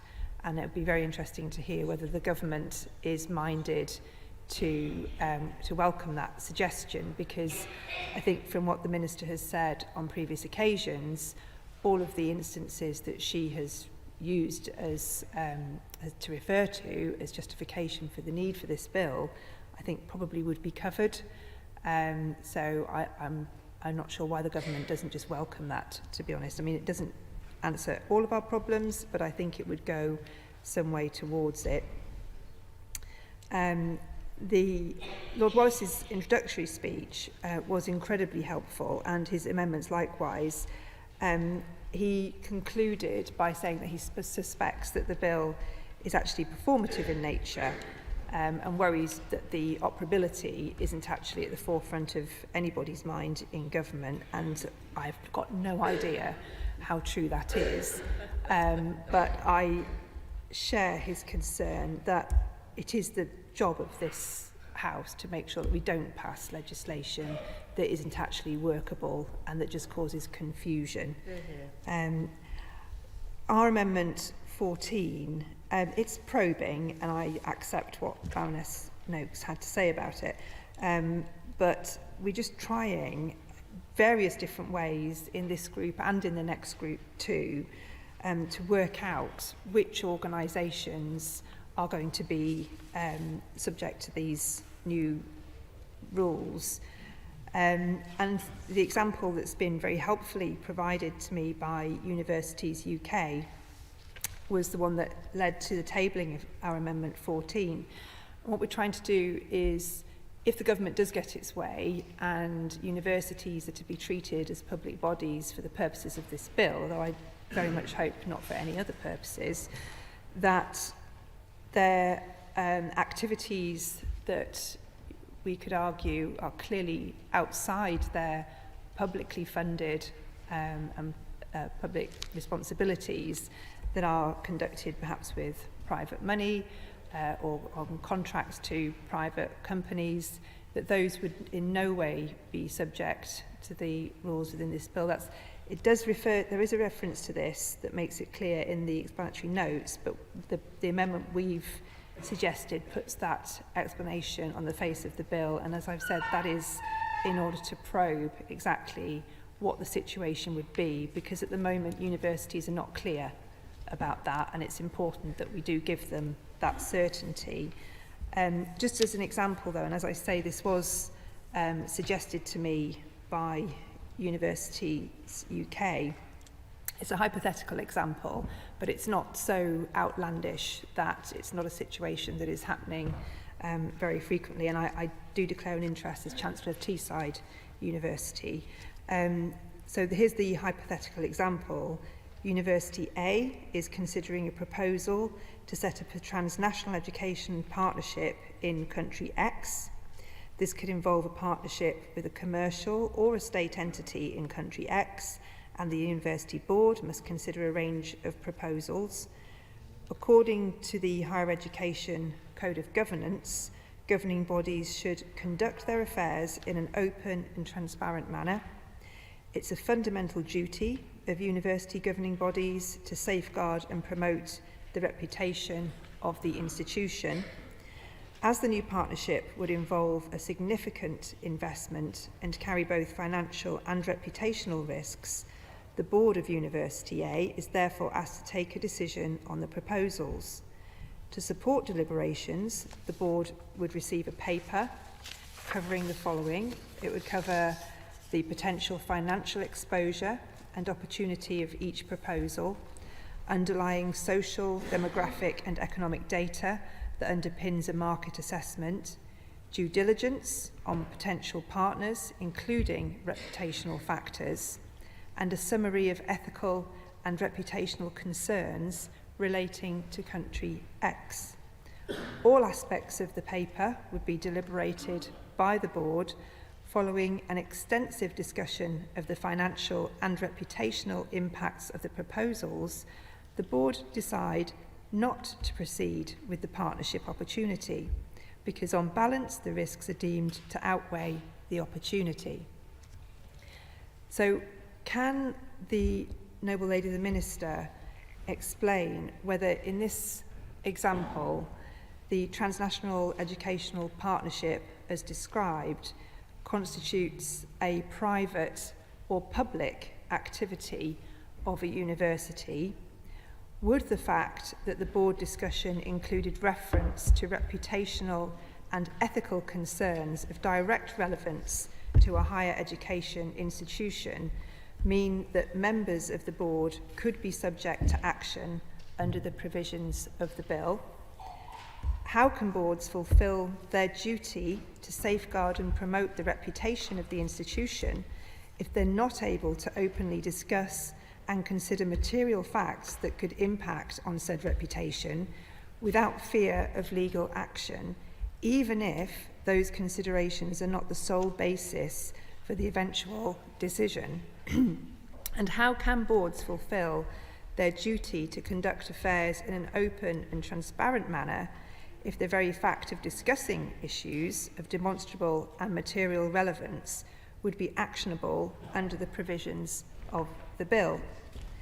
I raise this example just to tease out some of the grey areas that we might be forcing universities to consider, and because I'm worried about the chilling effect that this may lead to, because I just do not think there is a situation in which a university would not consider the reputational impact of a partnership, but I can conceive of a situation where that consideration would not be as open and as widely shared as we have come to expect and the way that we would like things to be done in this country. So I think on this group, I think the main thing we would really like to understand is the Minister's response to Baroness Noakes' amendment in particular, or whether there might be any other way of making clear who is subject to this, but also in relation to my Amendment 14, just exactly how this is going to work for organisations, not just universities but others too, but particularly in relation to the example that I've raised. My Lords, can I start by saying that I'm grateful for the thoughtful contributions from across the House, actually on the first day of committee, which also touched on the scope of this bill. And we heard from Lord Collins and my noble friend Lady Noakes, and from the noble Lords Lord Wallace, Lady Fox, and noble friend Lord Johnson. And we discussed the bill's application to hybrid public authorities. And today we've heard, again in slightly different terms, from the noble Lord Wallace, my friend Lady Noakes, and of course from Lady Chapman. And I will try and come back on her essay question if I can. Obviously, we've carefully considered the points raised in these debates, and I'd like to expand on our view of the scope in relation to Amendments 10, 11, 12, 13 and 14. As noble Lords have said, the bill will apply to public authorities as defined in Section 6 of the Human Rights Act 1998. And I'd like to explain, in response to the concerns from the noble Lord Wallace of Saltaire, that public body is a general term with no single legal definition. The bill's short title provides a general indication of the subject matter of the bill, and it is not unusual for the short title to use different terminology than the bill's substantive provisions. And perhaps I could now set out why we thought... Yeah. As we're interrupting, the Minister will be well aware, I think, that there is a particular use of the term public body by the Office for National Statistics, which means that debt incurred by a public body is then counted as part of the national debt. And that means that whether or not some of these hybrid public authorities are defined as public bodies does matter a great deal to their financial planning. And again, the university sector is particularly concerned about this. And this thing, I thank Noble Lord for raising that point again. It has been raised before. I am aware of the point. We're talking about quite marginal sums, I think, here, so it's not going to be definitive. But I'm sure we will come back to that point again. But perhaps I could explain why we've used the HRA definition. It has three important advantages. The first, it's one that has been in the UK statute book for over 25 years, as has been explained. So it places public authorities under important fundamental obligations that they have to observe. And organisations should already know how it applies to them. And secondly, over those 25 years, the courts have further clarified its scope and identified a number of relevant factors. These include, but are not limited to, the body receiving a significant amount of public funding, the body carrying out acts in exercise of statutory powers, and the body providing a public service. And thirdly, the definition ensures that private activity remains out of scope of the bill. Private activity that is rightly protected by convention rights, including freedom of speech. My noble friend Lady Noakes noted that the case law in this area was narrow. However, bodies should already be aware that if they are bound by the Human Rights Act, as that Act places other wide-ranging obligations on them that go much further than this bill. So we're using a formula that is in common use. And that leads me naturally on to Amendment 12, tabled by my noble friend Baroness Noakes, and Amendment 14, which I think was tabled in the name of the noble Lord Collins of Highbury, is also in his place. These amendments would disapply the ban from hybrid public authorities. Such bodies have a mix of public and private functions, as defined by Section 6 of the Human Rights Act. An example of a hybrid public authority includes higher education providers, as we all agree. The ban will only apply to these bodies when they are delivering public functions. The bill does not interfere with the private sphere. So, for example, acts that a higher education provider will have to carry out as part and parcel of its functions of providing higher education will be public functions, while commercial activity, such as providing conference facilities or maintaining office spaces, for example, entering into cleaning contracts, may be private activity and outside the scope of this bill. And it's important that the ban applies to hybrid public authorities, given the diverse nature of government functions and the variety of the ways that functions are discharged. it would not be appropriate for hybrid public authorities to misuse public money or lose focus on their primary public purpose, effectively to pursue their own foreign policy agendas when they're delivering public functions. Which brings me on to the vital Amendment 11, tabled by my noble friend Baroness Noakes, and Amendment 13, tabled by the noble Lord Wallace of Saltaire, which provides alternative definitions of public bodies to which the bill should apply, and which we have, of course, looked at. So Amendment 11 would instead apply the banned bodies subject to the Freedom of Information Act 2000. Now, broadly, the categories of public authorities covered by that Act mirror those captured by the Human Rights Act 1998 definition, and using the alternative definition would actually broaden the ban to private bodies and decisions not currently in scope of the bill, such as the board of the Pension Protection Fund. This definition would also encapsulate all functions of bodies in scope of the Freedom of Information Act 2000, including private functions. It would therefore extend the ban to the decisions of bodies such as universities protected by ECHR rights. So perhaps more certainty, but a broader reach. Amendment 13 and 10, tabled by the noble Lord Wallace, would apply the ban to any public body that receives 50% or more of its funding from the government and whose functions are of an official nature. This would establish a new definition of public body and could also broaden the ban to apply to private decisions protected by ECHR rights. Now, judges have already acknowledged that public funding alone does not mean a body is a public body or exercise public functions. It would be inappropriate to apply the ban to bodies when they are not performing public functions. And additionally, imposing a new definition would, I suggest, create confusion and legal uncertainty, which noble lords are concerned about. But I do thank the noble Lord Wallace of Saltaire for his research on the distinction between a public body and a public authority, and I'm unsure which definition of public bodies he was referring to. There are many, but I hope I've been able to explain that the alternative proposed definition of public bodies would broaden the bill and take it into the private sphere. So that's the dilemma. I'm grateful to the noble lady. I'm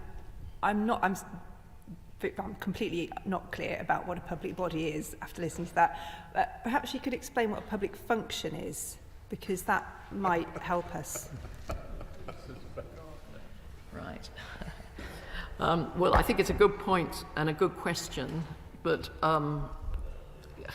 I think, and she also raised, a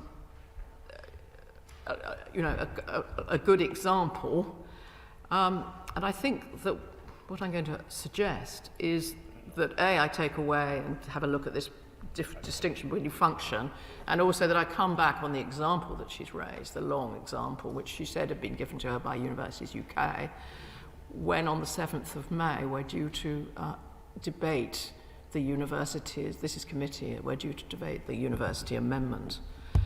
I sort of accept that, but my example, it referred to universities, but you could equally apply it to other organisations as well. So I wouldn't want to see that consideration just narrowed to the issue of universities. I agree with the noble lady. That's an entirely fair point. We've agreed that that the bill is complex in terms of understanding. I'm very sure that I want to make sure that where I'm answering the questions on things like public functions, I'm giving good information that is well thought through and thoughtful. I've tried to explain today why we're using the Human Rights Act. That does have advantages, which is why the government has gone down that road. I should, before I sit down, just respond to the point about cultural institutions, which the noble Lord Wallace raised. Some cultural institutions are indeed in scope of the bill in their public functions only, and I set out earlier a number of factors that courts would consider in deciding whether an act was a public act. The noble Lord also pointed out that the bill contains a power to exclude bodies in scope of the bill from the ban via regulations. I don't think the government currently foresees the need to exclude such bodies, but this power will of course allow the bill to evolve in line with government policy. I mean, for all these reasons, I've tried to explain why we've presented the bill in the way that we have. I think there's a lot of comfort to be taken from using the Human Rights Act, but I look forward to returning some of the questions that have been raised, and in the meantime I'd ask noble lords to withdraw their amendments. My Lords, if I could possibly intervene before the Minister sits down. This definitional debate really is like walking through a giant sticky pudding. I think most of the members of this House are utterly confused about exactly what public bodies are, exactly what public authorities are, which institutions will be in the scope of this bill and which won't. I'd like to raise a specific example. Could you possibly tell the House about housing associations? Housing associations do undertake many public functions, another term that the Minister has introduced but hasn't been properly defined. For example, they deliver social housing, and they do this in partnership with local authorities, often, in fact, managing the social housing that is owned by local authorities. Are they going to be under the scope of this bill, or are they not?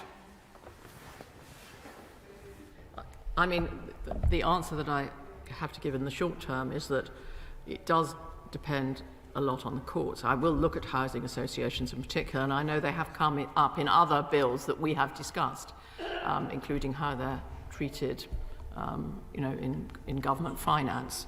The point about using the Human Rights Act definition is you get this 25-year history of interpretation.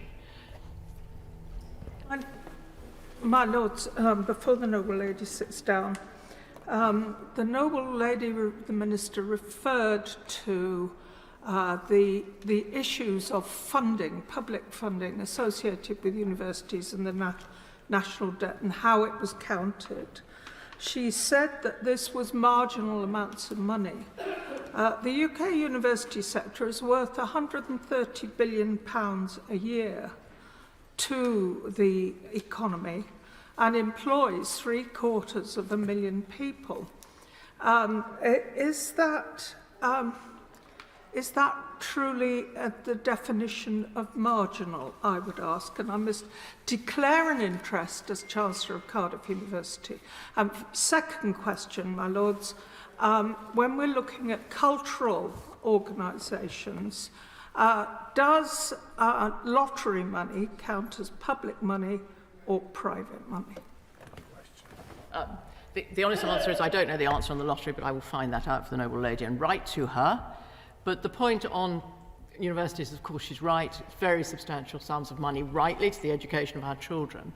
What I was explaining was that at the margin that this activity involves, which is procurement and investment, is actually a relatively small sum compared with, obviously, all that's been done by universities. Before the Minister sits down, could I just offer a constructive suggestion in terms of the clarity that might be adduced between now and further stages? I'm picking up Baroness Blackstone's question. As I understand it, actually, I think in 2003, the first case before the court to answer the question was Poplar Housing Association, where it was deemed that Poplar Housing Association was a functional public authority under the Human Rights Act. But that takes us to this very useful report that has been referred to, I think, by Baroness Noakes from the Lords and Commons Joint Committee on Human Rights back in 2003-4, entitled The Meaning of Public Authority under the Human Rights Act, which gets to the very matter we've been discussing. Obviously, jurisprudence has developed very substantially since then. So if the Noble Baroness Minister were able to set out in writing what the government regards as the situation, how it has evolved since this very clear statement of the answer to the question that we're struggling with this afternoon, that would perhaps nail the matter. The Minister has been enormously forbearing, and we're very grateful for that. I wonder if she could help us in this regard in relation to cultural bodies. What is the position, and I must declare an interest as an independent non-executive director of the Royal Philharmonic Orchestra, what would be the position of an orchestra which received some funding, by no means the majority of its funding, from the Arts Council, that determined that it would not, in the aftermath of the invasion of a sovereign nation by another sovereign nation, what would be the position of an orchestra that, say, it no longer wanted to perform supportively of, say, the Bolshoi Ballet? What would be the position then of such an orchestra? or of a board who made that decision because they saw a real reputational risk in the aftermath of the invasion of a sovereign country of supporting and appearing in support of the national ballet company of that invading nation. I understand the question, and of course, you know, we have government sanctions now against Russia, and so it's a question of wider. I think the suggestion made by the Noble Lord Stevens is a good one, which would perhaps help us to move forward. I've already said that I will look carefully at the questions raised by the Noble Baroness Lord Chapman, and I think the Lord Botungs is another example, actually, a slightly different kind, asking rather a same question. So perhaps I can come back on that at the same time. I also ask, and I'm very grateful, she has indeed been very generous with responding, even if she'd been, the Noble Baroness has been unable to offer further clarification to the House. What is virtually all training in this country is privately provided by private organisations, but publicly funded. Where do they fit into all of this? They're receiving public money, say from the DWP. I remember as former Secretary of State visiting a lot of private providers. Where do they fit in? Do they come under the contractual relationship to which he referred, or are they caught by this act? I think it does depend, but it does also depend on the case law under the Human Rights Act, which I've undertaken to take a look at and come back on to the Noble Lords on. My Lord, I cannot resist suggesting that one definition of a public function is one where you are served warm white wine and given canapes. That is perhaps a suggestion of how loose some of these terms can be. I think the concern that a lot of us have about this bill is that we're not entirely confident that the government has thought through its full implications. The manifesto commitment was specific to boycotts against Israel and particularly concerned with local authorities and with universities. But we have a bill here with a much wider set of definitions and a universal set of foreign states to which it applies. And that raises a much larger number of questions. And we also have a whole succession of loose definitions.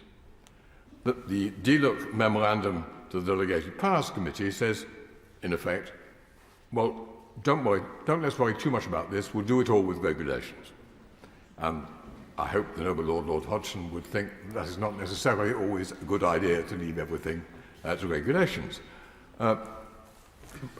We are asking for greater clarity, greater certainty, greater precision above all, and a more limited potential scope for the bill. The ball is in the government's court. I very much hope that this will be one of those occasions in which, between committee and report, the government will come up with amendments which answer and respond to comments which have been made constructively from us. The Minister and I will recall a government bill in which the government produced 340 amendments in the last session, between one stage and another. We're not asking quite for that many here. We're just asking for some which do begin to provide much greater precision, and on that basis I will happily withdraw my amendment and look forward to some hopefully constructive discussions in between committee and report stage. Perhaps before the Minister, the Noble Lord sits down, I could just repeat the point that the bill only applies to investment and procurement decisions, as everybody understands. We're trying to find a way forward on a manifesto commitment that we're banning public bodies from imposing their own direct or indirect boycotts, disinvestment or sanction campaigns against foreign countries. We obviously do need to discuss a little bit further how we deal with this, but the point I was making about the use of the Human Rights Act, I would reiterate, because it does try to be helpful, it tries to call on existing case law, and the concern that I had about the amendments that we're discussing in committee today is that actually, they might actually extend the bill in a way that wasn't exactly where the House seemed to be coming from. But I look forward to further discussions on this actually key matter in relation to this bill. Is it your Lordship's pleasure that Amendment 10 be withdrawn? The amendment is by leave withdrawn. Amendment 11, Baroness Noakes, not moved. And Amendment 12, not moved. Amendment 13, Lord Wallace, not moved. Amendment 14, Lord Collins, not moved. Not moved. Not moved. Good, thank you. The question is that Clause 2 stand part of the bill. As many as of that opinion will say content. Content. To the contrary, not content. The contents have it. Coming to the second group, in Clause 3, Amendment 14A, Lord Collins of Highbury. My Lord's clearly not Lord Collins of Highbury today, but as his understudy, I'll do my best. So this group, it's slightly different to the first group this afternoon, but I think we probably will be touching on a number of the same sorts of issues. It is all about trying to get some clarity. I do take what the Minister said about this only being about procurement and investment decisions, but I think even so, what is procurement and what is investment in relation to this bill is another thing that we might need to tease out, because if an organisation's primary activity is, like the Noble Lord Boateng referred to, performing in another country, is that act of withdrawing from that activity, would that be seen as a boycott under this bill? If the Minister is saying it would not, I think that's incredibly helpful information, and it may well serve to soothe some of the concerns that will be raised as part of our consideration of this group. So my noble Lord Collins and I have tabled the amendments in this group in an attempt to tease out from the Minister exactly what the government has in mind. I don't think that the public response to this bill has been quite what the government may have hoped or anticipated that it would be when it first embarked upon this endeavour. I think most public sector organisations are far too busy with, in extremely difficult circumstances too often, battling to provide services to their patients or to their students or service users, to be following the back and forth of this debate. But that does, I think, just serve to re-emphasise the importance of our considerations here, to make sure that we don't land them with something that is unworkable and doesn't actually serve to achieve the objectives, which I think many of us do understand that the government set out to do when it started all of this. So with all that in mind, we tabled Amendment 14A to Clause 3 to, again, it's probing, but to try and discover in what circumstances ministers anticipated using the power that they're giving themselves here, which is to change the scope of the application of the bill through secondary legislation. I'm just interested to hear what the Noble Lady has to say about why parts 2 and 3 of Clause 3 are needed and how she thinks they will work in practice. And perhaps this is about the exemptions. It allows the Secretary of State to remove any of the exemptions which are listed on the face of the bill. So removing an exemption, say, on national security, I can't imagine that ever happening, but there are a whole list of exemptions in there, and some of them that we're very pleased to see. But what circumstance, why is that seen to be needed? Because we can't imagine a circumstance where any of those exemptions would need to be removed. So it just seems like an odd power that ministers are taking for themselves. And I am interested in this because I think these decisions they matter in the scope of this bill, but actually they can have a profound impact on our relationship with other nations and our diplomatic efforts around the world, and sometimes in some incredibly sensitive situations.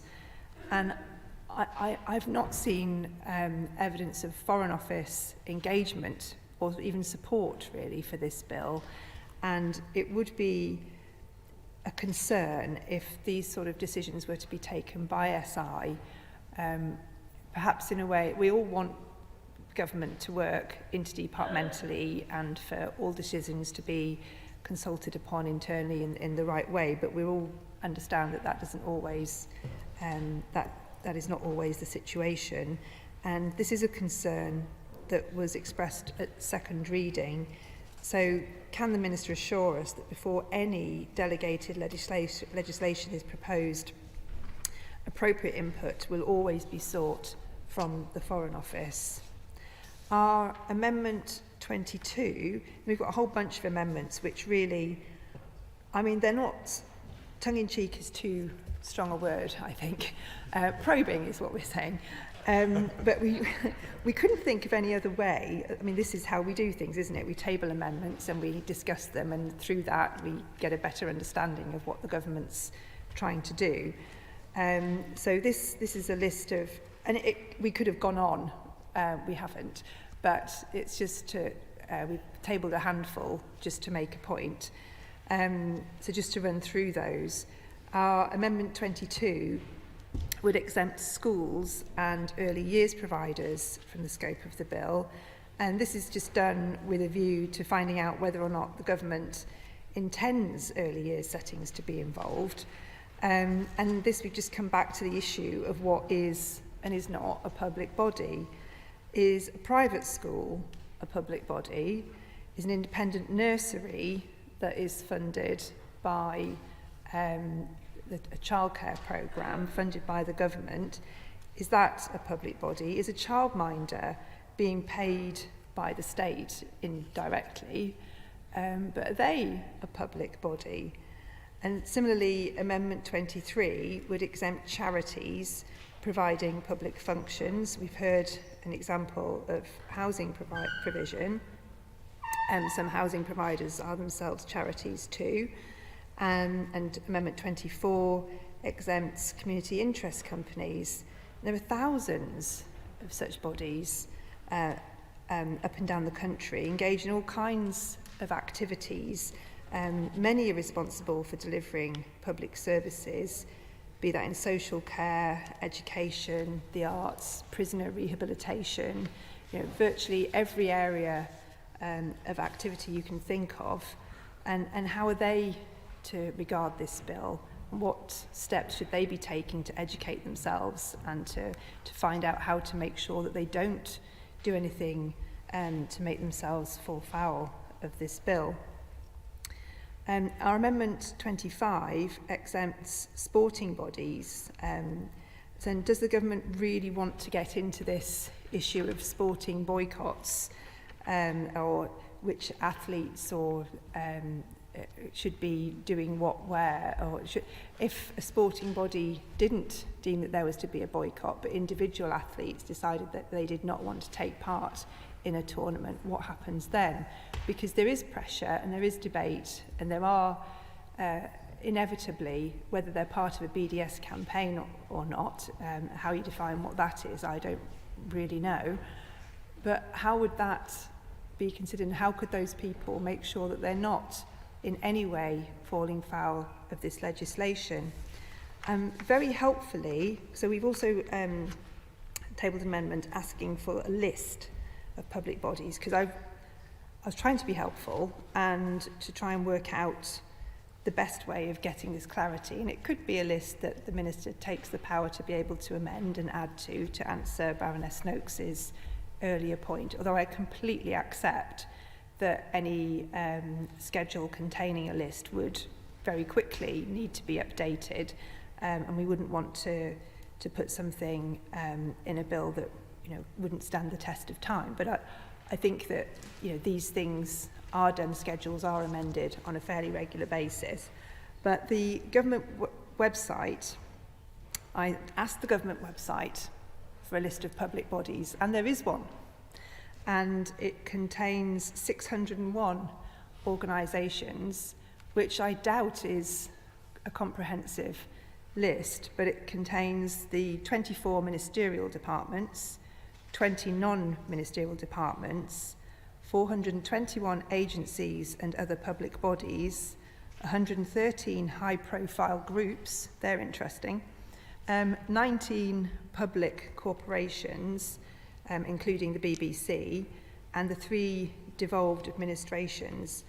And I looked through this list, and there were some public bodies listed that I thought we need to discuss this a little bit further, because what would happen with some of our defence related organisations, and there is an exemption for national security, but how would that be defined in relation to this bill? Would that need to be something that would be tested in court? The Minister sighs, I can well understand why. But there are defence training academies, there are organisations that deal with the media in relation to defence and make decisions about what adverts and so on can be used. And these are all public bodies that have duties that relate to our relationship with other nations, and that could conceivably be asked to make decisions that would fall foul of this legislation.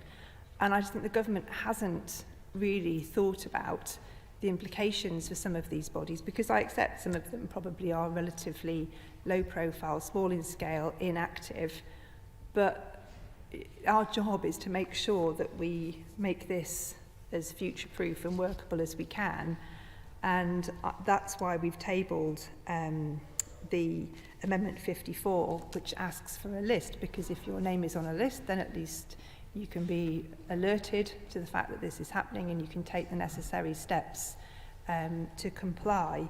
But if not, it becomes very confusing for decision makers.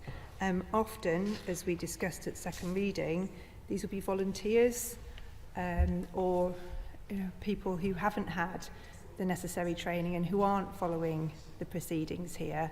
And we really wouldn't want to criminalise people inadvertently, when actually what the government's seeking to do is something that's quite narrow, really, and as she has said, involved mostly local authorities and universities, which could be done in a completely different way. Amendment proposed, clause 3, page 2, line 17, leave out subsections 2 and 3. My Lords, I rise to speak in favour of Amendment 54, to which I've added my name. I do also support the other amendments in this group, and note, as others have, that the strong overlap between this group and the previous one. I did listen carefully to the previous debate. My concern, again, as others have said, is that we get, before we pass this bill, clarity as to who it actually covers. But I ought to declare a very particular interest in that those of us on these benches, along with other diocesan bishops of the Church of England, do carry out public functions, which from time to time might then bring an individual one of us in our corporate capacity as Bishop of the Diocese within whatever the definition of a public body or a public authority we might eventually land on. In responding to an earlier group, actually before the recess, the Noble Lady, the Minister, referred to the fact that mayors, police and crime commissioners, and indeed, of course, government ministers also exercise public functions and hence fall under the scope of the bill. However, what these office holders have in common is that they're elected or appointed primarily to exercise political functions. And so I can see a logic that maybe they shouldn't use their investment and their procurement functions in order to pursue a foreign policy in contrast to that of His Majesty's government. However, notwithstanding the fact that some of diocesan bishops are members of your Lordship's House, is it really intended that we, along with the small charitable funds which we're responsible in our corporate personality, should fall under the scope of the bill? If we place those modest charitable funds with an external investment body, do we have to constantly be ensuring that entity does not at any point seek to make restrictions in contravention of the bill, investing our money where it shouldn't be, or not investing it where it ought to be? I think there are other church institutions that are potentially at greater risk of being inadvertently caught up with the scope of the bill. Noble Lords will be very familiar with the Church Commissioners, the body that manages the historic endowments of the Church of England, for the furtherance of the mission and ministry of the Church in perpetuity. It was my great privilege to chair the Commissioners' Board as delegated deputy of my most reverend friend, the Archbishop of Canterbury, until the end of last year. During my tenure, we grew our reputation alongside our sister Pensions Board as being among the world's leading ethical and responsible investors. As noble lords well know, the commissioners require parliamentary approval to spend capital. Indeed, I spoke before the Easter recess when we brought just such a measure before your lordship's house. What you may not know is that 6 state office holders, including the Prime Minister and the Lord Speaker, are ex officio church commissioners, notwithstanding that the government makes no contribution to the commissioners' coffers. The ability of the Commissioner's investment team to deploy assets, what a plea there, you have noticed, noble lords. The ability of the Commissioner's investment team to deploy assets in furtherance of our mission objectives, it's not a case of anyone taking taxpayers' money and using it to pursue its own independent foreign policy. Yet on some readings, these church bodies may be seen as being within the scope of the bill. So I wonder if the noble lady will clarify whether such bodies are indeed in scope. Beyond the Church of England, there are many religious, charitable and other foundations across a variety of faiths and of no faith, which perform functions in areas such as education. We've heard that referred to before. I'm a grammar school boy. I benefited from a scholarship. My widowed mother could never possibly have paid school fees. But such bodies raise and hold endowment funds for such purposes in order to enable students and pupils from less well-off backgrounds, like mine, to fully access and benefit from their services. I know that goes on because I'm regularly invited to donate. But what's true of schools is even more true of universities and colleges with their endowment funds. So supposing such an institution receives an offer of funds from a private philanthropist in the UK or beyond who wishes to make some stipulation as to where the endowment may or may not be invested, this is private money, would this bill mean the foundation has to refuse the money, not because the country he wants to boycott or she wants to boycott is already on the list, but because it may come onto some subsequent list in some future date? My lords, the simplest way out of this confusion is for the bill to contain either a schedule of types of bodies to which it applies, as in the amendment in the name of Baroness Chapman to which I've added my name, or to use a definition that points to a well-defined list in existing legislation. The noble Baroness Noakes offered us that a little bit earlier on today in the previous group. I think the advantage of the Freedom of Information Act is that the very ubiquity of FOI requests, I know because I get them all the time and turn them down because it doesn't apply to me. The fact that that's ubiquitous, it's long-standing, means that, as we've heard already, most institutions are now very, very clear as to whether FOI applies to them. The same can't be said for other definitions, even, I would say, that contained in the Human Rights Act. So please, therefore, will the noble lady, the Minister, let us know, in responding to this debate, how His Majesty's Government is going to provide the clarity of a scope that's going to be essential for this bill to become a workable act. Interest in the sense that my wife is a trustee of a major public orchestra, which doesn't receive public money, but I've just put the point that if you don't receive public money, are you a public? Are you one of these public bodies? If you do you become one? Does that mean you make a choice, which is quite a serious choice? But I also declare an interest because in my business we advise people on procurement and sustainability of procurement. And I want to say to my noble friend that procurement is a very difficult issue upon which to advise because it is very widespread. What does it mean? It means everything from what might be called lavatory rolls at one end to procuring very large amounts of services or products. It also can cover the issue of the orchestra that procures an orchestra from abroad and says, as the noble Lord Boateng said, it might have intended to bring an orchestra from, let us say, Russia to this country. If it then decides not to do so, is that the kind of decision which comes under this Act? I also have a concern, as the noble lady put forward, that the Secretary of State has an ability to remove from the exceptions those things which for most of us are really important. If we're not going to be allowed to procure on the basis of sustainability, of climate change, of the things that really are existential issues, then we are in a really serious problem, because the very bodies on any definition of public bodies, the very bodies we're talking about, are the ones who ought to be procuring and investing on those bases. So the idea that this is only, in that sense, temporary, it's in the Act but can be removed by the arbitrary decision, and it could be arbitrary because there's nothing in the Act to say it is other than arbitrary, of the Secretary of State worries me very considerably. But the reason for rising is not just to say that to my noble friend, it is this.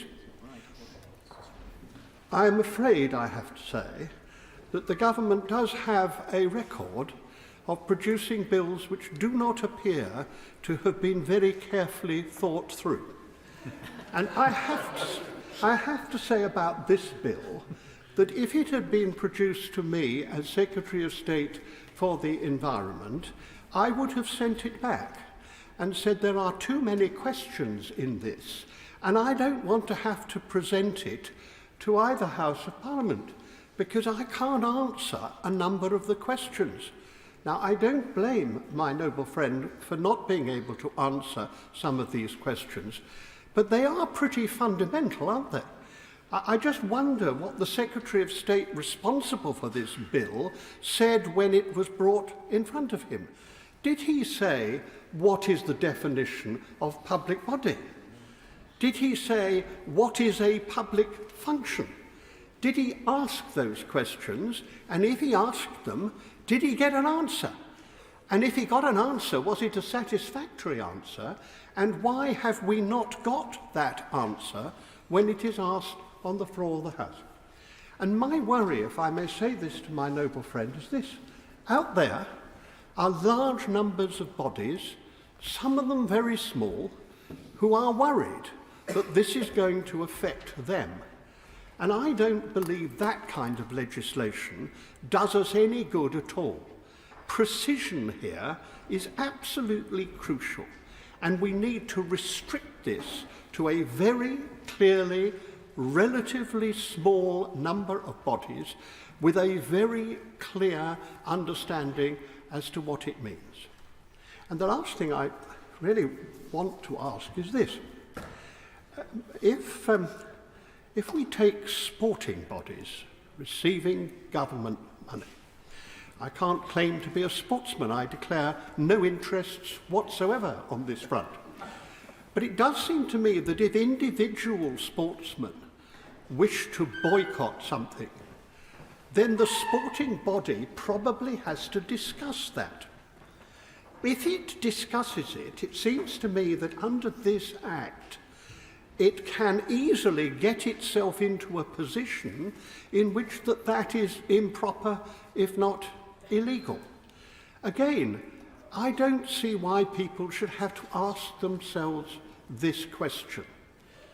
We are at the moment seeing, I think, a very inelegant discussion about individuals' decisions on tax matters, I think pretty unfairly in most cases that I have heard. But I just have to say it's pretty difficult to understand quite a lot of the detailed tax legislation. But to produce this legislation is going to ask a whole lot of other people to understand very detailed and extremely difficult concepts. So I say to my noble friend, all I want is to feel that I could vote for something that I understand and that other people can understand, that doesn't reach beyond the necessary areas, and that does actually achieve some good. Those are three perfectly reasonable requests. I'm not sure that the bill, so far meets any of them.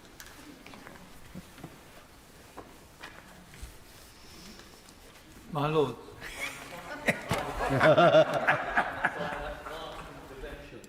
To raise the issue of litigation, we are dealing with a bill here which is in territory which is highly controversial.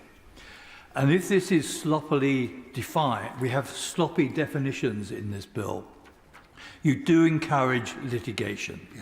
And it would be a strange thing, wouldn't it, if we passed a bill with a lot of problems around definitions, which actually causes, over time, more people to raise issues around sources of investment through the courts.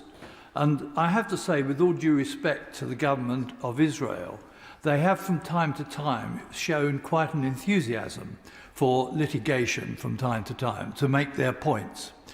And we'd also, picking up from the last group of amendments, we live in a rather different time in terms of who raises money for public services, particularly capital money for investments.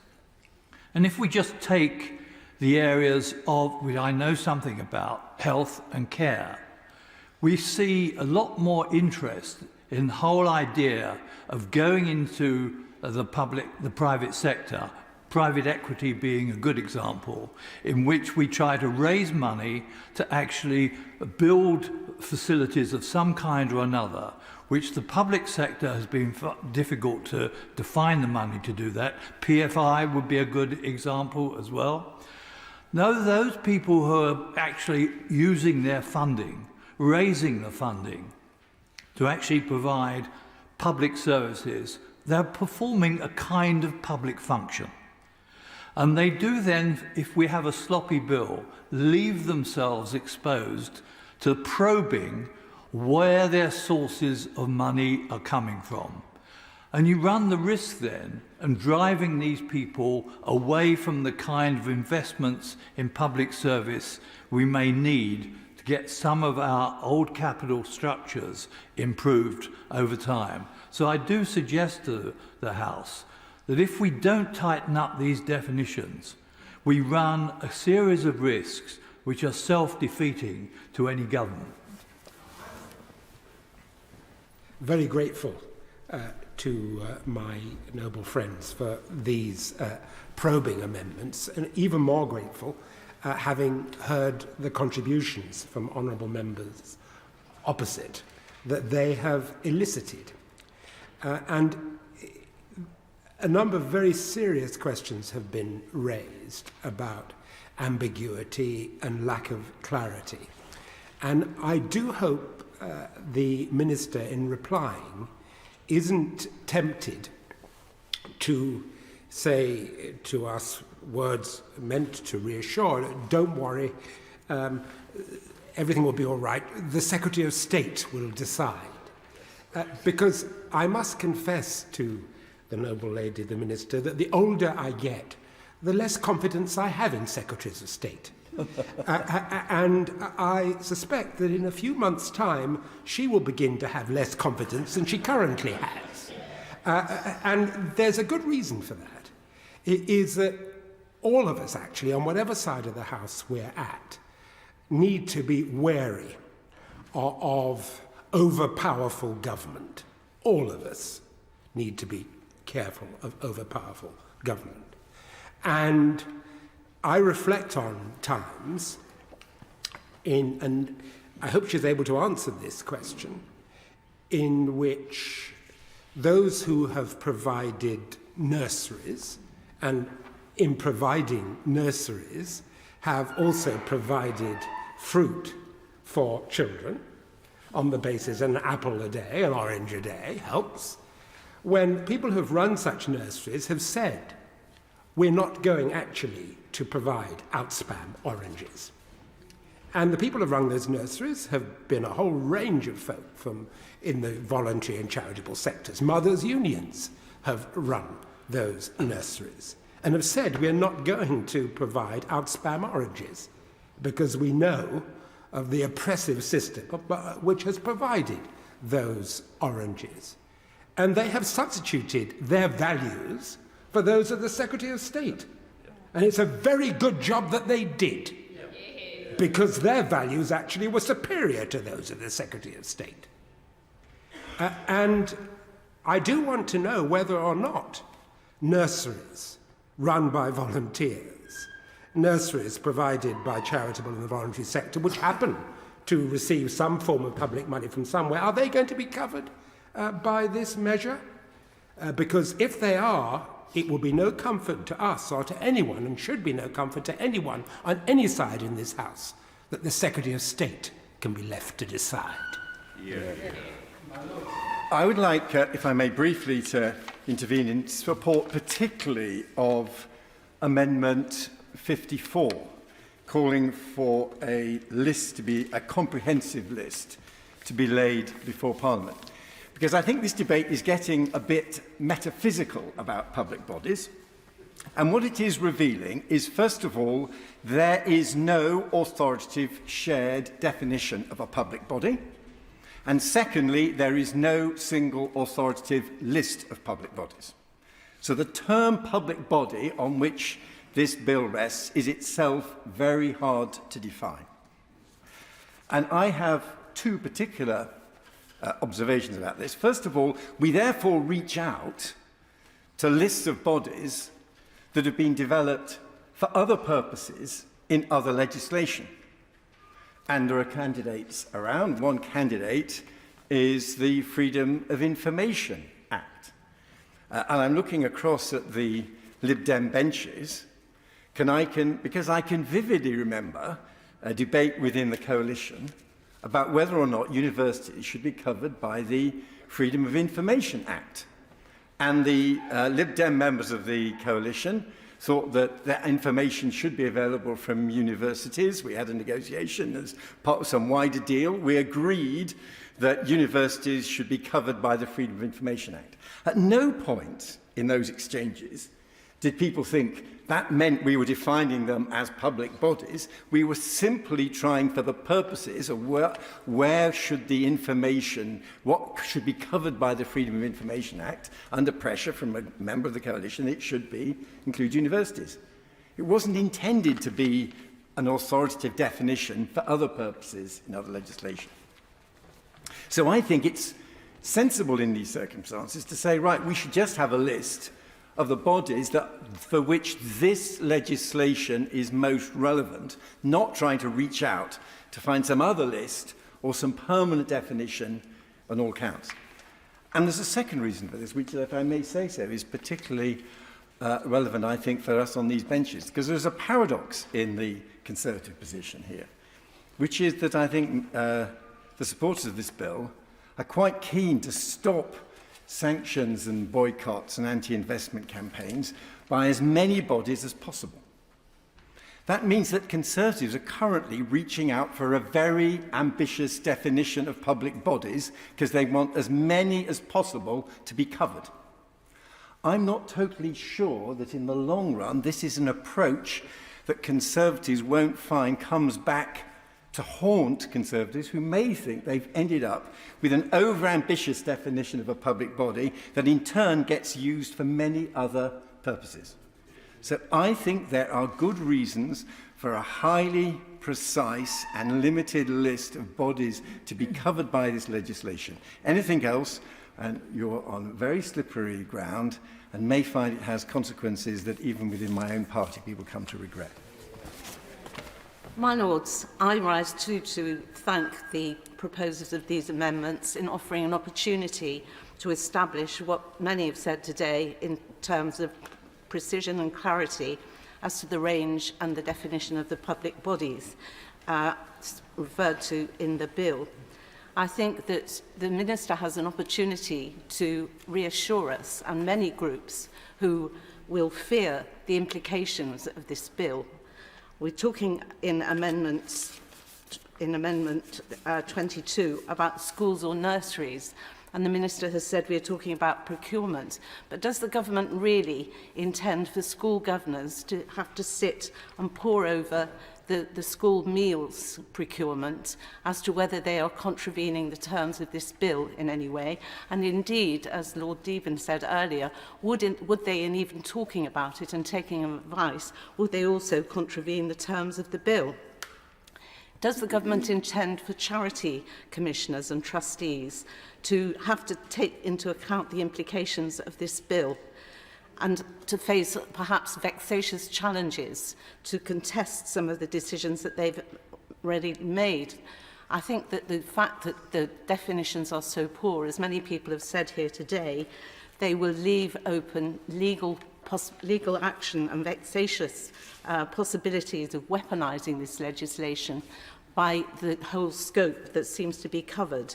But the Minister can reassure us today, or in writing, that the list of public bodies covered is, as Lord Willett said, closely defined and clearly identifiable by those whom it affects.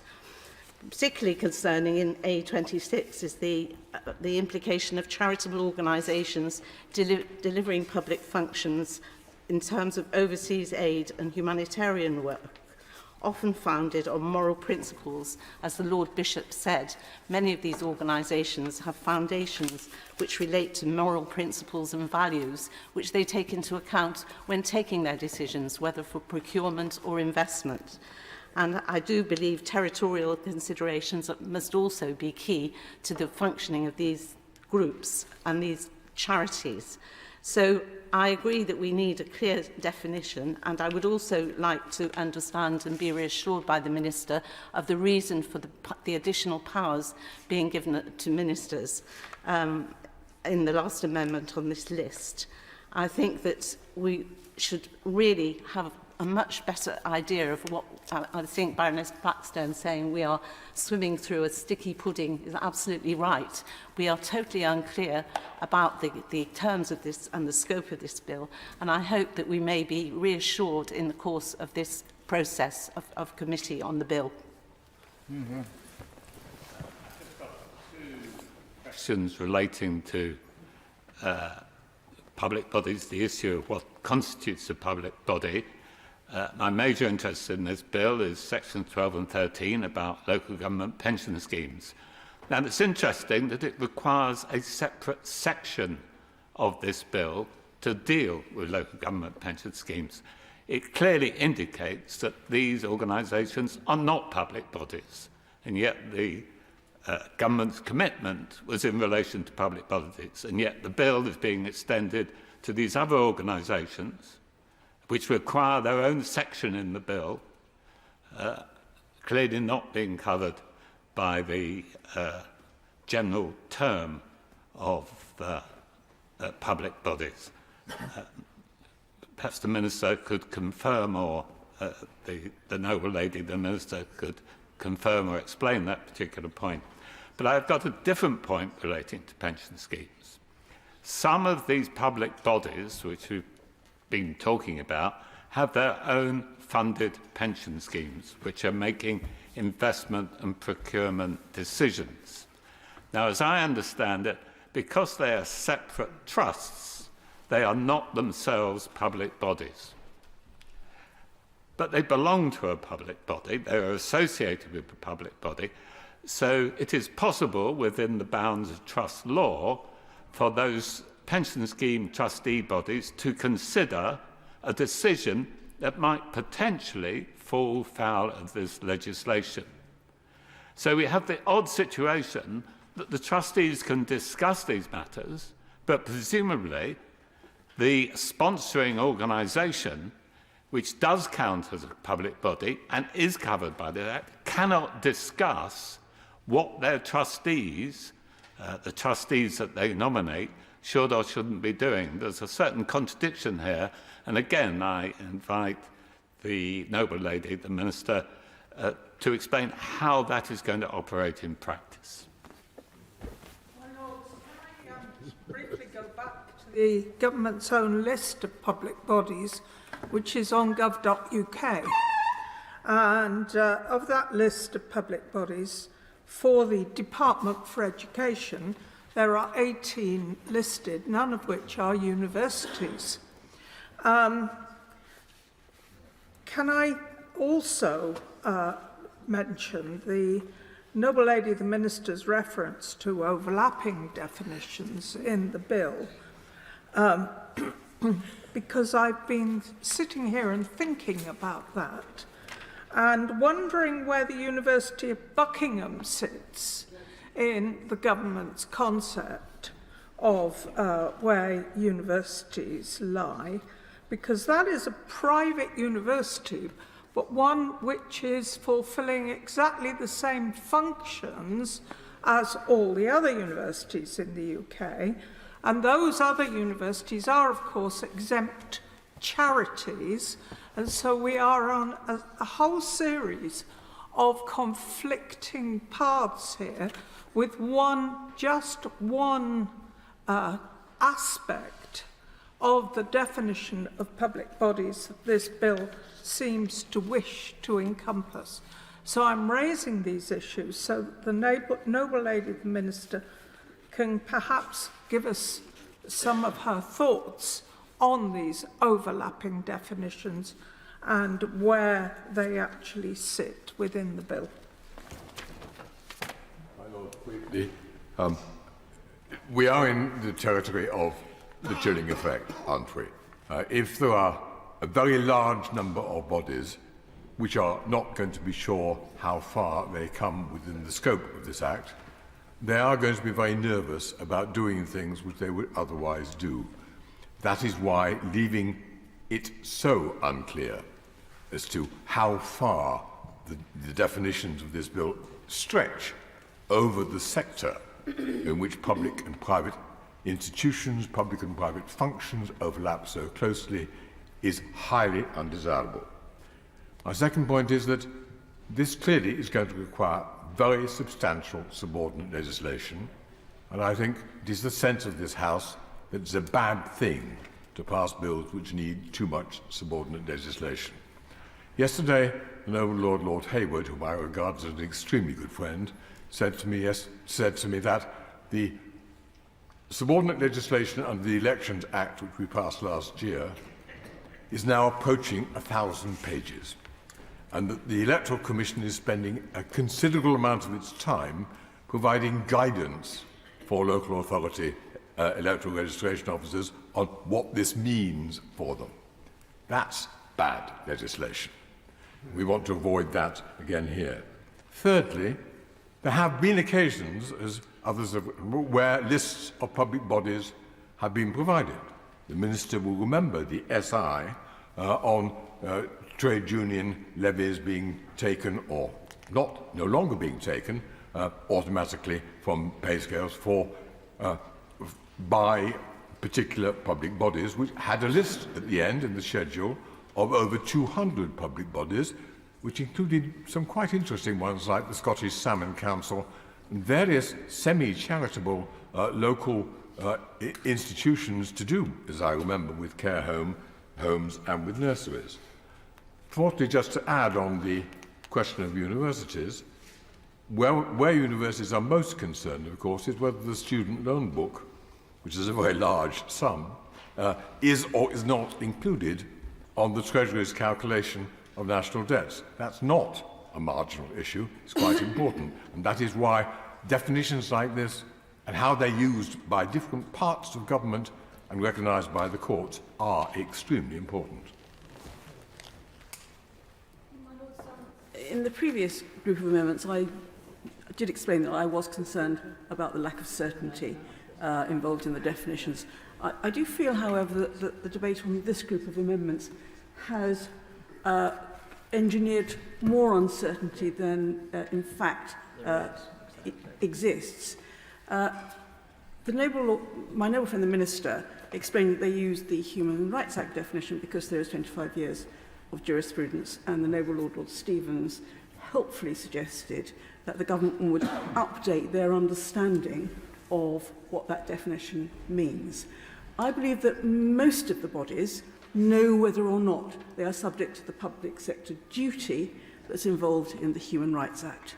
Not everyone, and there are certainly issues at the margin, but I do think we need to get this in proportion. I suspect that most of the bodies that the Right Reverend Prelate referred to, for example, know already whether or not they are subject to the human rights duty in Section 6 of the Human Rights Act. And so while I continue to believe that clarity is important and we need to find ways of finding that clarity, I don't think we should overstate the difficulties of establishing who is within the terms of this Act and not. Sorry. Ask the Minister if she could comment on the actual functions of some of these so-called public bodies I assume that schools will be regarded as, secondary schools will be regarded as a public body. But they have a wide range of functions focusing on educating the children who are pupils there. But they are also responsible for their school buildings, their development, their improvement.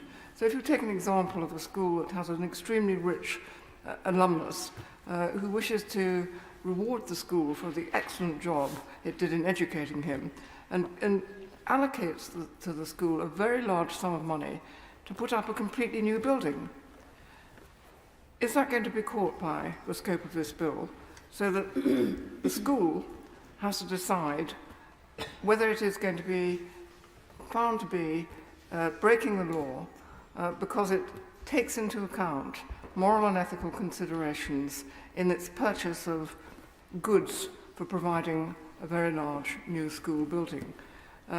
These are the sort of questions that people are going to be faced with, and I'm not sure that the governors of most state secondary schools will be terribly familiar with the Human Rights Act, Section 6 of it, and nor will they find it that easy to get advice about it.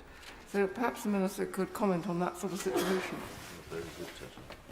I take the point that Baroness Blackstone has just made in respect to schools, but I would also agree with the point that Baroness Noakes made about the jurisprudence which has arisen that has clarified this for a number of institutions, including, I think, the Right Reverend Prelate, the Bishop of Manchester, will find for the Church of England. In fact, I believe the first case to test whether or not a body in the church was indeed a public authority was Aston Campbell Parochial Church Council, who were trying to exact a chancel repair charge, and the appellate court of the House of Lords at the time, Lord Hope, deemed that clearly the Parochial Council was not a public authority. So there are many details that have been laid out by the courts quite clearly over the years, but if the government could actually adduce that onto a single sheet of paper the way that's been described, that would be very helpful.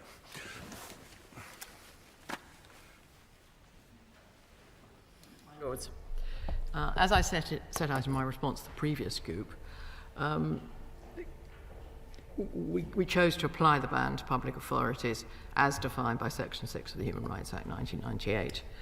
And I have to say, I think it's a great advantage that your lordships, perhaps in contrast to the other place, scrutinise bills like this. You know, I cannot accept this as a sloppy bill. It is a good bill, but I think concerns have been overstated today. And my noble friend Lady Noakes has just explained why, I think very eloquently. We need clarity. Most bodies know if they're covered. And there is another good reason for using the Human Rights Act definition. And I am obviously happy to look further at its implications, as I've already said. The government, of course, intended to apply this bill to a broad range of bodies when exercising public functions. This was to ensure a consistent approach to foreign policy across the UK's public institutions, to stop public bodies legitimising divisive campaigns, which can undermine community cohesion, and allow public bodies to focus on their core purpose when engaging in procurement and investment. And that was the intention of the manifesto commitment that I mentioned during the last group. And the group of the amendments here seek to probe rightly the scope of the bill's definition of public authorities. They also probe the need for the power to make exceptions to the ban, and I'll try to address them in turn. I should say that I'm very glad that the Right Reverend Bishop of Manchester has joined the debate. The Church of England would only be in scope of the bill to the extent it exercises public functions, and we've heard a little bit about the interpretation of that in the courts. Before I address the specific amendments, I would also like to remind the House that the bill is not creating any new criminal offences. I think that's a very important point. And I'd also like to take the opportunity to address the point raised by the Noble Lord Boateng and the Noble Lady Chapman, and picked up by my noble friend Lord Deben, on orchestras. Orchestras are very unlikely to be regarded as public authorities. However, withdrawing from an event is unlikely to be regarded as a procurement decision for the purposes of our bill.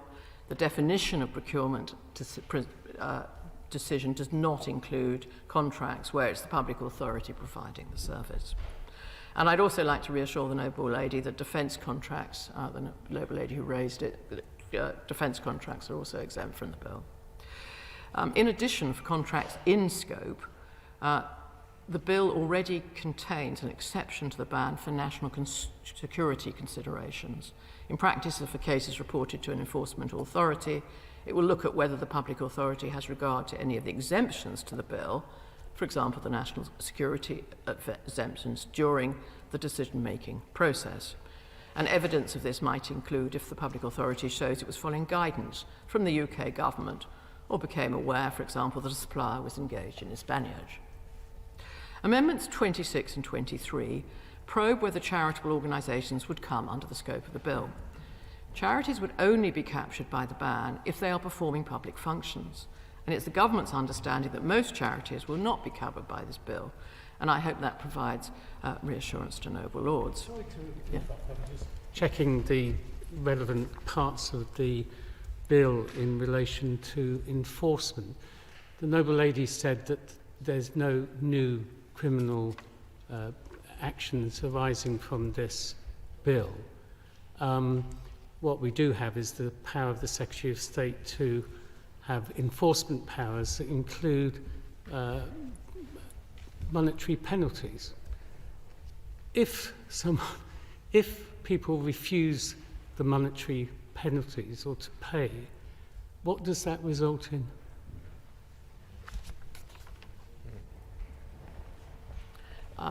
Perhaps I can continue on the points that have been raised in debate and come back to that point. It's a very reasonable question.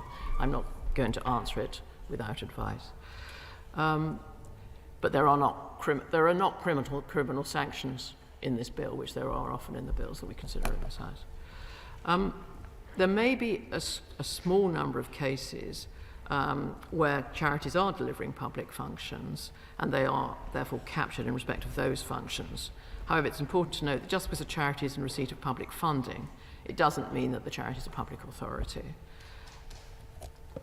The bill will not apply to the private functions of charities.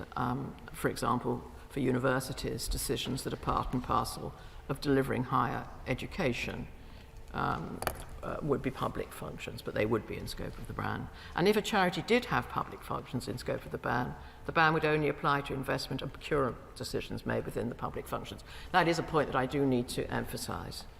Therefore, the ban would not restrict how such bodies decide, for example, to distribute humanitarian aid, which was the subject of the earlier debate today.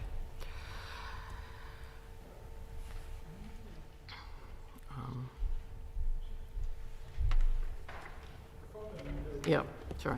Lady the Minister sits down.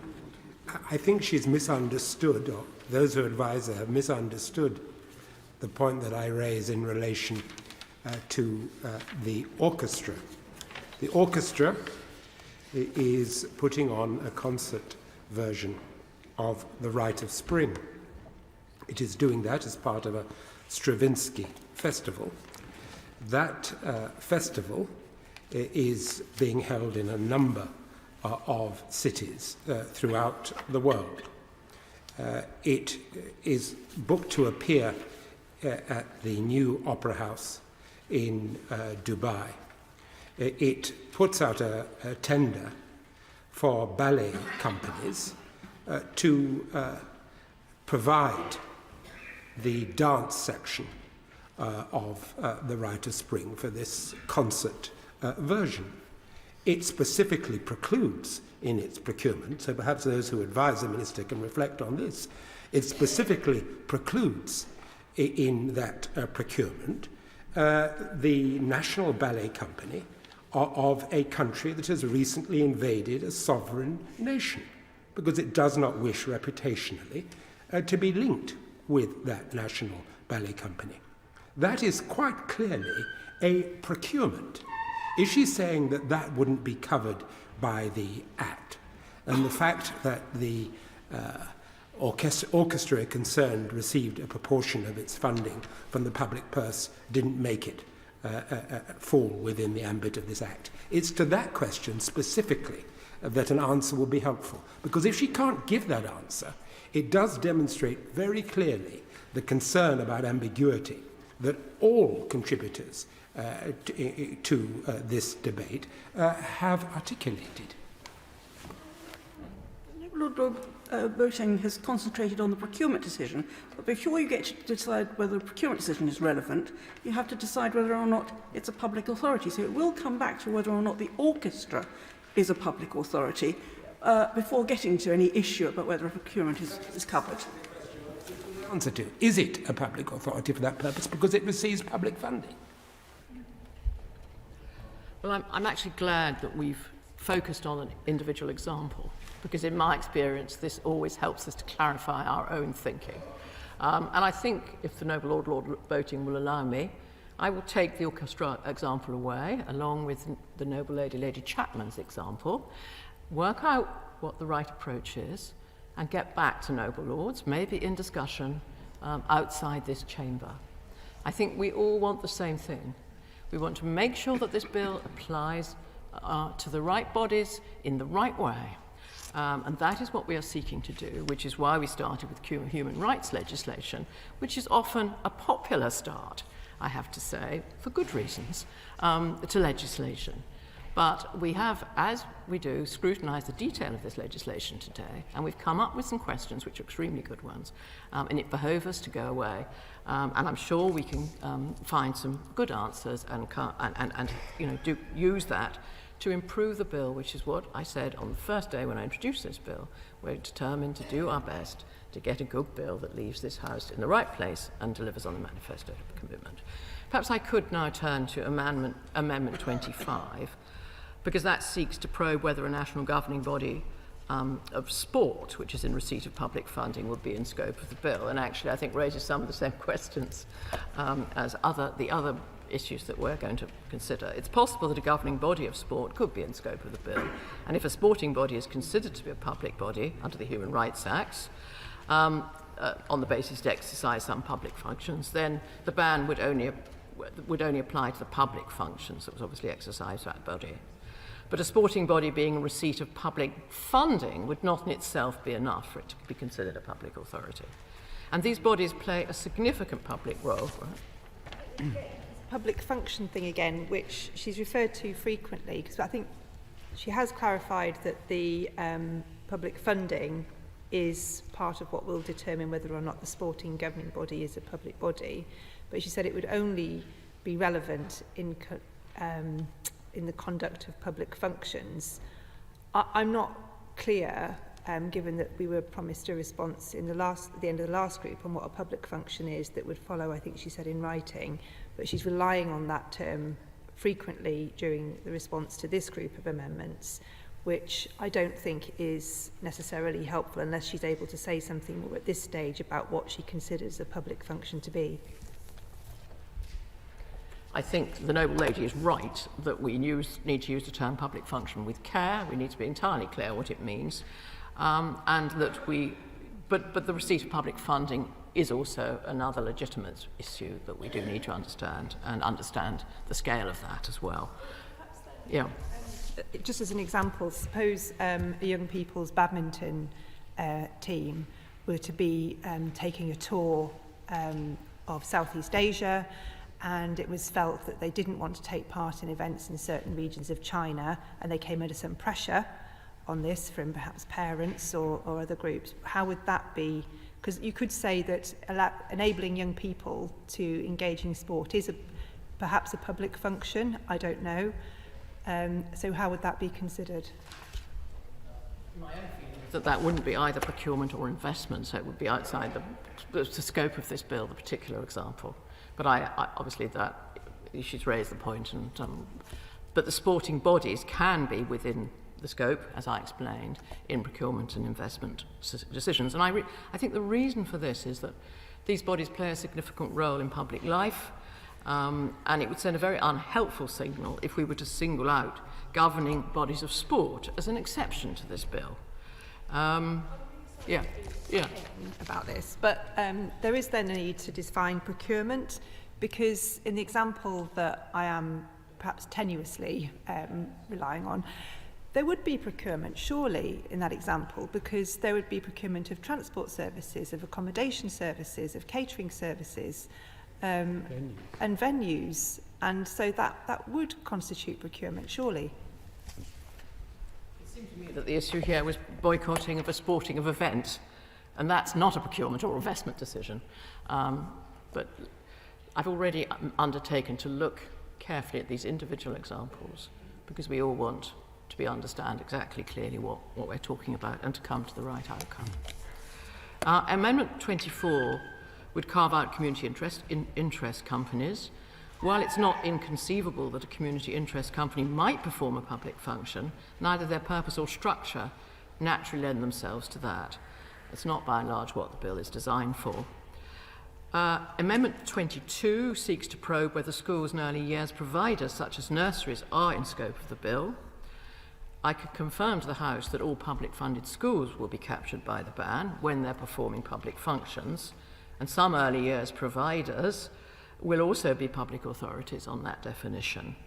Other early years providers may be captured to the extent they're performing a public function. However, I will take Noble Lord's concerns on that issue away, because I think it comes into the same category as the other two examples that we've been looking at. Privately funded independent schools, and I think this one will probably apply to private university, will be captured to the extent that they perform a public function. However, they're unlikely to perform functions of a public nature, and are therefore scenarios where they're captured as hybrid public authorities, which we discussed in the last group. The ban will ensure publicly funded schools remain shared spaces for all, and the bill will ensure that schools and early years providers can remain focused on their core duties rather than being distracted by divisive campaigns promoted by BDS and others. I'm sorry about that. If you take a Church of England or Catholic school, and they therefore say that they will not buy from a country which is persecuting Christians, that is concentrating on your core responsibility. It's not avoiding it, it's actually what they're there for. It's to uphold the faith. So are we really going to dictate whether they should make that decision or not? My Lords, may I respectfully suggest the Minister has an advisory speaking time of 20 minutes, and if we could leave any further interventions towards the end and allow the Noble Minister to answer as many of the existing questions as possible. I have already said that, sorry. I'm trying to answer as many questions as Noble Lords have made. There have been a great many interventions on me. I've been very patient.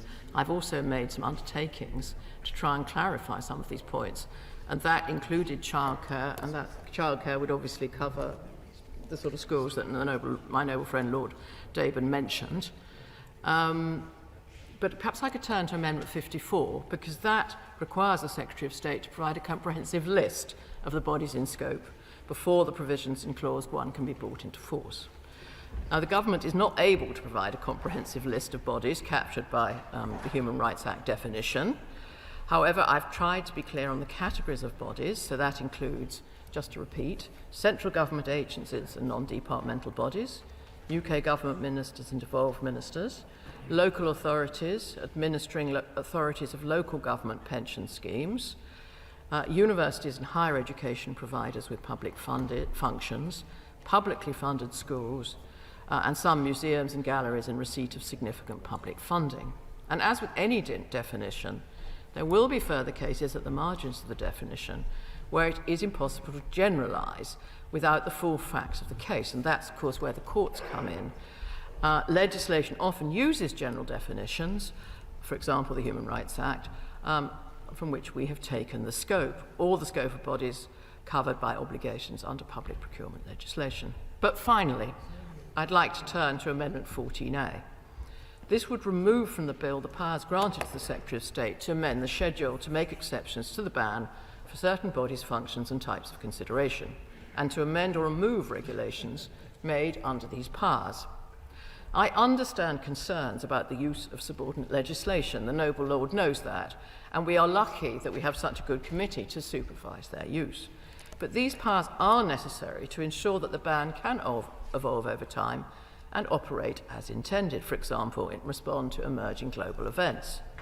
I'd also like to assure the Noble Lady Chapman that the FCDO are fully supportive of this legislation, and all regulations made under this bill would follow the normal procedure of cross-governmental clearance and, of course, be approved by the Foreign Secretary. Noble Lords, in the event that in future the ban has unintended consequence for a certain public authority, it is right for the Secretary of State to have the power to exempt that body or a function of the body from the ban via a statutory instrument. I think today's debate shows that that is necessary, and this would be subject to affirmative resolution by both houses. These powers would also allow the Secretary of State to exempt certain types of considerations for the ban. For example, ministers may decide to exempt a narrow type of consideration to ensure that the ban can evolve in line with government policy. The powers future-proof the legislation to ensure the ban could continue to operate effectively and mitigate against unforeseen circumstances. But before I close, I should perhaps address the point made by the Noble Lord Deben on the environment. The ban only applies to decisions that target a particular country or a particular territory. For example, environmental campaigns, including campaigns against fossil fuels that are not country-specific, are outside the scope of this bill. I'd also like to reassure the Noble Lord, my noble friend, that the power in Clause 3 can't be reused to remove any exception to the ban in the bill as passed by Parliament. There is a schedule that he can look at, which includes environmental misconduct, which we're coming on to discuss. And I'd also like, hope finally, to address the point raised by the Noble Lord, Lord Davis of Brixton, in regards to why there's a separate clause in the bill for local government pension schemes. The administering authorities of local government pension schemes are public authorities under Section 6 of the Human Rights Act. Capturing administering authorities of LGPS in a bespoke provision means that the pensions regulator can use its existing powers and procedures to enforce the BDS ban for the administering authorities of LGPS. That avoids the pensions regulator setting up a separate enforcement system for the bill. But I'm happy to have a discussion with him, as we often discuss pensions issues, which are of limited interest sometimes to the whole House. I hope that my response to this group of amendments, most important of all, alongside the undertakings that I gave in response to my previous group, which we expanded a little bit to bring in telling examples, will help the House to understand why we've chosen the Human Rights Act definition. And I would ask the Noble Lords to withdraw their amendments and look forward to further discussion. I hope at this point I'm able to intervene before the Noble Lady sits down. Some of these new rules that have been introduced for the committee stage I find incredibly damaging to our ability to properly scrutinise this bill. I did raise that point at the committee. The Noble Lady said that the FCDO fully supports this legislation. And I think she may recall that at the last committee day, I raised specifically this question because what I wanted to do was to inform the House the precise nature of the FCDO's advice following United Nations resolutions regarding the occupied territories, which of course are specifically mentioned in this bill. So perhaps she can take this opportunity to tell us how that advice could potentially impact on the sort of investment and procurement decisions that organisations might make. There is advice that the FCDO has issued in relation to occupied territories. Well, we're going to be discussing the occupied territories in relation to a group 2 or 3 down this bill. And I don't have an answer to the Noble Lord on this particular point today, except to reiterate that this bill has obviously been collectively agreed. I was particularly talking about the arrangements for regulations, which in turn had been collectively agreed. And of course, I explained the system, that when you have a new statutory instrument, there's a right round, and that involves all relevant ministers. And in this particular act, that would certainly be the Foreign Secretary. Can I just ask her to take away the point I was trying to raise earlier, ineptly, which is the issue of whether there is a public body, and particularly we could take as examples housing, health and care, where there is an investment decision to be taken by that public body on a new building and or new services. Is the public body expected to find out more about the sources of the money that funding entity is going to use to provide those public services, perform public functions and provide new public buildings? Are they expected to go that far? I'm grateful for that point. I'm not sure I entirely understand it, so perhaps I could offer either to meet or to write to the noble lord on the point and make sure that he gets an answer in good time.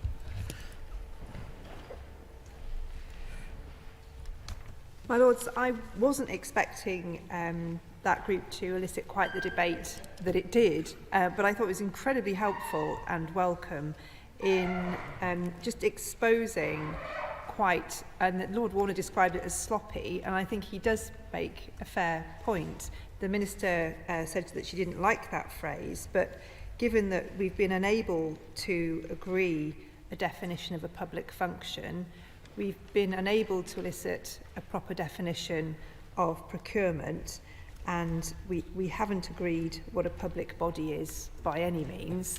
I would have to agree with Lord Warner. This isn't us being mendacious or deliberately creating problems for the government, although that you could argue is a fair thing for the opposition to want to do. That's not what we're doing here. We are, like Lord Willits and Lord Deben, trying to get to the real nub of this, which is how does this bill enable the government to fulfil the commitments that we all accept the government made in its manifesto, and we do understand that the government wants to stand by those commitments, but we are so concerned that actually the legislation before us could end up straying into so many more areas, and I honestly, genuinely do not think that when this went into the manifesto that anybody thought that sporting bodies or schools, that nobody had that in mind. And yet here we are with the Minister unable to answer some quite straightforward examples, including a very good example from my noble friend Lord Boateng. I think that I regret that, and I have to say I agree with my noble friend Lord Collins when the government whip pops up to try and rescue the Minister from having to take too many more interventions. Well, that's fair enough. Those are now the rules. But actually, this place is supposed to be able to spend a bit more time at committee and to be able to... I could wait. I think that's a little bit unfair. The noble lady knows that I'm always ready to take interventions. I've continued to take interventions, and I'm doing my best to actually do the job that this chamber does so well. We've used the Human Rights Act definitions. This chamber has decided that causes problems. I'm sure those are soluble. I absolutely did not mean any disrespect whatsoever to the Minister. She's completely right. She's never declined to take an intervention. Has been very accessible on every occasion I've needed to her to be so outside of this chamber. But the point I'm making is that these considerations at committee are intentionally sometimes involve a lot of back and forth because we're trying to get to the point and trying to understand and trying to be able to improve and do our jobs. So it's been a helpful debate. I think we leave with a few more questions even than we arrived with. I'm sure we'll be coming back to some of this in later stages, but for today I beg leave to withdraw. Since your Lordship's pleasure, this amendment be withdrawn. The amendment is by leave withdrawn. Amendment 15, Lord Hayne. My Lords, my Amendment 15 seeks to answer the question, what would happen if a public authority imposed a boycott campaign which related to Israel and arose as a result of environmental misconduct in occupied Palestinian territories, illegal under international law? My Lords, under the Bill's schedule, the Section 1 prohibitions on the consideration of moral or political disapproval is lifted so far as that consideration relates to environmental misconduct. This includes, according to the schedule, consideration related to the possibility of environmental misconduct having taken place or taking place in the future, while the definition of environmental misconduct here means conduct that amounts to an offence, whether under the law of a part of the United Kingdom or any other country or territory, and caused or had the potential to cause significant harm to the environment, including the life and health of plants and animals. My Lord, surely such accusations of environmental misconduct should also apply to the State of Israel. There's credible evidence that Israel is engaged in environmental misconduct, particularly through the actions of the Israeli Defense Forces in its occupation and military actions. In its military action in Gaza, there are serious questions to be raised about environmental misconduct.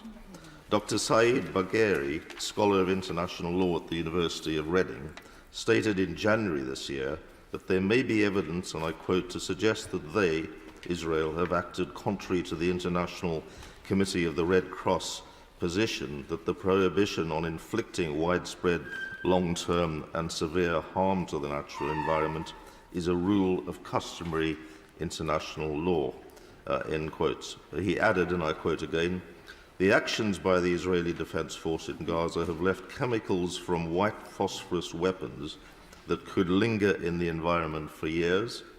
This can have a long-term impact on the soil, affecting the growth of crops, and in Gaza, agriculture takes up about a quarter of land.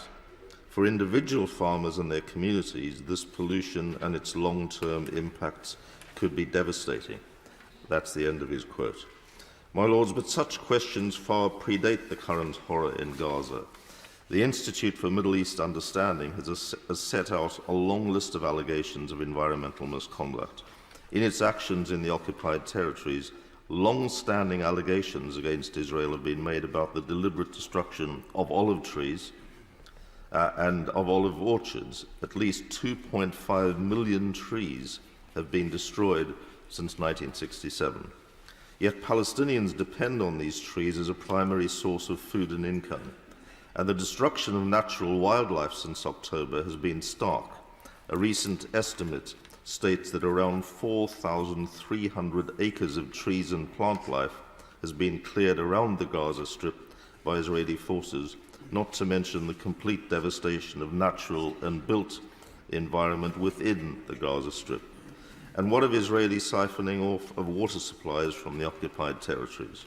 This has caused a permanent drop in the West Bank's water table and distorted water flows, damaging agriculture and increasing flood and drought vulnerability. In February this year, the IDF itself confirmed that it is dumping seawater into tunnels and waterways below Gaza, an act which the Director General of the Geneva Water Hub described as polluting, contaminating and poisoning Gaza's aquifer. We also know that Israel discharges 52 million cubic yards of untreated sewage and other hazardous materials each year into the West Bank. The Israeli Information Center for Human Rights in the occupied territories reported, and I quote, Israel's environmental policy in the West Bank, including situating polluting waste treatment facilities there, is part and parcel of the policy of dispossession and annexation it has practiced in the West Bank for the past 50 years. My Lords, in the West Bank, and in contravention of the Geneva Convention, Israel has appropriated most water sources for itself and restricts Palestinian access to them. Of course, this is not Israeli state or Israeli Defense Force activity alone. The administration of this occupation relies on a vast number of agencies and companies. It is not reasonable for any public authority doing due diligence on environmental matters to prefer to disengage with any company. Is it not reasonable, for any public authority doing due diligence on environmental matters to prefer to disengage with any companies or agencies which are involved in such acts? Indeed, many of these instances could feasibly fall foul of international law, such as Rome Statute prohibitions on inflicting damage to the natural environment, Hague regulations, provisions on natural resource use, and customary international humanitarian law principles on hostilities to the national environment, to name a few. But the matter goes beyond the practical application of these examples raised. The question is also, can we exempt Israel and the occupied territories from schedule considerations without denying the very real possibility, now or in the future, of Israeli state or corporate environmental misconduct? My Lords, Israel's human destruction of Gaza is being compounded by an environmental crisis. In Rafah, large family groups have been living cramped together with no running water, no fuel, and surrounded by running sewage and waste piling up. Like the rest of Gaza's residents, the air they breathe is heavy with pollutants, and the water carries disease. Beyond the city streets lie ruined orchards and olive groves and farmland destroyed by bombs and bulldozers. Forensic Architecture, a London-based research group, has shown how family farms close to Gaza's border with Israel, cultivated for generations, have been destroyed, their orchards uprooted and replaced by military roads. Israel has suggested it could make this sort of thing permanent to create buffer zones along the border where a lot of Palestinian farms are sited. My Lords, an analysis of satellite imagery reported by the Guardian newspaper recently showed the destruction of nearly half of Gaza's tree cover and farmland, mainly because of the military onslaught by the Israeli Defense Force, but also because, starved of fuel, desperate Gaza residents have cut down trees to burn for cooking or heating. Not only have olive groves and farms been reduced to rubble, but soil and groundwater have been contaminated by munitions and toxins. The sea is full of sewage and waste. The air is polluted by smoke and particulates. The impact on Gaza's ecosystems and biodiversity is colossal, leading to calls for it to be recognized as ecocide and investigated as a possible war crime. United Nations environmental experts report massive amounts of debris and hazardous material in Gaza, with harmful substances like asbestos, heavy metals, fire contaminants, unexploded ordnance, and hazardous chemicals.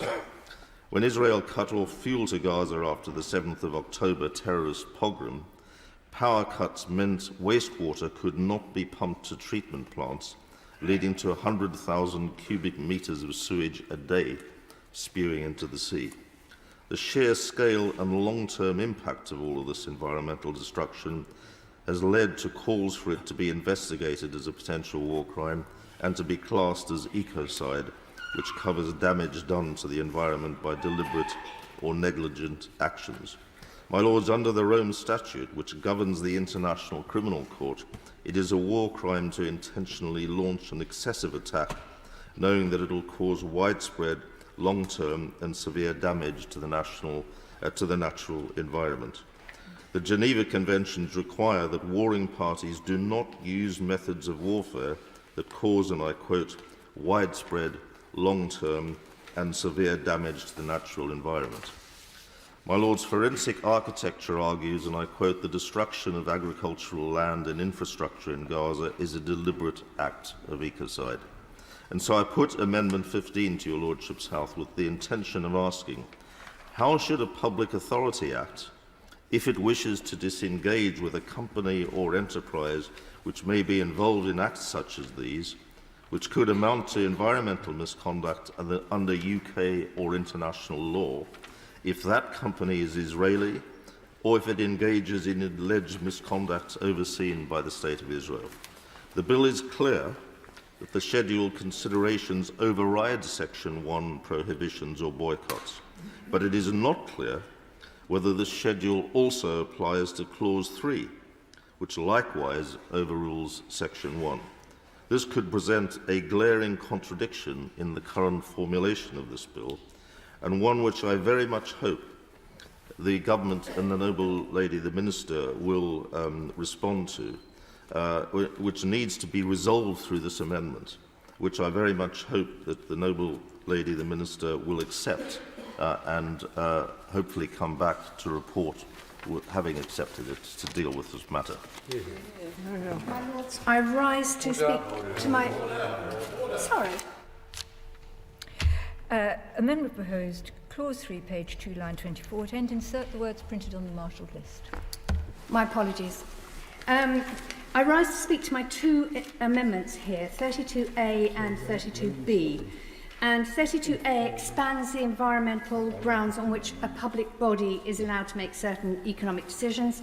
And 32B is the definition of environmental misconduct. It extends the definition of environmental misconduct to include damage, regardless of whether it's legal or illegal, and to include species, habitats, and the natural world.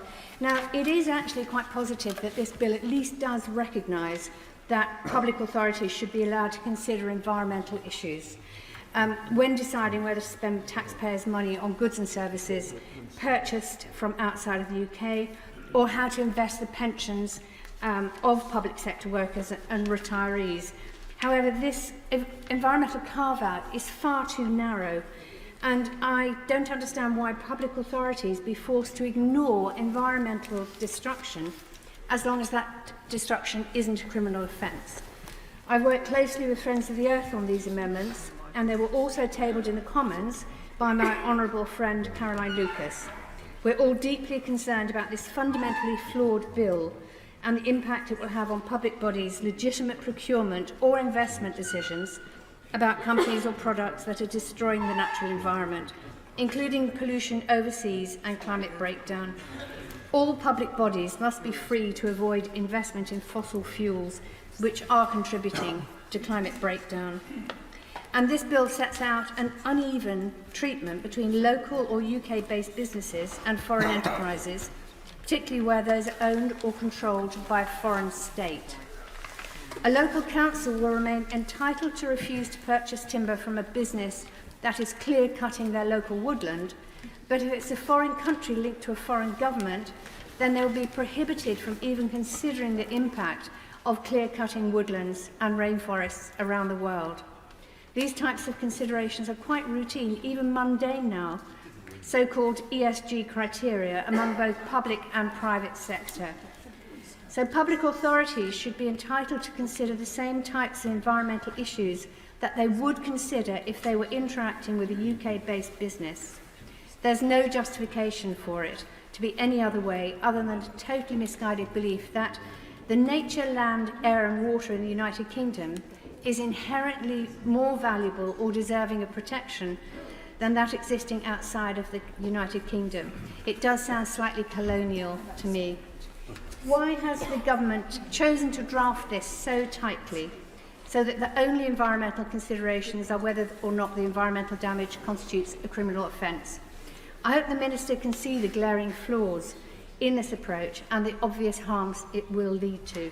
So I want to ask noble lords across the House, including the Minister, to work with us on this issue so that we can bring something that we can all support to report stage.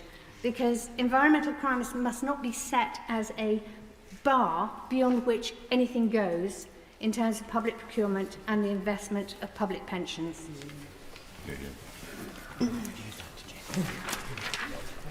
Oh, thank you. Thanks. My Lords, we are now ready to start ping-pong on the Rwanda Bill. We'll resume the committee stage once this is complete and the Department of Health and Social Care statement. My Lords, I beg to move the debate on Amendment 15 be adjourned. The question is that the debate on Amendment 15 be adjourned. As many of that opinion will say content. To the contrary, not content. The contents have it. I beg to move that the House now be resumed. The question is that the House be resumed. As many of that opinion will say content. Content. To the contrary, not content. The contents have it.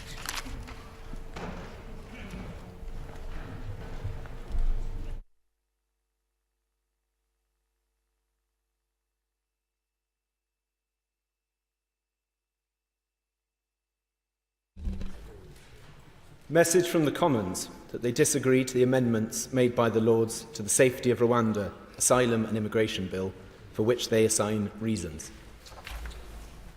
My Lords, consideration of Commons reasons on the Safety of Rwanda Asylum and Immigration Bill. Lord Sharp of Epsom. My Lords, I beg to move that the Commons reasons be considered forthwith. Order. My Lords, the question is that the Commons reasons be considered forthwith. As many of that opinion will say content. Content. To the contrary, not content. The contents have it. Motion A, Lord Sharp of Epsom. My Lords, I beg to move motion A, that this House do not insist on its amendment 1D, to which the Commons have disagreed for their reason 1E. I will also speak to motions B, B1, C, C1, D and D1. My Lords, I'm grateful to all noble lords on all benches for their careful consideration of this bill. We have debated the same issues for some time, and it is of course right that the bill is properly scrutinised. However, the time has come to get the bill onto the statute book. My Lords, motion A1 relates to Lord's Amendment 1D in the name of Lord Coker, which seeks to make clear that on the front of the bill that the Act must have due regard to international law and specific domestic legislation. As I made clear yesterday, the government takes its responsibilities and international obligations incredibly seriously. The bill simply ensures that Parliament's sovereign view that Rwanda is a safe country is deferred to and binding in domestic law. This is to avoid systemic legal challenges frustrating removals. What it doesn't mean is that the bill legislates away our international obligations. There is nothing in the bill that requires any act or omission that conflicts with our international obligations. In relation to domestic law, I've set out in previous debates the provisions in the treaty which take account of the needs of children and those who are victims of modern slavery. Rwanda has a long history of supporting and integrating asylum seekers and refugees, having already hosted over 135,000 refugees and asylum seekers, including women and children, and has the necessary provisions in place to support those who are vulnerable. My Lords, turning to Amendment 3G in the name of the noble and learned Lord Hope. At this late stage in the passage of the bill, I fear I'm repeating much of what I previously stated, but it is important to make it clear and re-emphasise that we will only ratify the treaty in the UK once we agree with Rwanda that all necessary implementation is in place for both countries to comply with the obligations under the treaty. Article 24 of the treaty states that the treaty will enter into force on the date of receipt of the last notification by Rwanda or the UK that their internal procedures for entry into force have been completed. My Lords, both I and my noble and learned friend Lord Stewart of Durlton set out yesterday the details of the internal procedures that are now in place and continue to be put in place. We have spoken at length during our many debates about the monitoring committee, and so I do not propose to reiterate again all the details which are clearly set out in the government's published policy statement. It is important, however, to point out again that the Joint Committee and the Independent Monitoring Committee will oversee the partnership and ensure the obligations under the treaty are adhered to in practice. This will prevent the risk of any harm to relocated individuals, including potential refoulement, before it has a chance to occur, and as I said yesterday, there will be an enhanced phase of monitoring. As I also set out yesterday, Article 4.1 of the treaty sets out that it is for the UK to determine the timing of a request for relocation of individuals under the terms of the agreement, and the number of such requests made. This means that the government would not be obligated to remove individuals under the terms of the treaty if there had been, for example, an unexpected change to the in-country situation in Rwanda that required further considerations. Pausing removals to particular countries in response to any potential changes which may affect that country's safety and suitability for returns is the general approach the government takes across the board and will continue to take when looking to relocate individuals to Rwanda. Moving on to Amendment 6F in the name of the noble lady Baroness Chakrabarty. As clearly expressed by the other place on several occasions now, this is an amendment that the government simply cannot accept. It seeks to undermine the key measures of the bill and is completely unnecessary. We have made it clear that we cannot allow relocations to Rwanda to be frustrated and delayed as a result of systemic challenges on its general safety. In this context, the safety of a particular country is a matter for Parliament, and one in which Parliament's view should be sovereign. The evidence we have provided and the commitments made by the United Kingdom and the government of Rwanda through the internationally binding treaty enable Rwanda to be deemed a safe country. This bill makes it clear that that finding should not be disturbed by the courts. And turning to motion D, which relates to Amendment 10F in the name of the noble Lord Brown. As I said yesterday, and I'll again reassure Parliament that once the UK SF ARAP review has concluded, The Government will consider and revisit how the Illegal Migration Act and removal under existing immigration legislation will apply to those who are determined are eligible as a result of the review, ensuring that these people receive the attention they deserve and that they have earned. The Government recognises the commitment and responsibility that comes with combat veterans, whether our own or those who have shown courage by serving alongside us, and we will not turn our backs on those who have served. My Lords, I beg to move. The question is that motion A be agreed to. I wish to speak to motion B1 as an amendment to motion B, that at the end there be inserted the words and do propose amendment 3G as an amendment in lieu of amendment 3E. My Lords, I've asked for a further amendment in lieu to be put down because I believe I have raised important issues which need to be resolved before the bill passes through Parliament finally. As has been mentioned by the Noble Lord the Minister, the Act will come into force on the day on which the Rwanda Treaty enters into force. That means that your Lordships are being asked to say that as from that very moment, and without more, Rwanda is a safe country. But that is not all. Clause 2 of the bill states that as from that date, every decision maker, including the Secretary of State himself, must conclusively treat Rwanda as a safe country. That is so whether or not the treaty has been fully implemented and whether or not at some time in the future Rwanda ceases to be safe. The Secretary of State, just like any other decision maker, will be locked into the proposition that Rwanda is a safe country by the statute, with no room for any escape. It is no use, in other words, for his advisers to say that things still need to be done before all the protections and the systems that the treaty provides for are in place. Nor is it any use for his adviser to say that as these arrangements have broken down, Rwanda can no longer be considered safe.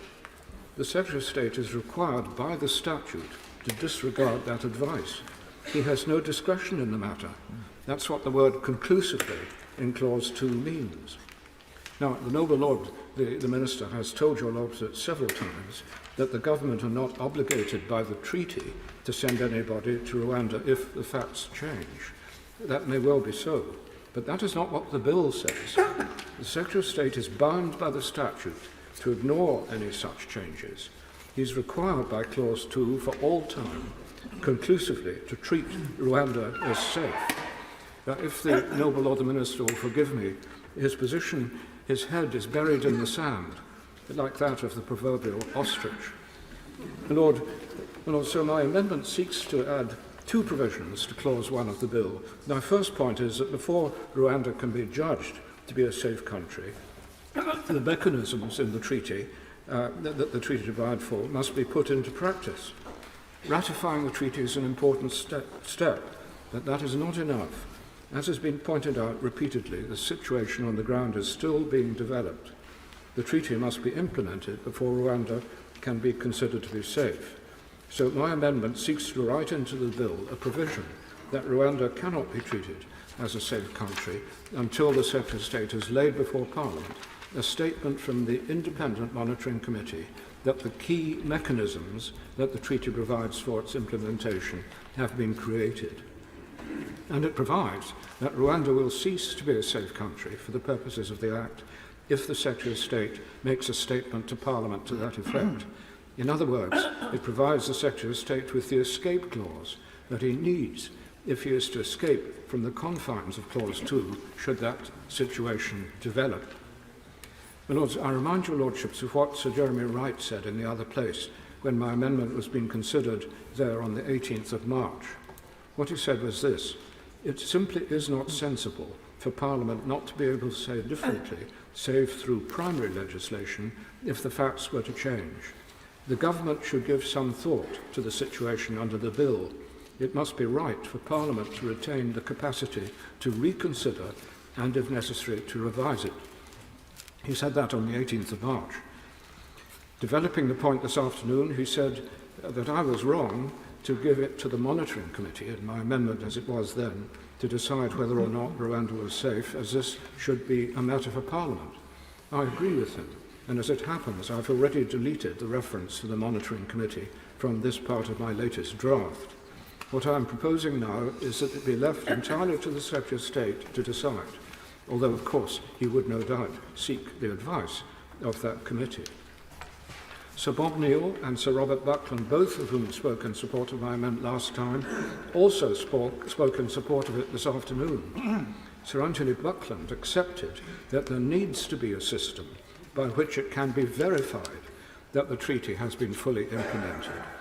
He said that to do this would reduce the possibility of legal challenge, and that a reliable method of doing this was to use the monitoring committee to set up by the treaty itself. He also said that there needs to be a mechanism for dealing with the situation if Rwanda is no longer safe, without resort to the time-consuming method of primary legislation. That is what my amendment seeks to provide. And so far as the question of what happens in the future, my system is flexible. The Secretary of State can come to Parliament and say Rwanda is not safe, but he doesn't need primary legislation, so the Act is still there, and you could come back when the situation is cured and come back again and say, well, I can regard Rwanda as safe now. So it provides not only an escape clause, but also flexibility to enable this Act to continue, if necessary, without the amending legislation. Now, Lords, the Commons' reasons, which are set out in the marshalled list, are exactly the same as last time. They state that my amendments are not necessary because the bill comes into force when the treaty comes into force, and that it's not appropriate to legislate for Rwanda adhering to its treaty obligations, because its ongoing adherence to its treaty obligations will be subject to the monitoring provisions set out in the treaty. No doubt that is so, but that still fails to face up to what I'm saying on both points. My Lords, in short, the coming into force of the treaty is not enough. We need confirmation, verification, that it has been implemented before we can make the judgment that Rwanda can be considered safe. And it simply is not sensible for Parliament not to be able to say differently, save through primary legislation, if the facts were to change. Lords, I very much regret that I've had to press my points yet again. It's certainly not my intention to obstruct the operation of the bill in any way. The amendment that I'm proposing is necessary to make sense of the bill. It's modest and simple and easy to operate. The Lords, the other place needs to think yet again. I beg to move. My Lords, it's an absolute privilege to follow the noble and learned Lord Hope. There are 3 amendments left, B1, C1 and D1. B1, as we've just heard, is the Parliamentary Sovereignty Amendment, because that is what, if I may say so, the noble and learned Lord has just described. If this bill is about restoring sovereignty to Parliament, then Parliament must have an ability to scrutinise the ongoing future safety of Rwanda. Forgive me for paraphrasing. C1 is the Rule of Law Amendment, which has been amended after listening to a particular exchange last night about what would happen if the facts changed in Rwanda. Would the Secretary of State be able not to send people to Rwanda? And as we've just heard once more from the noble and learned Lord, the Secretary of State's hands are tied by this legislation. Even if the Secretary of State, or dare I say it, a future Secretary of State, believed that the facts had changed, they would be bound by this legislation to send people to Rwanda. So I amended my amendment to take out immigration officers, to avoid systemic challenges, but just to allow the Secretary of State to make a judgment and for that to be reviewed by the courts. That was the Rule of Law Amendment. And of course D1, in the name of my noble friend Lord Brown of Ladyton, is the Debt of Honour Amendment.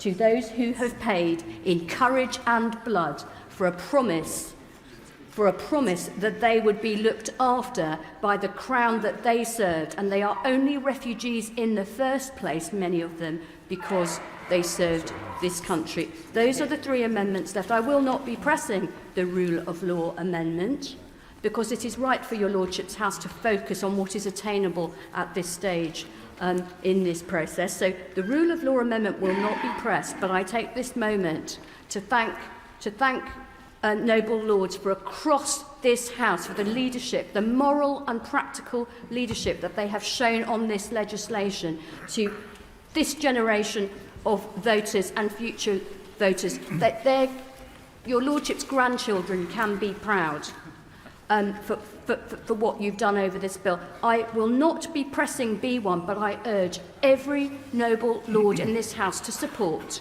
the noble and learned Lord Hope of Craighead with his parliamentary sovereignty amendment, and my noble friend, Lord Brown of Ladyton, with the debt of honour amendment this evening. Yeah.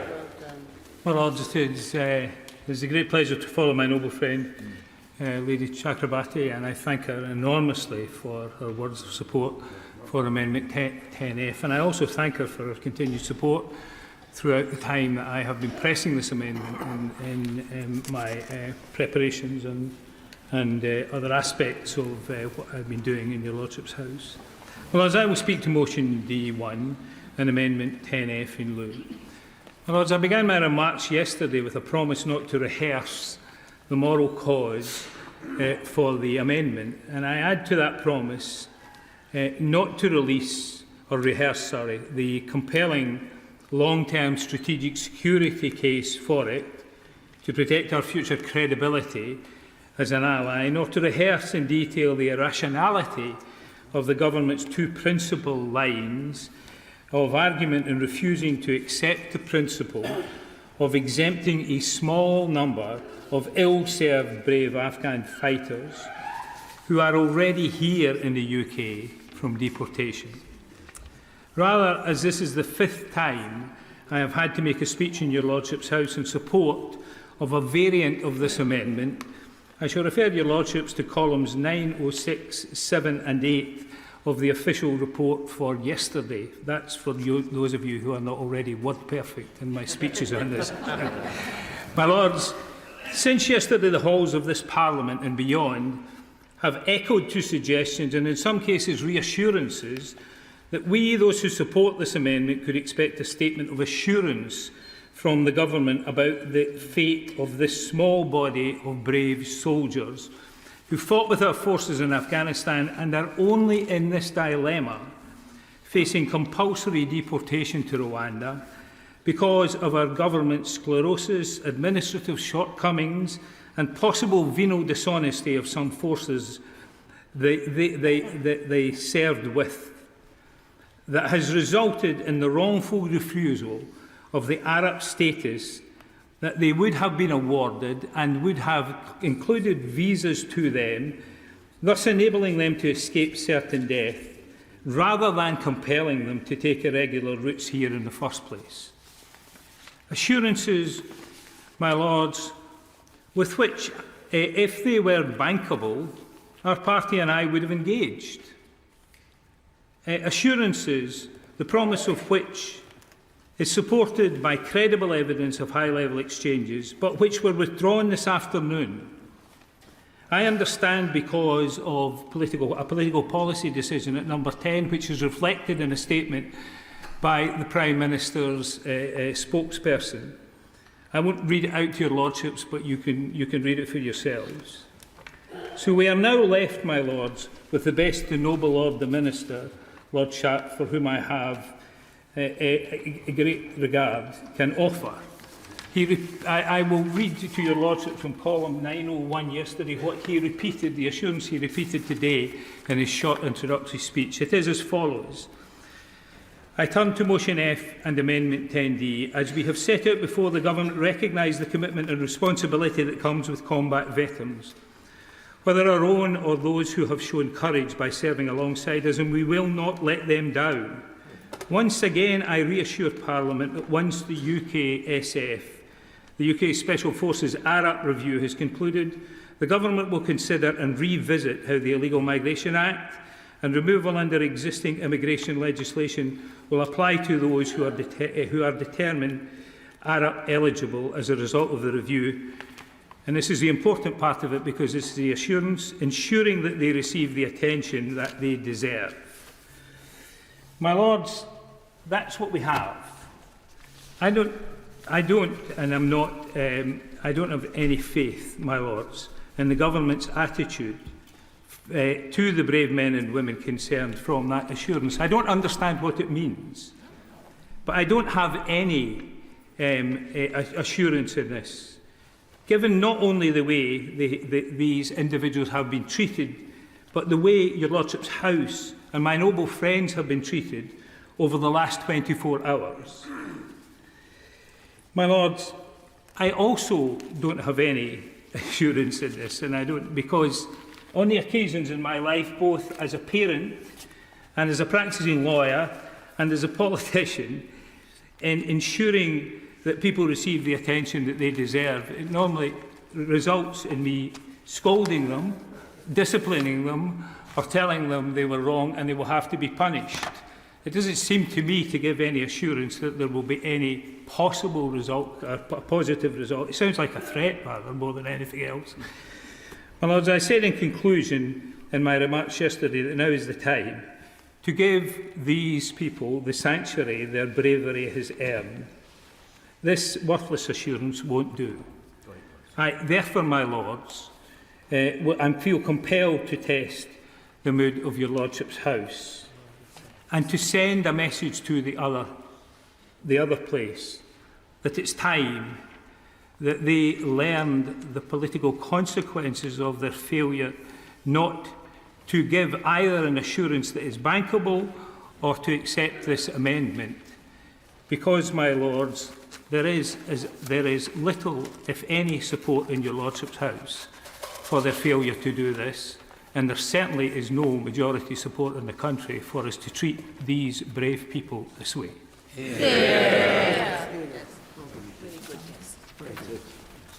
My Lords, I don't intend to repeat the arguments that were made yesterday in rationale for the two amendments which I understand are going to be pushed to the vote.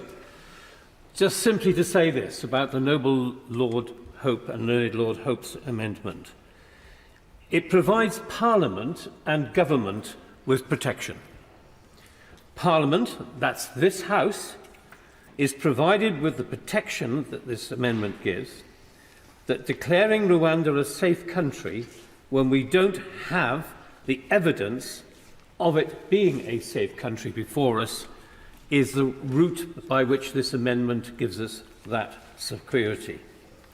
And secondly, it provides protection for both present and future Secretaries of State whose ability to act when the case of Rwanda is declared as not being safe in the future, perhaps, is constrained by the bill which we're being asked to pass without amendment. And therefore, it is absolutely essential for both Parliament and for the government to have that protection in before them which this motion provides. In respect of Lord Brown's amendment, I was hoping to hear from the government a concrete guarantee for Afghan supporters and allies who provided such great service to the United Kingdom that they would be given the right to live in our country. No such guarantee has been given. Vague words do not stand the test here, and it is absolutely essential that this House stands by the resolve that it has shown in ensuring that this matter is referred back to the other House for them to really consider the obligations which they have to those who have served this country. My Lords, it's a great privilege to follow the speeches that we've heard this evening. And can I say what a brilliant speech that was from Lord Hope, setting out in really clear and concise terms the reason that your Lordship should vote for his Amendment B1. To put it more simply, for me, the bill at the moment says 2 and 2 is 3.5. And what Lord Hope's amendment does is it makes 2 and 2 make 4. And I think that the government should listen. It doesn't delay the bill. It's not an obstacle to the bill. It doesn't delay the bill. It doesn't stop the bill, it simply makes the bill make sense. It uses the monitoring committee set up by the treaty that the government has put forward to actually say to the government in a very simple way, Rwanda is now safe because all of the mechanisms outlined in the treaty have been put in place. The government has committed itself to that, and the monitoring committee, if Lord Hope's amendment is accepted, simply allows that committee to inform the government of that fact. But more importantly, perhaps, is the second part of that, where the monitoring committee can actually rescue the government from what is laid out in the bill by being able to say, if at some point in the future Rwanda became unsafe, the monitoring committee could let the government know, or the government itself could act. What on earth would the government, or why on earth would the government oppose that particular amendment? It is one of those things that is completely unbelievable. It is unbelievable that a sensible amendment like that is not accepted. And I say to the government, and I say to the government in the front bench here and to the other place, they should really reflect properly on what Lord Hope is saying, and I hope your lordships will reflect on the words before us, and we will certainly be supporting Lord Hope in his amendment B1. Can I also say the other brilliant speech was my noble friend Lord Brown in moving D1. It is with a lot of regret, and I say, I've said this, and I say to the Minister, I do not blame the Minister or the front bench sat in front of us, but it is inexcusable for the government to be, on the one hand, 24 hours ago, saying to His Majesty's opposition, and indeed others, that we could expect something to be done about this amendment, that we could accept almost that this amendment would be accepted and changed and put onto the face of the bill, only to find out this morning when we wake up and see what's happened, that nothing like that has happened. It is a terrible way for the government, not the front bench in front of me, but it is inexcusable for us to be told, in the way that the Minister has carried on with this bill for months now, he's included us, talked to us and treated us with respect. Somewhere along the line, the government here, the front bench here, have been told by somebody, and we would like to know who has turned around and said that my noble friend Lord Brown's amendment is unacceptable. Who in this House believes that we don't have a moral duty to ensure that those who stood by our armed forces, fought with our armed forces, in some cases died with our armed forces, did all they could to ensure that the values of this country and the coalition that operated in Afghanistan, to ensure that they were as successful as they could be? Who on earth in His Majesty's government has decided that they do not deserve the protection of the amendment put forward by my noble friend Lord Brown? It is an absolutely astonishing situation. It is wrong. It is morally bankrupt. And the government has failed in its duty to protect those it promised to protect. And that can't be right. And I say to noble lords opposite, particularly when you are asked to vote with respect to Lord Brown's amendment, this is not only to do with whether you are a Conservative, a Labour, a Liberal, a crossbencher, or of no persuasion at all. It is a matter of standing up for the moral certainty of what His Majesty's government, of whatever colour, stands for. That when His Majesty's government gives their word to other countries, to those defending the freedoms and democracy and values that we care for, that they can trust that word. The government of today is breaking their word to those veterans, and that is what Lord Brown's amendment seeks to address. Lord Hope's amendment is important from a legislative and a moral point of view.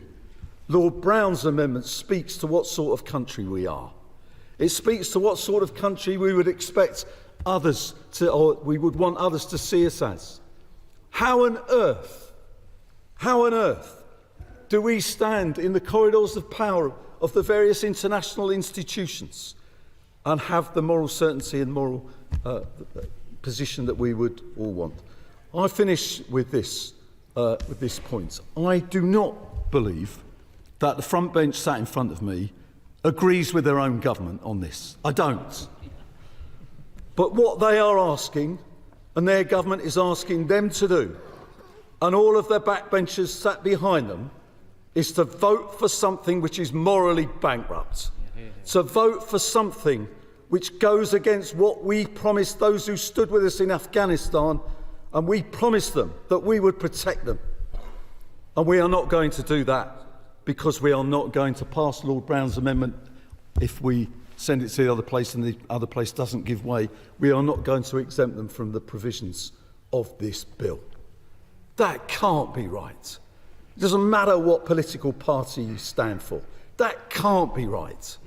And I would ask and urge every single member of your Lordship's House to consider, yes, Lord Hope's B1, but when it comes to my noble friend Lord Brown's D1, to consider what the consequences are for this country if we cannot ensure that our word is our bond.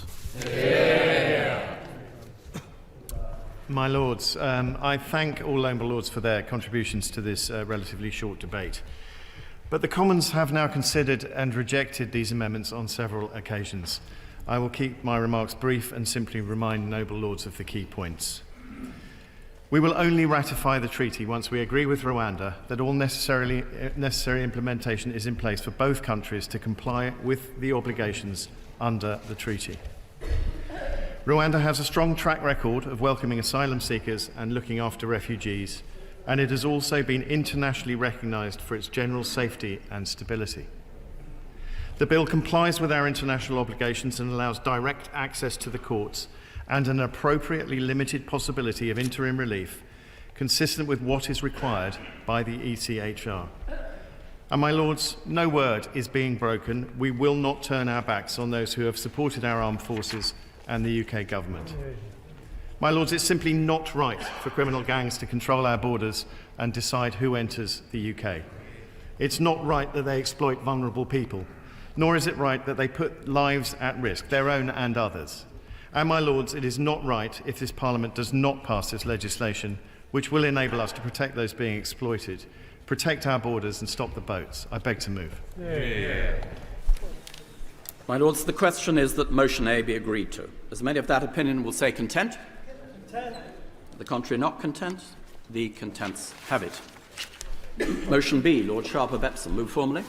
My Lords, I've already spoken to motion B that this House do not insist on its amendment 3E, to which the Commons have disagreed for their reason 3F. I beg to move. The question is that motion B be agreed to. Motion B1, Lord Hope of Craighead.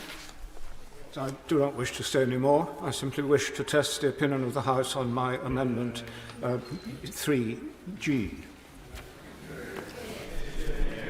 The original question was that motion B be agreed to, since when motion B1 has been moved as an amendment to motion B, at the end to insert the words as printed on the Marshall list. The question, therefore, is that motion B1 be agreed to. As many of that opinion will say content. Content. The contrary not content. Not content. The question will be decided by a division. I will advise the House when voting is open. Well done. Voting is now open. Clear the bar.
My Lords, the question is that motion B1 be agreed to. As many of that opinion will say content. Contrary not content. The contents will go to the right by the throne, the not contents to the left by the bar.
My Lords, the question is that motion B1 be agreed to.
My Lords, they have voted contents 245, not contents 208, so the contents have it.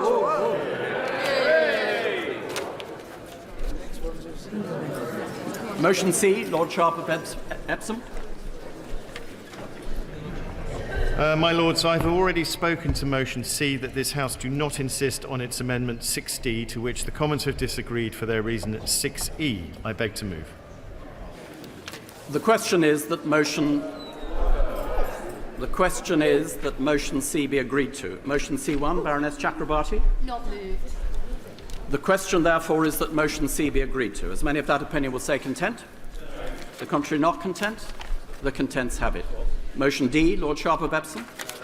My Lords, I've already spoken to motion D that this House do not insist on its amendment 10D, to which the Commons have disagreed for their reason 10E. I beg to move. Motion D be agreed to. Motion D1, Lord Brown of Ladysmith. My Lords, I beg to move motion D1. That's the opinion. The original question was that motion D be agreed to. Since when motion D1 has been moved as an amendment to motion D, at the end to insert the words as printed on the martial list. The question, therefore, is that motion D1 be agreed to. As many of that opinion will say content. Content! The contrary not content. Content! The question will be decided by division. I will advise the House when voting is open.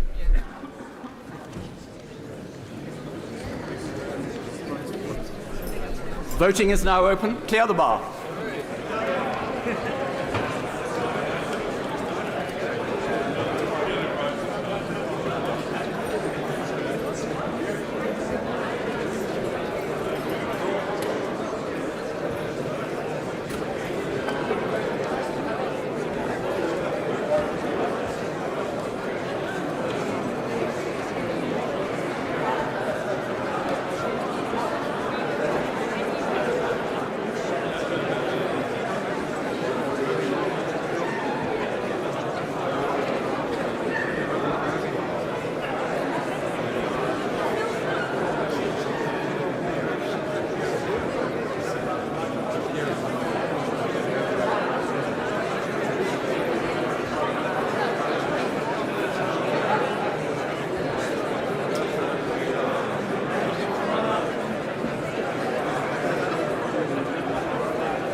My Lords, the question is that motion D1 be agreed to. As many of that opinion will say content. Content. The contrary not content. Content. The contents will go to the right by the throne, the not contents to the left by the bar.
My Lords, the question is that motion D1 be agreed to.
My Lords, there have voted contents 247, not contents 195, so the contents have it. My Lords, we will allow a moment for the House to prepare itself for the next business.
My Lords, questions on a statement made in the House of Commons on Monday the 15th of April on the CAS review.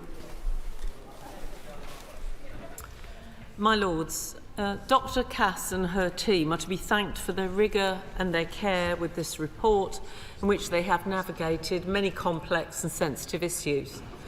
This review into the NHS's gender identity services concludes that children and young people have been let down by inadequate research and evidence on medical interventions, and they've been failed by inadequate services amidst a debate which sadly has been marked by extreme toxicity. And at the same time, at the heart of the complexity around gender identity services are two aspects that are simultaneously true. There are trans adults who have followed a medical pathway and say that for all the pain and difficulty it involved, it was not just life-affirming, it was life-saving. There are also people who've followed a medical pathway and say that it's ruined their lives irreversibly, and ask how anyone could let that happen. For those children, young people and now adults, but particularly those who are being referred into gender identity services today, there is a duty to get this right. My Lords, the Cass review refers to many scandals, which exposes both the inordinate amount of time that children and young people are waiting for care whilst their well-being deteriorates, and medical interventions that have been made on what could be called shaky evidence. So can the Minister say how it came to be that NHS providers refused to cooperate with this review? How was it allowed that adult gender services would not share data on the long-term experience of patients? What accountability does the Minister feel that there should now be? The Minister will know that the discussion around the substance of the review has been highly toxic. People have felt silenced, and it has required investigative journalism to prompt this review to take place. Tribute should be paid to journalists including Hannah Barnes and to the whistleblowers who together helped shine a light on the Tavistock Clinic. It is concerning to note that Dr. Cass said, "Toxic, ideological and polarised public debate has made the work of the review significantly harder," and that it will hamper the research that is essential to finding a way forward. This particularly vulnerable group of children and young people are at the wrong end of the statistics when it comes to mental ill health, suicide and self-harm. They've been badly let down, and so we owe it to them to approach this discussion with the sensitivity it demands. My Lords, parts of this report today will sound very familiar. Services unable to cope with demand, significant staff shortages, and a lack of workforce planning.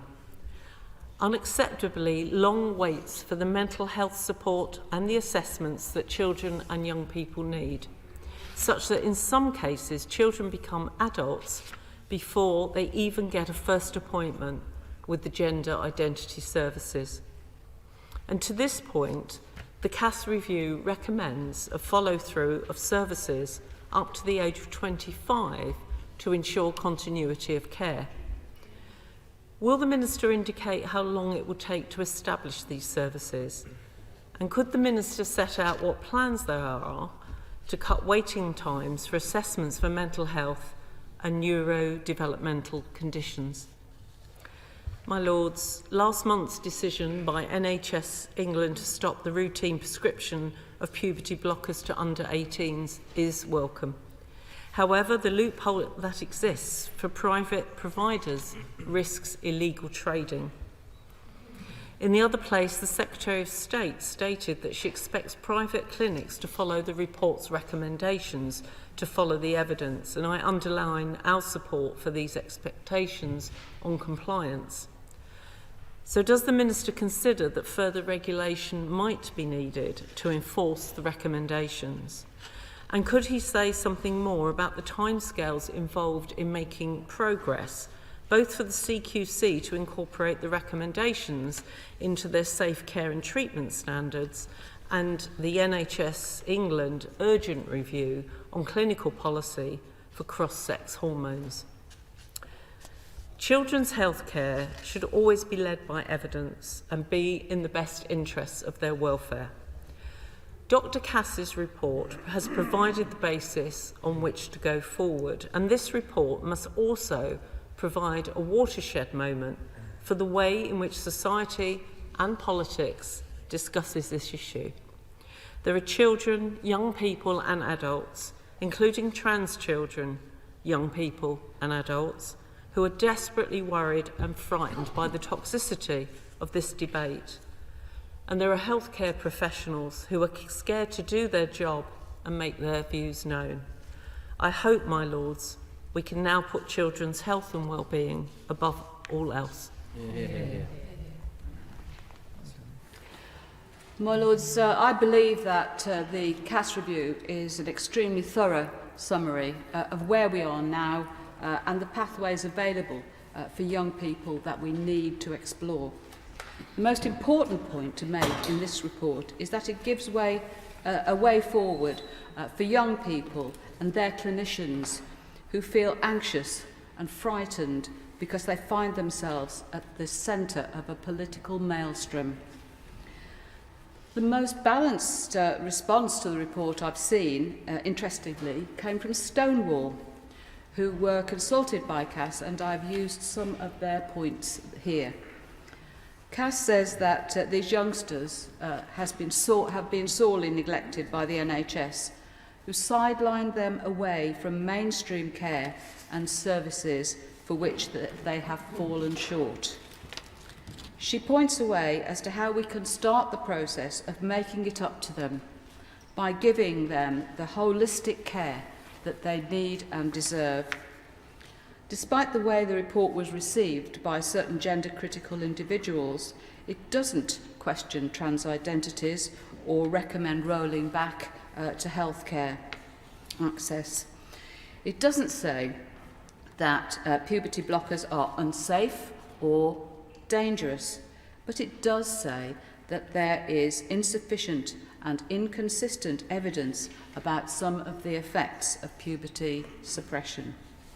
In addition, it notes that cross-sex hormones are a well-established practice that have transformed the lives of trans people and supports their use from the age of 16.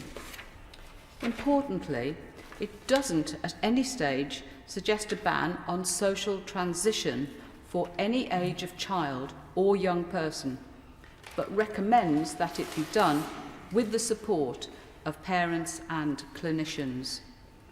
Cass says that gender incongruence is a result of a complex play between biological, psychological and social factors, of which social sexual orientation can be one of many.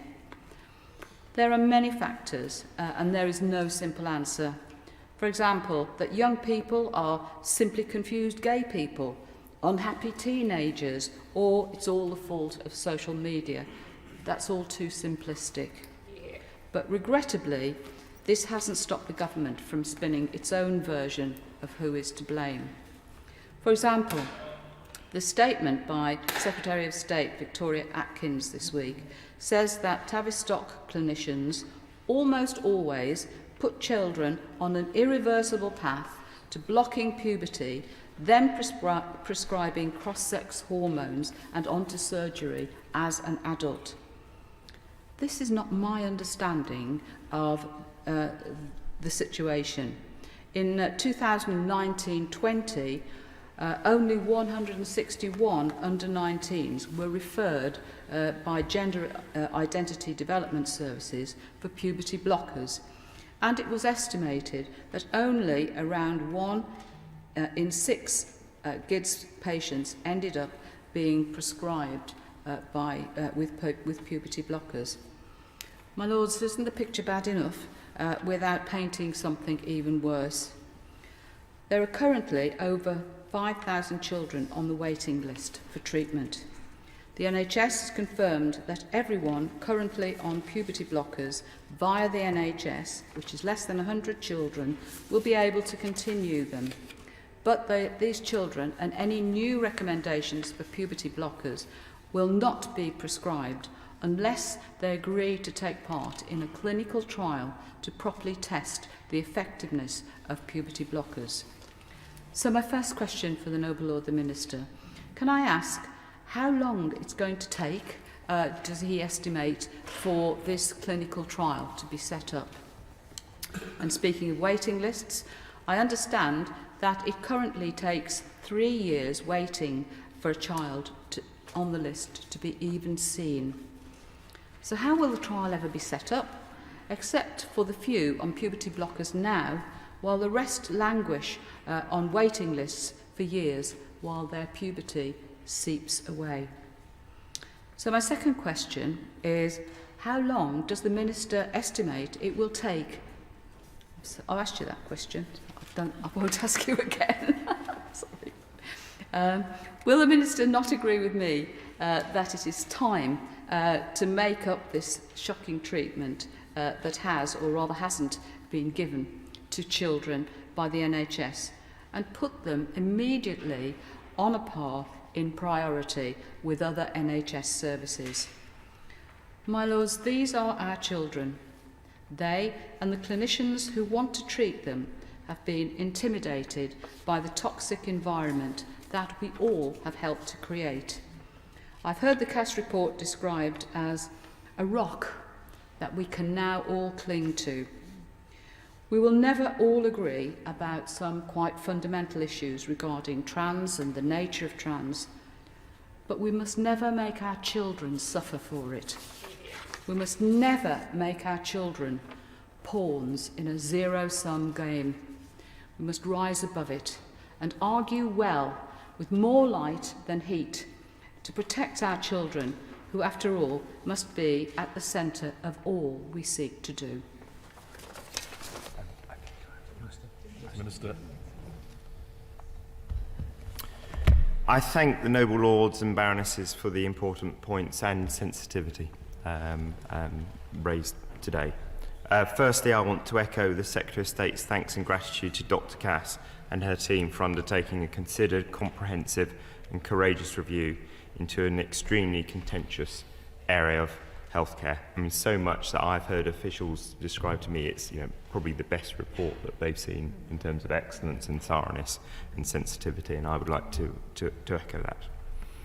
Since the NHS England commissioned the review in 2020, they've meticulously unpicked what went wrong, what the evidence really shows, and how to design a fundamentally different service that better serves the needs of children. The noble lords and baronesses will be aware why this review was commissioned, but I think it is worth repeating here. The statistics are startling.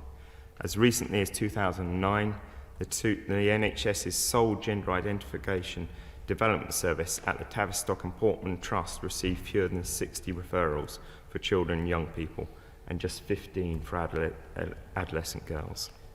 Since then, demand has surged. In 2022, more than 5,000 children and young people were referred to gender identity clinics, and almost 3/4 were female. And the near uniform prescription of an irreversible medical pathway on the basis of sometimes very minimal evidence was imposed on these children and young people with complex needs without full and thoughtful consideration of their wider needs, including neurodiversity, trauma, mental health conditions, or who they loved. In her statement in the other place, the Secretary of State outlined the immediate priorities in taking forward recommendations from Dr. Cass's report. This includes looking closely at what needs to be done to curtail loopholes in prescribing practices of private providers or online providers to ensure they fall in line with Dr. Cass's recommendations. And so to answer Baroness Merrin's question, the CQC are on this and have made this clear to all providers straight away. We hope that legislation won't be required, but we are prepared to take it if necessary, because we need to send a very, very clear message out there. Private providers have been put on notice. Prescribing is a highly regulated activity, and the CQC has not licensed any gender clinic to prescribe hormone blockers or cross-sex hormones to people under the age of 16. Any clinic that does may be